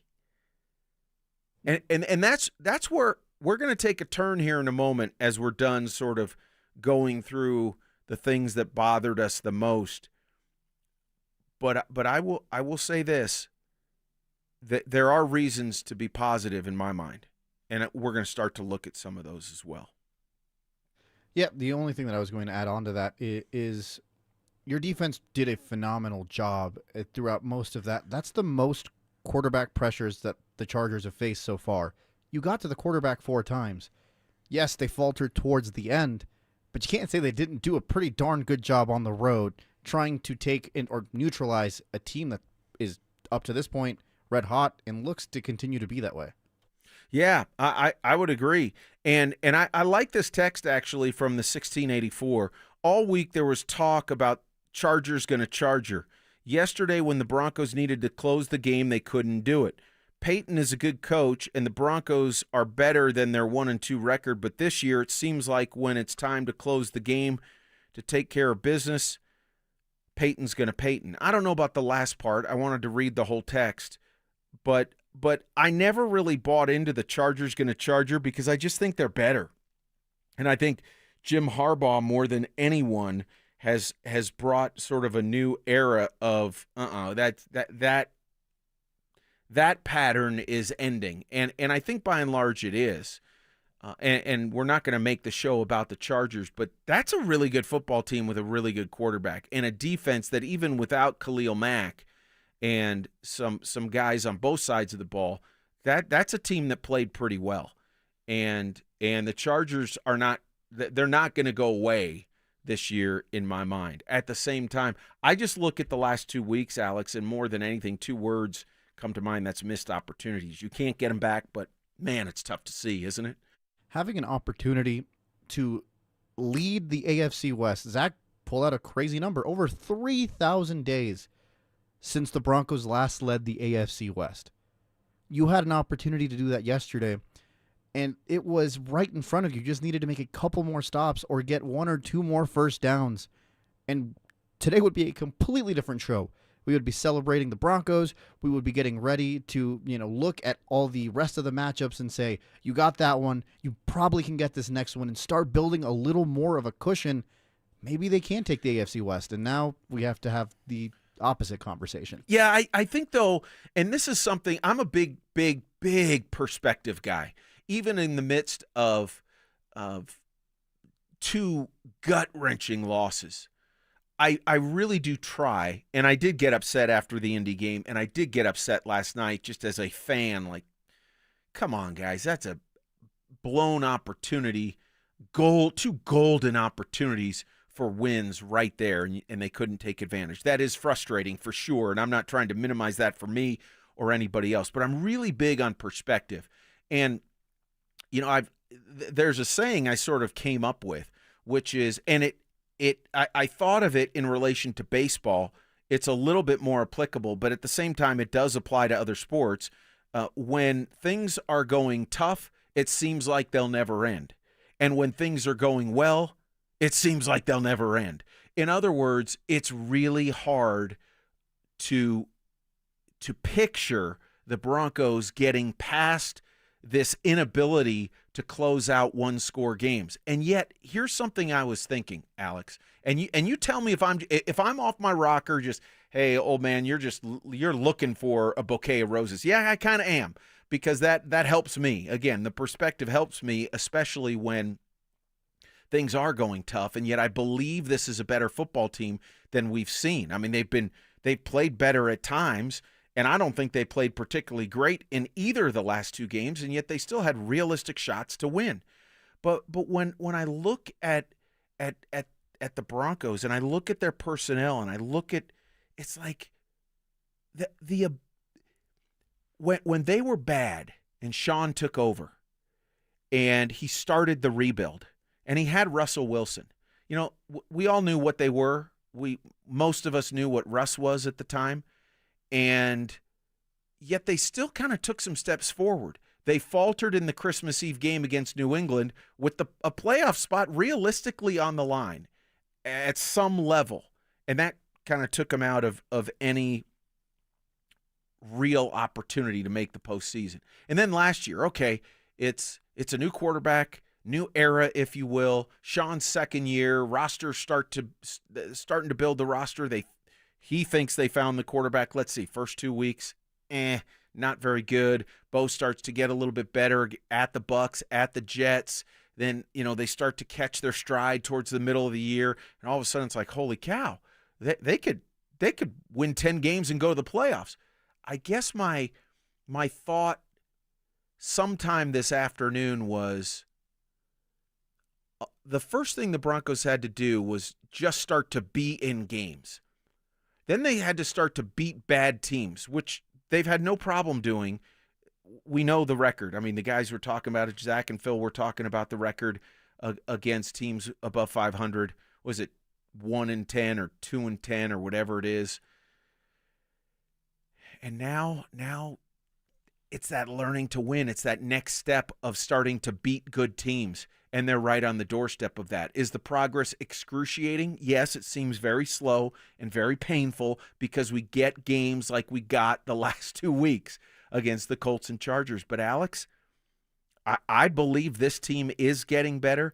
I believe these losses they will take to heart. They will fix their mistakes. And I honestly believe as we sit here coming off of these two games, I may sound like a clown. Hammer me if you want. That's fine. I'll stick with it. I believe this team has better days ahead this year. I picked them with 11 wins. I don't know if that's going to be in the ballpark, but I don't think we're going to be talking about this kind of frustration week in and week out all season long. I just refuse to believe that until I see it, and I hope I don't see it. I know. I think you're absolutely right. And every team needs to start to accumulate these kind of, tough losses. No team just wakes up one day and is all of a sudden going to be a Super Bowl champion. They need to go through growing pains. I think sometimes in Broncos country that kind of gets lost because we have been pretty lucky where we get, like Peyton Manning comes in one year and all of a sudden the expectations change because you have Peyton Manning. Right now we're rebuilding, and that's okay. We're on year 2 of Bo Nix. We'll get into it next segment here. The guy that you just lost to has been in the league a little bit longer than 2 years. That's exactly right. So this is going to take a little bit to build, and it's okay to be frustrated with these losses, but I'm with you. They're going to learn from it. They're going to get better. On the RamosLaw.com text line from the 3686, here's a quote I live by. The good news, nothing lasts forever. The bad news, nothing lasts forever. Very similar to what we're talking about, and I agree with that. From the 0088, you're exactly right. We've lost to 2 undefeated teams by a total of 4 points. It's annoying, but it's not all doom and gloom. The problem will be if we don't learn from the mistakes. I do agree with that. And again, we're winding down a difficult reaction Monday. And at some point, yeah, we're all frustrated in Broncos country. We all have a little different take, as Alex and I pointed out, our biggest pet peeves, if you will, the things that bothered us the most coming out of that game. But at the same time, I am going to look at the big picture. I have to look at the big picture. If you're not there yet and you can't move on, hey, I respect that too. But I'm going to look at the big picture because I believe in this team and I still believe in this young quarterback. That's next on Denver Sports Tonight. Follow us on YouTube, Instagram, and TikTok at Denver Sports 1043 to stay up to date on all your local teams. Denver Sports 1043. The Fan. Hi, it's me, Flo, here to tell you that with the Progressive Home and Auto Bundle, you get 24/7 protection, so you're covered no matter where the day takes you. Even I added too much water to the pizza dough day? Yep. How about getting a call from my daughter to pick her up at the airport because her boyfriend is unreliable day? Especially that day. What about finding out that one of my pipes suddenly burst in my basement day? Progressive has every day covered 24/7 with a Home and Auto Bundle. Also, you have a lot of bad days. Oh no, that was all the same day. At least you're covered with Progressive. Progressive Casualty Insurance Company affiliates and other insurers. Not available in all states. You're still glowing, flirting, grooving. You still got it. But your immune system weakens as you age, making it harder to fight flu, pneumococcal pneumonia, RSV, and COVID-19. Vaccines are a key part of any health routine and help strengthen your immune response. Ask your doctor or pharmacist which vaccines you need. Schedule in minutes at vaxassist.com. Sponsored by Pfizer. Go from daydreamer to industry leader with Amazon Business. From office supplies to IT essentials, Amazon Business provides tools that help you save costs and make insight-based decisions. Learn how to bring your visions to life at AmazonBusiness.com. Here's the tale of the daily med fill. Same old pharmacy, same old bill, but those prices kept rising higher still. Till the savings wrangler rode in, cool as can be. Tap Good RX, saving massively. No plan? Don't matter none. Up to 80% off. The deals are done. Discounts hitting harder than Ma's chili. Dang. That one little app does all the rest. Save time and money on prescriptions. Check Good RX. Good RX is not insurance. You still got it. But your immune system weakens as you age, making it harder to fight flu, pneumococcal pneumonia, RSV, and COVID-19. Ask your doctor or pharmacist which vaccines you need. Sponsored by Pfizer. Join Denver Sports 1043 The Fan and Samuel Adams at Mile High Station on Monday, September 29th from 4 to 6:15 p.m. for the Fan Football pregame show. Get your head in the game with orange and blue face painting and ice cold Oktoberfest. See you there. Hey guys, Mark Schlereth here. Imagine your home quieter, cooler, and more beautiful with the new Infinity from Marvin windows. Right now, Gravina's Window Center of Littleton is offering 25% off. These aren't ordinary windows. They're built to outlast, outperform, and turn heads. Family owned since 1973, trusted across Colorado, and they never cut corners. Call them 303-794-0490 or visit windowsforyourhome.com. Don't delay. Quality costs less than regret. Dental phobia? Consider Sedation Dentistry with Clarkson Dental. Their highly trained team will lead you through an exceptional dental experience from that first fearful call all the way through to aftercare. Call the most experienced sedation dentist and staff. Clarkson Dental, coloradosedation.com. Hi, I'm Terrell Davis, two-time world champion and Pro Football Hall of Famer. There is nothing more important than your health. That's why I made the smart move to invest in fitness equipment with Fitness Gallery. It's a game changer. I have a true treadmill at home. It's the smoothest and quietest I've ever been on.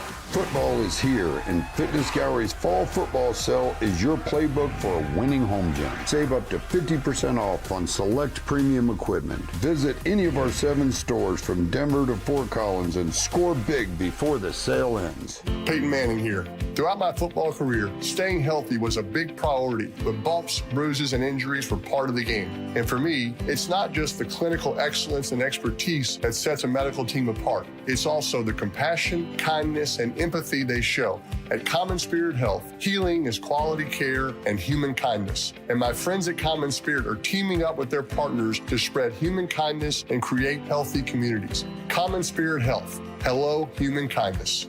Attention taxpayers, if you owe $5,000 or more and have missed another tax deadline, you're officially on the IRS's radar. The IRS has resumed aggressive collections. That means wage garnishments, bank levies, even seizures of your home, car, or retirement accounts. If you owe $5,000 or more and missed the deadline, you're stacking new debt on top of what you already owe. Call Priority Tax Relief now. Their experts fight back fast and are saving their clients millions in tax debt every month. I owed over $50,000.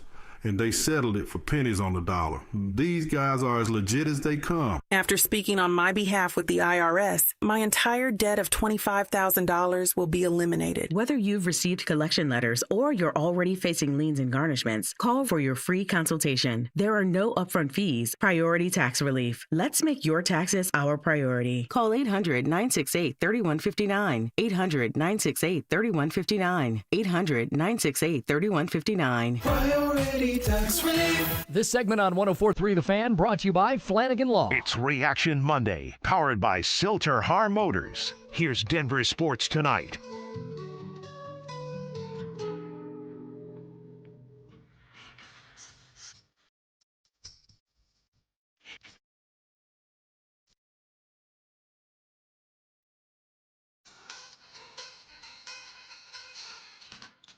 It is all right, Broncos country. Mike Rice, Alex Botello on Denver Sports Tonight. Trying to get that sun to peek through the clouds after a Pigpen kind of game. Remember the old Peanuts character Pigpen, Alex? Are you old enough to remember Pigpen? I've seen my fair share of Peanut specials. Yeah, okay. Yeah, you know, with the ashes over the head. And it's like, oh, man, it does feel like that for sure at times. Talking some Broncos here on Denver Sports Tonight. On the RamosLaw.com text line, you can weigh in 303-713-1043 from the 88-18. Broncos are 3-0 against the opponents on the field, but 1-2 against ourselves. The number and timing of the penalties is atrocious.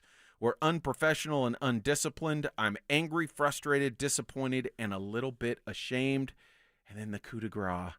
This must be what it's like to be a Raiders fan all the time with one of those oogly woogly face emojis, you know. Yeah, it's frustrating. And by this point on a Monday, after another gut punch, I do sort of resort to smiling a little bit because we know it's football and we're all passionate about it. We also know there's a perspective to that as well, which I do try and focus on when things don't go the Broncos' way, and especially when they don't go the way in the manner that they did the last 2 weeks. But we turn our attention for a moment, Alex, to quarterbacks. Justin Herbert yesterday was 28 out of 47 for 300 yards, a touchdown, and a pick. Broncos sacked him 5 times. They hurried him a few other times. And he completed just a shade under 60% of his passes, which for him is low. He had very good success against the Broncos last year, if not over 70%, in the upper 60 percentile in the 2 games, the 2 wins over Denver last year. So I thought on balance, the Broncos did much better defensively against Herbert for the bulk of that game. He came up with 2 really good drives in crunch time, and the Broncos have to shore that up. But this is something that was I looked up over the weekend. This is Justin Herbert's 6th year in the National Football League. And we had Pete Fox on, who covers the Chargers for Locked On Chargers, on Denver Game Day yesterday. And I was asking Pete about Herbert and is he in the elite category of NFL quarterbacks? I thought Zach and Phil had it exactly right, that he's really trying to punch through to the level where Burrow, Mahomes, Jackson, and Allen all live right now. And he's especially after the start, he's a fringe. He's fringe. He's like right there. Right there. I agree. And I think team success is really the final step for him to legitimately say that he's in that category. But Pete made an interesting comment. He said, at least, and again, this is coming from someone who covers the Chargers, so consider the source. There's bias there. But that the numbers have been, in large part, elite for Herbert, certainly when you look at touchdown passes to interceptions the last couple years. But the sort of general consensus of Herbert being in that group has not been. And I think that's right on. My point is this. It takes some time. I know.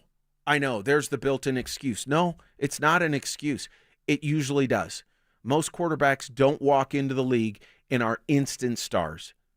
Tom Brady wasn't even a starter when he entered the league. I mean, infamously, we know who has the rookie record for interceptions. Infamously, we know who lined up under guard at one point. And that's just to illustrate the point with some high-profile examples. I don't know where Justin Herbert's going to wind up in his career. I do know this. He's a darn good quarterback, and he's going to be a huge reason that the Chargers, I think, are going to be a very good team all year. And similarly, I'm not ready to – am I taking a little bit of a step back on Bo? Only in this respect. I did believe solidly that they found their franchise guy.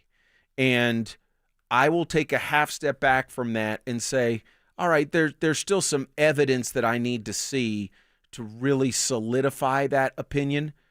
I'm hopeful, I'm optimistic, and if I had to put a bet down, I would put a bet down that he is that guy. But this is not a surprise to me to see him struggle, even to see him struggle mightily at the start of the year. Before the opener against Tennessee, on this show, I was very open about saying I don't think this is going to be a game against the Titans in which the offense rolls up 35 to 42 points and it just looks like a well-oiled machine. And it hasn't really since. There were flashes against the Colts, good stretches of play, and then fewer stretches of play that showed me against the Chargers. But, Alex, this is not a surprise to me. I don't like to see it, but I still have great faith and great hope that Bo Nix is going to be at least a very good quarterback sooner than later. When that is, I don't know. But again, Justin Herbert is starting to kind of push the ceiling on the elite group in year number 6. So to think that Bo is going to do, and that's where I do think Sean was a little bit out front of himself when he said, yeah, he'll be a top 5 quarterback here in the next couple of years. I don't know if that's the timetable, but I do think at some point Bo is going to be very, very good. I'd like people to point out who was a finished, bona fide product after 2 years. I can't think of anyone off the top of my head. There's so many players in this league. Even, let's look at Daniel Jones over in Indianapolis. Well, this is what, year 5 for him maybe? He's finally starting to look a little better. Yes, I know part of that is that he's no longer in New York. But still, you have a couple years under your belt now. You start to recognize things quicker. You start to understand how to play your position at that level. Bo Nix still needs to go through a couple of those growing pains, and I'm with you. I think we have our guy for the next couple of years. To think that he would be a finished product and pushing to be a top 5 quarterback after a couple of years in the league is borderline blasphemy, if not just blasphemous, from Sean Payton. Daniel Jones is in his 7th year. So even more of an example to be like, this guy, look, he's not an elite quarterback. He's not on Justin Herbert's level.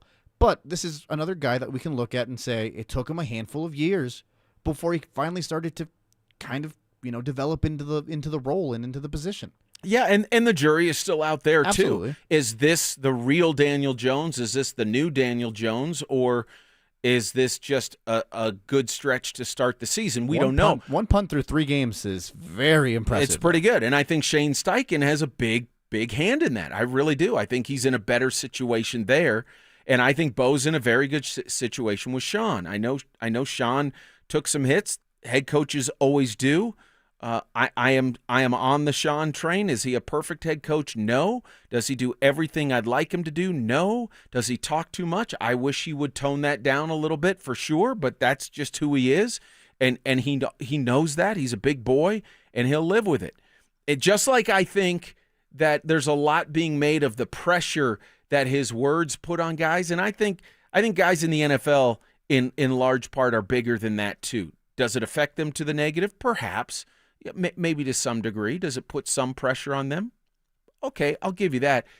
To the point where they're just self-destructing? No. In Bo Nix's case, Alex, I'm looking at it saying here's a young guy who is a fiery competitor to begin with. Sean Payton doesn't need to motivate Bo Nix to watch film, doesn't need to motivate Bo Nix to try and be great, to put in the work to be great. That's one reason why he loves Bo to the degree that he does.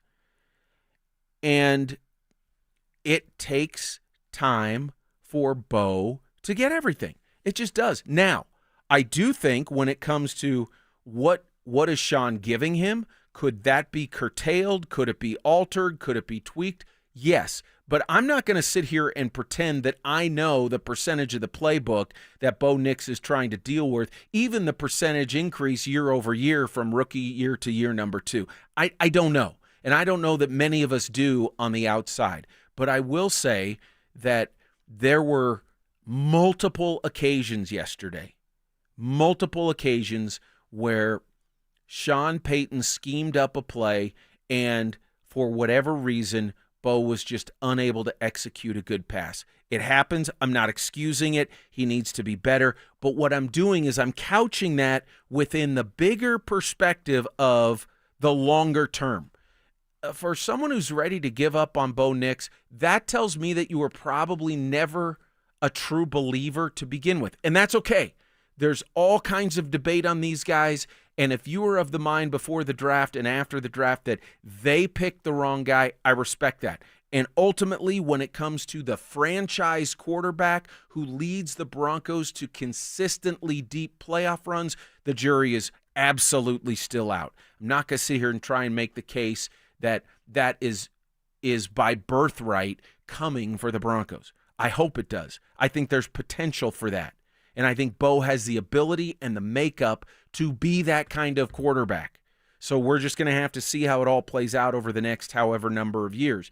But to think that Sean Payton is somewhere close to the hot seat or Bo Nix's future is somewhat in doubt with the Broncos, to me it is so premature with that.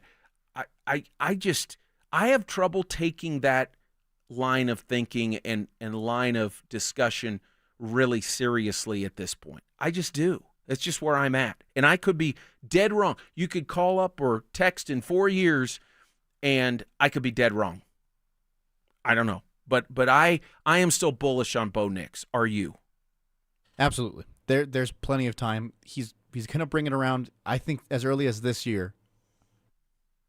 You think so? I feel it. I do feel too. It. Yeah, I feel it. Don't look at me like that. Don't look at me like we're on two different planets here. I was just making sure. I do. The conviction is there. It's there for me. I absolutely see better days ahead. And I will say this, after 2 games last year, this was my thought because I remember thinking it after the loss to Pittsburgh when, what was that, a 13-7 game, and Bo threw 2 picks, I believe, in that game, and it was like, He started throwing a lot of picks early. Yeah. It was almost concerning. But my thought, because I remember it vividly, was I hope they got the right guy. And then he goes down to Tampa and does what he did against the Bucs. They were able to find a way to beat the Jets, and all of a sudden things started to click. I do believe there's another level he's going to get to this year, and I believe when he gets there, the progression, I think, will continue. When we return, a little bit of college football. The Buffs get a win. Oh, the Rams. The Rams. That's next. The Broncos blew a late lead and got walked off by the Chargers in L.A. With a growing list of penalties and missed opportunities, will Sean Payton find a way to clean things up on offense? Denver Sports 104.3. The Fan. Ho, ho, ho. Yeah, I know you didn't plan to hear from me this early, but I'm tired of lugging this bowl full of jelly around. That's why me and Mrs. Claus are with Soda Weight Loss now. I'm losing 6 pounds a week. My knees are loving my results, and I'm keeping up with the elves again. And the wife, she's all about this healthier me. Keeps telling me I'm slaying. Ready to slay all those holiday pictures? Get photo ready and join Soda Weight Loss right now. When you join, your partner joins for free. With all the weight I've been losing with Soda Weight Loss, they're gonna have to make a whole new Santa suit for the big ride. Real support and help from nutritionists who are just a call or text away. Take advantage of Soda Weight Loss's partner program. Visit sodaweightloss.com. That's SOTA weightloss.com. Soda is, say it with me, state of the art. Another summer has ended, and you may have noticed that your energy is lower, your workouts aren't as productive, perhaps you aren't sleeping as well and feel foggy all the time. Maybe even your sex drive is off. This is Jeff for the Rocky Mountain Men's Clinic. And if you're experiencing some or all of these symptoms, it's likely you have low testosterone. And if that's what's going on with you, don't wait. You need to call us at Rocky Mountain Men's Clinic and get treated for your low T. Because living with low testosterone is no way to live. With our low T treatments, if you're like most guys, your life will change considerably. Improved sleep, better energy, greater gains in the gym, better mental clarity, and your sex drive will likely improve as well. Plus, most men see these results in just a few weeks. So call us. Your initial visit is just $99 and includes PSA and T-test and a medical consult. And if you start on testosterone the day of your appointment, your visit is free. Call 720-440-7900 or go to RockyMountainMen'sClinic.com.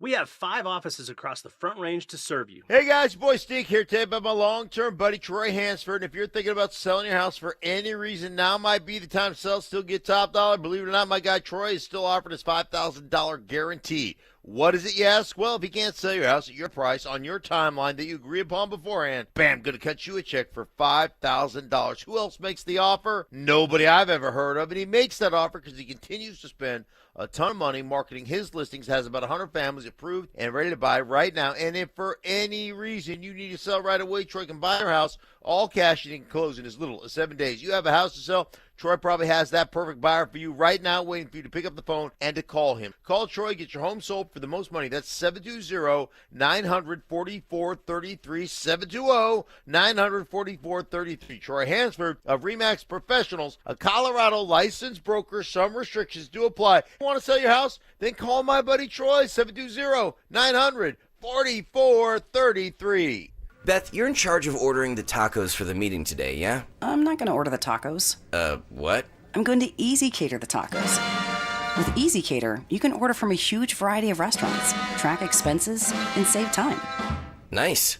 Oh, by the way, you're emailing the meeting notes, right? No, I'm going to easy mail them. Where's my music? Sorry, Ben. There's no Easy Cater for that. Easy Cater, the easy way to order food for work. Order now at easycater.com. Oh, could this vintage store be any cuter? Right? And the best part? They accept Discover. Accept Discover? In a little place like this? I don't think so, Jennifer. Oh, yeah, huh? Discover's accepted where I like to shop. Come on, baby, get with the times. Right, so we shouldn't get the parachute pants? These are making a comeback. I think. Discover is accepted at 99% of places that take credit cards nationwide. Based on the February 2025 Nielsen report. You could save thousands of dollars on the products your business uses the most with the Home Depot's new Pro Extra Preferred Pricing. Registering is free and easy. Just have your tax ID or business or contractor's license ready. But don't wait. The current preferred pricing benefit will end on November 15th. Visit your local Pro Desk to register now and unlock the deepest savings on the products you choose. Marketing can feel overwhelming. Where to start? What works? What doesn't? That's where your marketing experts at Denver Sports come in. Audio, video, online marketing, and we know how to cut through the noise so your customers finally hear your story. You don't have to waste time guessing or spinning your wheels. We'll guide you with a proven plan that turns your marketing into growth. Let us handle the hard part. You do the easy part. Head over to DenverSports.com and click Advertise with Us and start growing your business today. This segment on 104.3 The Fan is brought to you by ROX Rocks Heating and Air. Stay up to date on the Broncos with our 9 News Broncos insider Mike Kliss. Presented by Fitness Gallery. Hear the latest from every practice and every game every single week during football season. Denver Sports 104.3 The Fan. It's Reaction Monday, powered by Silter Har Motors. Here's Denver Sports Tonight.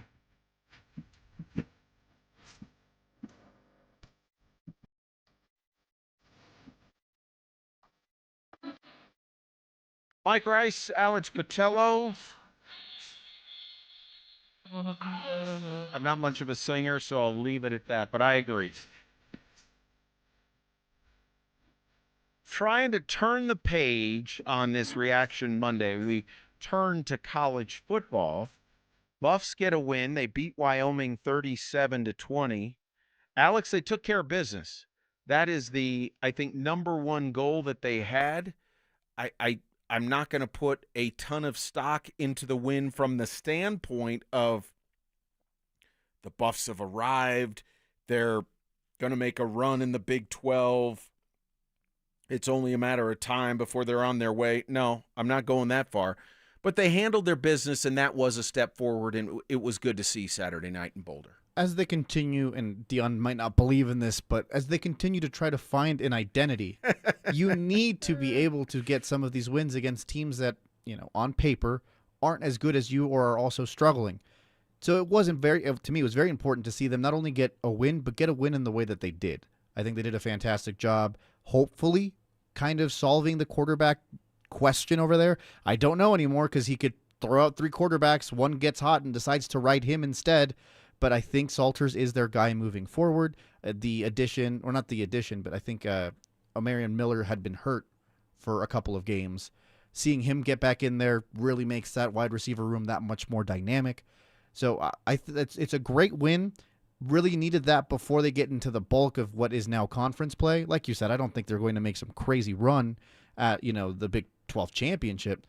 But this is important for them to try to get themselves into a position to, maybe go to a bowl game again. Well, I think absolutely. I mean, that's at least where they want to be. I don't think that's an easy road to hoe at this point with a 2-2 record. And listen to the gauntlet that the Buffs have coming up. Number 25 BYU in Boulder this Saturday night. Saturday, October 4th at, right now, number 24 TCU. Saturday, October 11th, number 14 Iowa State at Folsom. And then Saturday, October 25th, after a CU bye, the Buffs will be in Salt Lake City to battle the Utes, who got their fannies handed to them over the weekend by Texas Tech. So that is a very difficult stretch of football for the Buffs.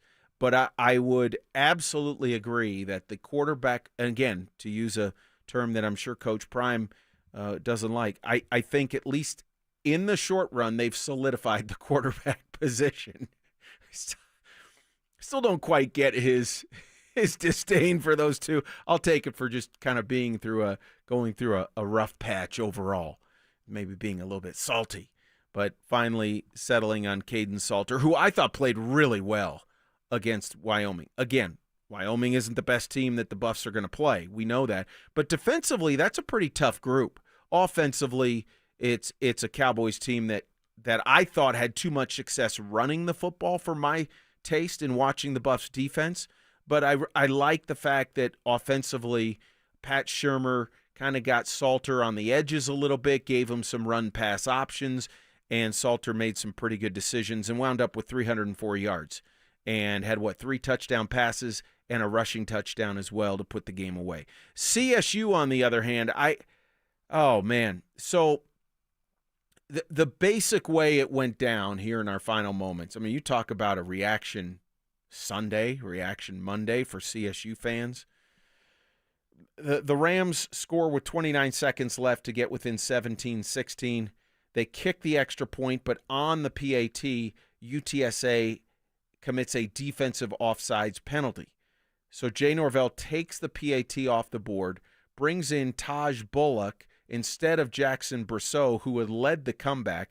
Bullock takes over at quarterback from the 1.5-yard line, rolls out and throws sort of an option pass that's incomplete, and the Rams lose 17-16. I said this Sunday, normally I'm fine if a coach, especially on the home field, goes for 2, you're trying to put it away. That felt forced. It really did. And I know it's easy to second guess. The call didn't work out. I really like Jay Norvell. Seems like a great guy. The Rams are off to a very rugged start, and they get into Mountain West Conference play here. That's a tough way to go into conference. I would have much rather have seen them go to overtime, Alex. Yeah, I mean, the way that it's not a game that I got to finish watching. I got to hear most of it because we played it here here at the Fan. That's the kind of ending where if we're on the road, maybe I can understand wanting to get out and not have to deal with the rest of that game. It's a very bold maneuver, and from listening to you talk about it, it really feels like there just was a disconnect on what they wanted to do at the 1-yard line. horrible, horrible way to lose a game, Yeah. especially when if you go to overtime, you're at home. You could probably take this. You could probably take it. More often than not, odds say that the home team is favored in that situation. Yeah, and Brosseau had played pretty well in leading the comeback. I guess he's taking over as the starter now. I did hear that. Yeah, Braden Fowler has been benched officially. Yeah, so. Fowler, BFN is on the bench. And so Washington State will be up next for the Rams. Rams are in a stretch right now of 5 of 6 at home. They got a gift in the win over Northern Colorado. They gave up a game against UTSA, home against Washington State, at San Diego State on Friday the 3rd, Friday the 10th, home against Fresno State, and then Saturday the 18th of October at home against Hawaii. So one more non-con, and then SDSU, Fresno State, Hawaii at home, and then at Wyoming to get the Mountain West season started. Rams got some things to figure out. I'm optimistic. I'm hopeful that Brosseau can get it done offensively because that offense has really struggled. Yeah, I think it's a team that, listening to a lot of the games working here at the station, is a team that usually has enough pieces to, get wins and be able to move downfield. It just feels like this year, Braden Fowler has definitely taken a step back, but even some of the targets that he's lost, whether that be players going to the NFL or maybe just leaving, really has impacted the way that they try to run that, operation over at CSU. Hopefully, now that they move on to a different quarterback, they're able to get back and see what they can do the rest of the year. You get the last word, Alex. Always fun to hang out with you. Thank you. That's Alex Botello, Mike Rice. Thanks to you guys for hanging with us on this Reaction Monday. Stokely, Evans, Stink tomorrow morning at 6 as we start a new week. Really, as we start to look ahead towards the Cincy game for the Broncos next Monday. Thanks for joining us. Denver Sports Tonight on 104.3 The Fan. The Broncos couldn't finish off the Chargers and missed a golden opportunity to gain ground in the AFC West. With an uphill battle ahead of them, can Denver get back on track and keep pace within the division? Denver Sports 104.3 The Fan. What's going on, everybody? Phillip Lindsay here. And last year, I went a little rogue and dropped a discount code from our friends at Hermes Worldwide. And you guys used it so much, they almost got mad at me. Well, I'm feeling a little spicy again this season. So I'm bringing it back, baby. You can get 30% off your ride to the game with Hermes Worldwide for your entire season. All you have to do is mention the code PL30. Again, mention PL30 when you book your luxury transportation to Empower Field. And contact Hermes Worldwide at 303-577-7600 or visit ridehermes.com/DenverSports. Go Broncos! Hey, want to hear something great? Right now at Wendy's, you can get 2 of the #1 selling bacon cheeseburger in all fast food, the JBC, plus medium fries and a medium soft drink for just $8. Want to hear something else great? Double the burger means double the bacon. Now that's a game changer. 2 of the #1 bacon cheeseburgers with fries and a drink for just $8. Gotta be Wendy's. Limited time only. U.S. price and participation may vary. Request $8 JBC meal deal to obtain discount. Individual items at regular price. Let's go! You're still glowing, flirting, grooving. You still got it. But your immune system weakens as you age, making it harder to fight flu, pneumococcal pneumonia, RSV, and COVID-19. Vaccines are a key part of any health routine and help strengthen your immune response. Ask your doctor or pharmacist which vaccines you need. Schedule in minutes at vaxassist.com. Sponsored by Pfizer. Mike Evans here for Copperhead Plumbing. Your home doesn't have to flood before you know there's a problem. With the Mow and Flow Smart Water Shutoff System, you can monitor your home's water usage in real time right from your phone. You'll get notified the moment a leak starts. Trust Copperhead Plumbing for professional installation. Ask about installing a Mow and Flow system today. Copperhead Plumbing, built to last. Call us once, you'll forget the past. Copperhead Plumbing. They plumb different. They plumb custom. Fall is here. The leaves are piling up. The air is getting crisp. Football's back on TV and chili's been simmering in the crock pot for hours. At Postman Law, the season may change, but one thing stays the same. We fight for hardworking folks when they've been injured. We've recovered billions for our clients, and it costs nothing to find out if you have a case. You don't pay a dime unless we win for you. If you've been hurt in an accident, call Postman Law at 844-POSTMAN today. That's 844-POSTMAN. This is attorney advertising. Hey guys, Mark Schlereth here from my friends at Xfinity, and the other day I'm over at a friend's place. He's pumped to watch football, but his setup, total mess. Lagging, buffering, switching between apps, trying to find a game. He claimed to be a big fan, but I feel like I was being fan-fished. See, if you call yourself a football fan, you gotta have Xfinity. It's the ultimate sports destination. I could find the best games and my favorite teams all in one place. And the way I watch, well, it's next level. It's the perfect fan flex. I've got all the action right in my living room, plus Xfinity's best picture and sound with enhanced 4K, so clear it feels like I'm in the stadium. Sometimes I've got 4 games going on at once. Why? Because why not? On top of that, I get real-time notifications, live stats right on my TV. It's the best seat in the house every single time. Next game day, make sure that big fan isn't a big fail. Learn more at Xfinity.com. Xfinity, imagine that. Restrictions apply. Multi-view requires Xfinity 4K cable TV box.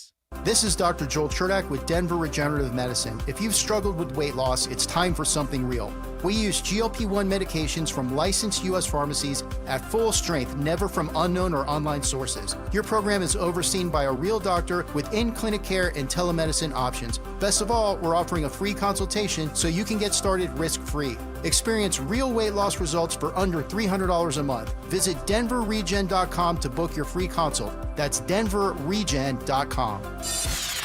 The Stokely and Evans with Mark Schlereth podcast is brought to you by Xfinity. Introducing the 5-year price guarantee. One consistent internet price for the next 5 years guaranteed. Denver Sports 104.3. The Fan. KKFN and KKFN HD1 Longmont, Denver. You're listening to Denver Sports 104.3. The Fan. 3 games of the season. ESPN NFL analyst Dan Orlovsky. They've got depth there because Michael Williams, who's their first-round draft pick, Bryce Huff, who they acquired from the Eagles. Good players, but they're not Nick. This is a defense right now that's giving up like 16 points a game. That's 3rd in the NFL. They're only giving up about 160 yards passing per game, which is top 5. So this was a group that was ascending. It's one of the reasons why the 49ers are 3-0 in first place. This is an enormous loss for this football team. Chargers running back Najee Harris will miss the rest of the season with an Achilles tear. Bears corner Jalen Johnson will undergo surgery to repair a core muscle injury. He could return at some point this season. Cowboys receiver CeeDee Lamb and rookie right guard Tyler Booker both dealing with high ankle sprains. Lamb could miss 3 to 4 weeks, Booker 4 to 6. Commanders quarterback Jaden Daniels remains day-to-day with an injured knee. Did some light work today, will do more tomorrow, and the team will have a better feel about his status for week 4 on Wednesday. Giants coach Brian Daboll today did not fully commit to Russell Wilson remaining his starting quarterback, told reporters everything is on the table. The ACC will move to a 9-game conference football schedule in 2026, joining the other Power 4 leagues in going to 9 conference games. Hey, it's Michelle Smallman, and coming up Tuesday, friend of the show Adam Schefter joins us at 8 a.m. Eastern to discuss all the news around Week 3, including when will we see a quarterback change in New York. It's on Sportsmanlike, 6 a.m. Eastern, right here on ESPN Radio, ESPN2, and ESPNU.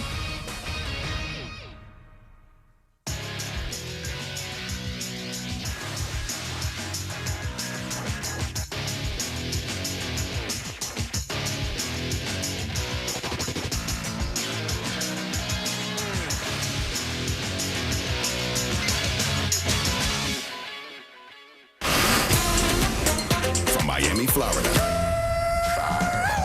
to Dallas, Texas. I'm ready. How about that, Cowboys? To you. This is Amber and Ian on ESPN Radio, the ESPN app, and on SiriusXM Channel 80. What do you get your spouse of 22 years for her birthday? You've run out of things. Ian's run out of things to get his wife. Her birthday is this week. He needs your advice, America. If you want to weigh in, just hit us up on the Dr. Pepper call-in line. 888-SAY-ESPN, 888-729-3776. Amber and Ian is presented to you by Progressive Insurance. You find him at Ian Fitz ESPN. You can find me at Amber W Sports. You're lining up in the phone lines, and we appreciate you because Ian needs some advice. But real quick, let's get you updated on Monday Night Football because it looks like the Lions just scored a touchdown, Ian. Yeah, I think the David Montgomery, it's right on the goal line. They're reviewing it. It looks like to me. Yeah, I think the ball across the plane. I'm going touchdown. Yeah, they called it a touchdown. Now So, it's Lions, 13-7 before the kick. to go. Yep. Yeah, before the extra point. So now, Lions, as far as my personal life goes, you're my work wife. I have my wife, and I've been with you now for 3 years. My wife over 20 years. Jewelry's out of the question because I've done that gauntlet. I mean, you've exhausted every resource. Yeah, for the jewelry. Well, You've she's done the earrings, you've done the necklace. the old thing, right? Well, birthstone. You want the ring, the necklace, the earrings, right? Mm-hmm. And then she loves emeralds, so did that, and then obviously the diamond ring for a obvious reason. Mm-hmm. Now I'm done. That bought me like 10 years of gifts, right? Now I'm out. I got nothing, and we're 22 years in on marriage. I don't know what to get her. They're forget spa treatments, right? Because I'm looking at. I just literally went out during the break in the SportsCenter update, and went and looked in our quote junk drawer. We all have as a family a junk drawer, right? Where all your crap goes in. Whatever cards or, batteries, pens, highlighters, whatever, they go in that drawer. 2 of them. 2. Mm-hmm. $500 gift cards for spa treatments. I believe it. I still have one laying around that I need to use. Thank you. So you women, you want things like the night that hey, give me this, give me that. Let me get away from the kids and right. this. Let me just jump in here, okay? Hold on, Stosh. Let me finish. Okay, finish up. And then let me get away from the kids and the dogs and everything else, and just let me go to Shangri-La, and you don't use it. So what am I doing now after 20 years of I'm done? I've gotten the whole jewelry gambit is done. I've done the spa thing. Failed miserably, clearly. Go ahead, Stosh. What do you got? Ian, been married 27 years. So I got a little You got 17 kids. Yes. 17 kids, yes. So let me tell you, first of all, your thought of cash, no. She already has your cash. Debit, gift card, no, because that's just cash on plastic. See, that's my idea. But that's where I'm going. Right now, that's the leader in the clubhouse is just a gift card. Here you go. But let me tell you what my wife told me, because we've had this conversation, having been married so long. My wife doesn't want stuff. Mm-hmm. My wife wants cash. experiences. Memories. Oh. So I'll give you that's your challenge. I got that covered. That's your challenge. Trips, vacations. All right, let's see what America thinks. That kind here. of experience. Never mind. Sorry. AAA. Oh, okay. She's had enough of those experiences over the last 22 years. AAA ESPN.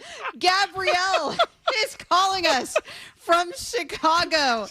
Let's make Gabrielle the best fan of the month, which is brought to you by Dr. Pepper. It's not college football season without the delicious taste of an ice-cold Dr. Pepper. College football, it is a pepper thing.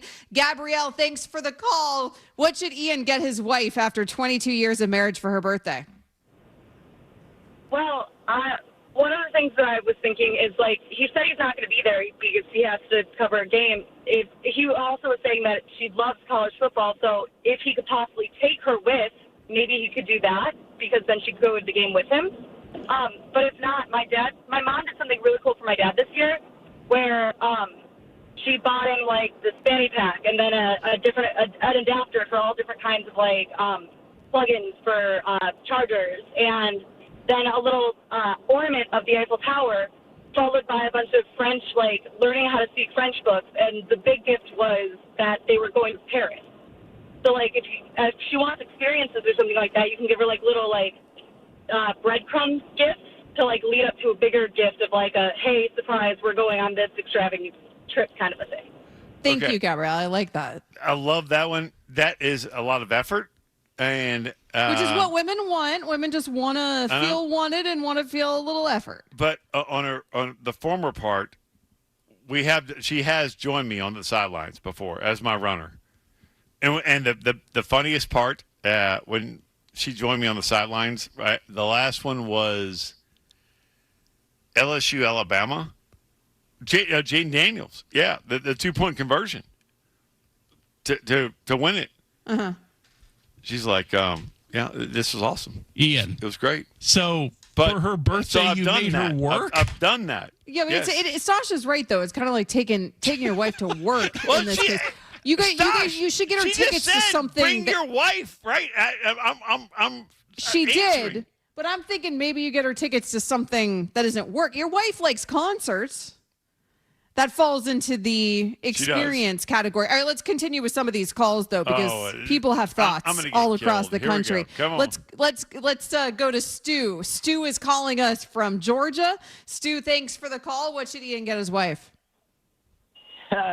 He should stop overthinking it. Ian, we went to Bama together. Stop overthinking it, dude. I got my wife nothing for a weekend. I said, you have no responsibilities.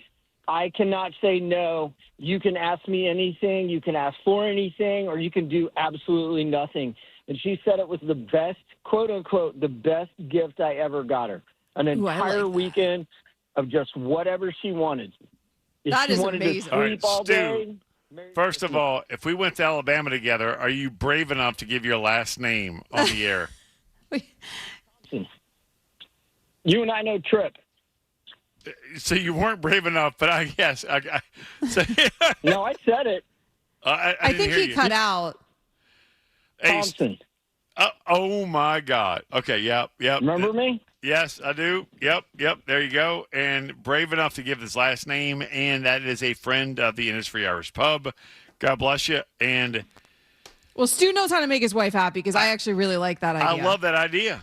Yeah. Right? I mean, all I really want for my birthday in any given year, like if my husband, empty the dishwasher, change the baby, do my chores for me that I normally am doing, and we're good to go. Plus, but I normally try and do those anyway. That's the problem. Yeah, but there's things you guys don't split up things. I mean, there's things that she does that you don't normally do. If I see something that needs to be done, really? I just you just do it. I just go do it. What's that like? 888 say ESPN. James he's not listening. James is calling us from Memphis. James, thanks for the call. What should Ian get his wife? Well, like I said, I'm doing a trip to Jamaica. It's kind of a birthday / anniversary together because their birthday anniversary are close. Mm-hmm. And so we're doing that for our 25th. But I also do, take her to dinner, hang out and just kind of let her do whatever she wants for that birthday. Thanks for the call. I'm big on the trips.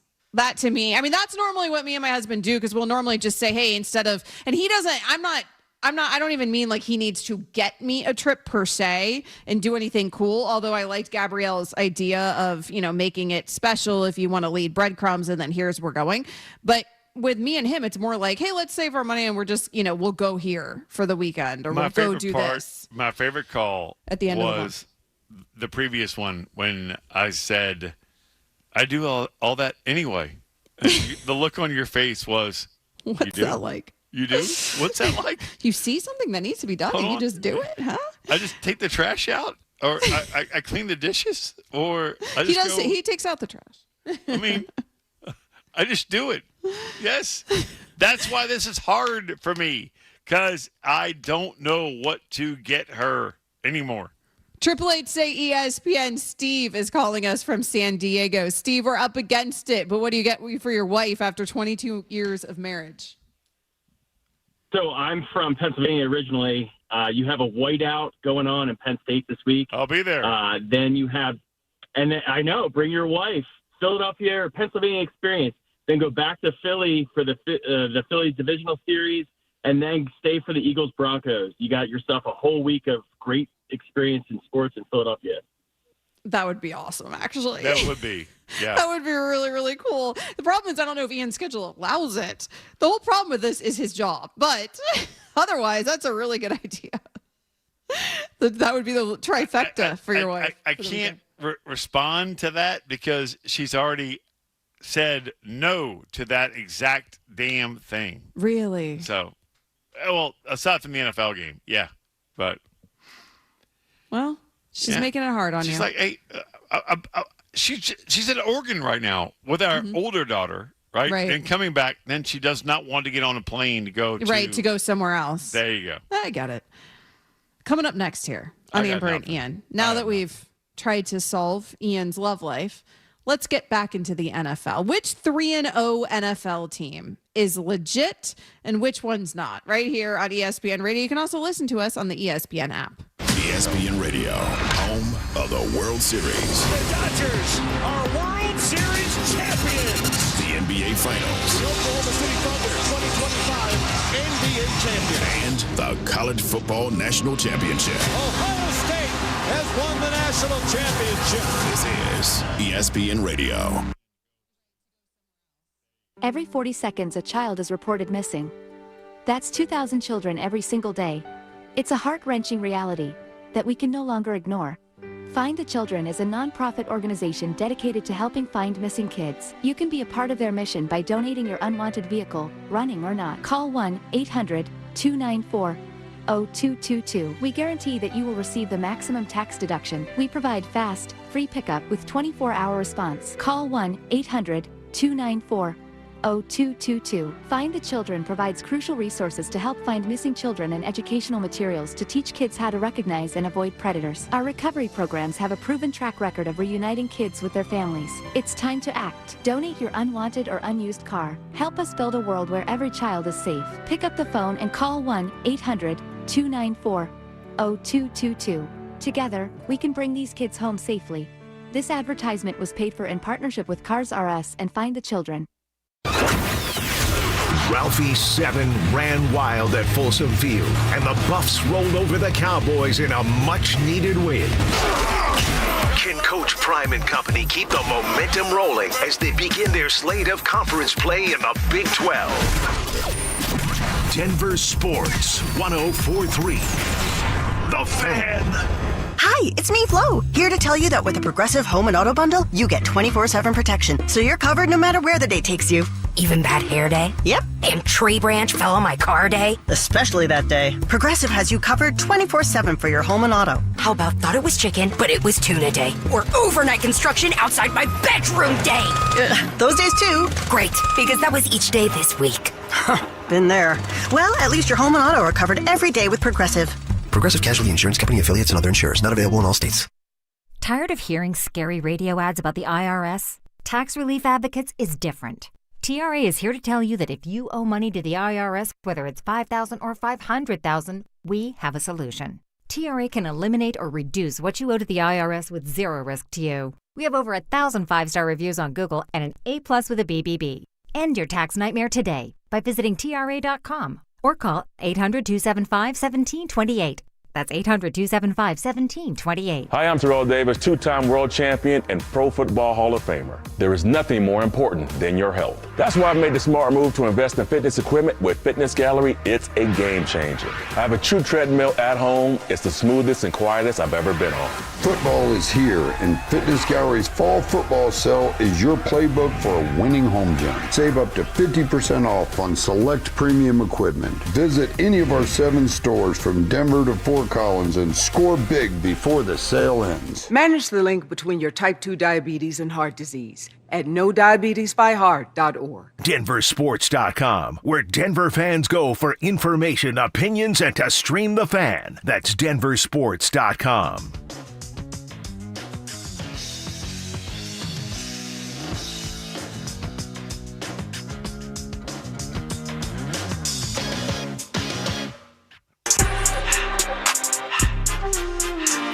Ian's feeling better. He's feeling more confident after all the advice from America on what you get your wife after 22 years of marriage for her birthday. I was telling him during the break, I know she's a music person. I feel like you should just get her tickets to a concert that she doesn't have to go to with you.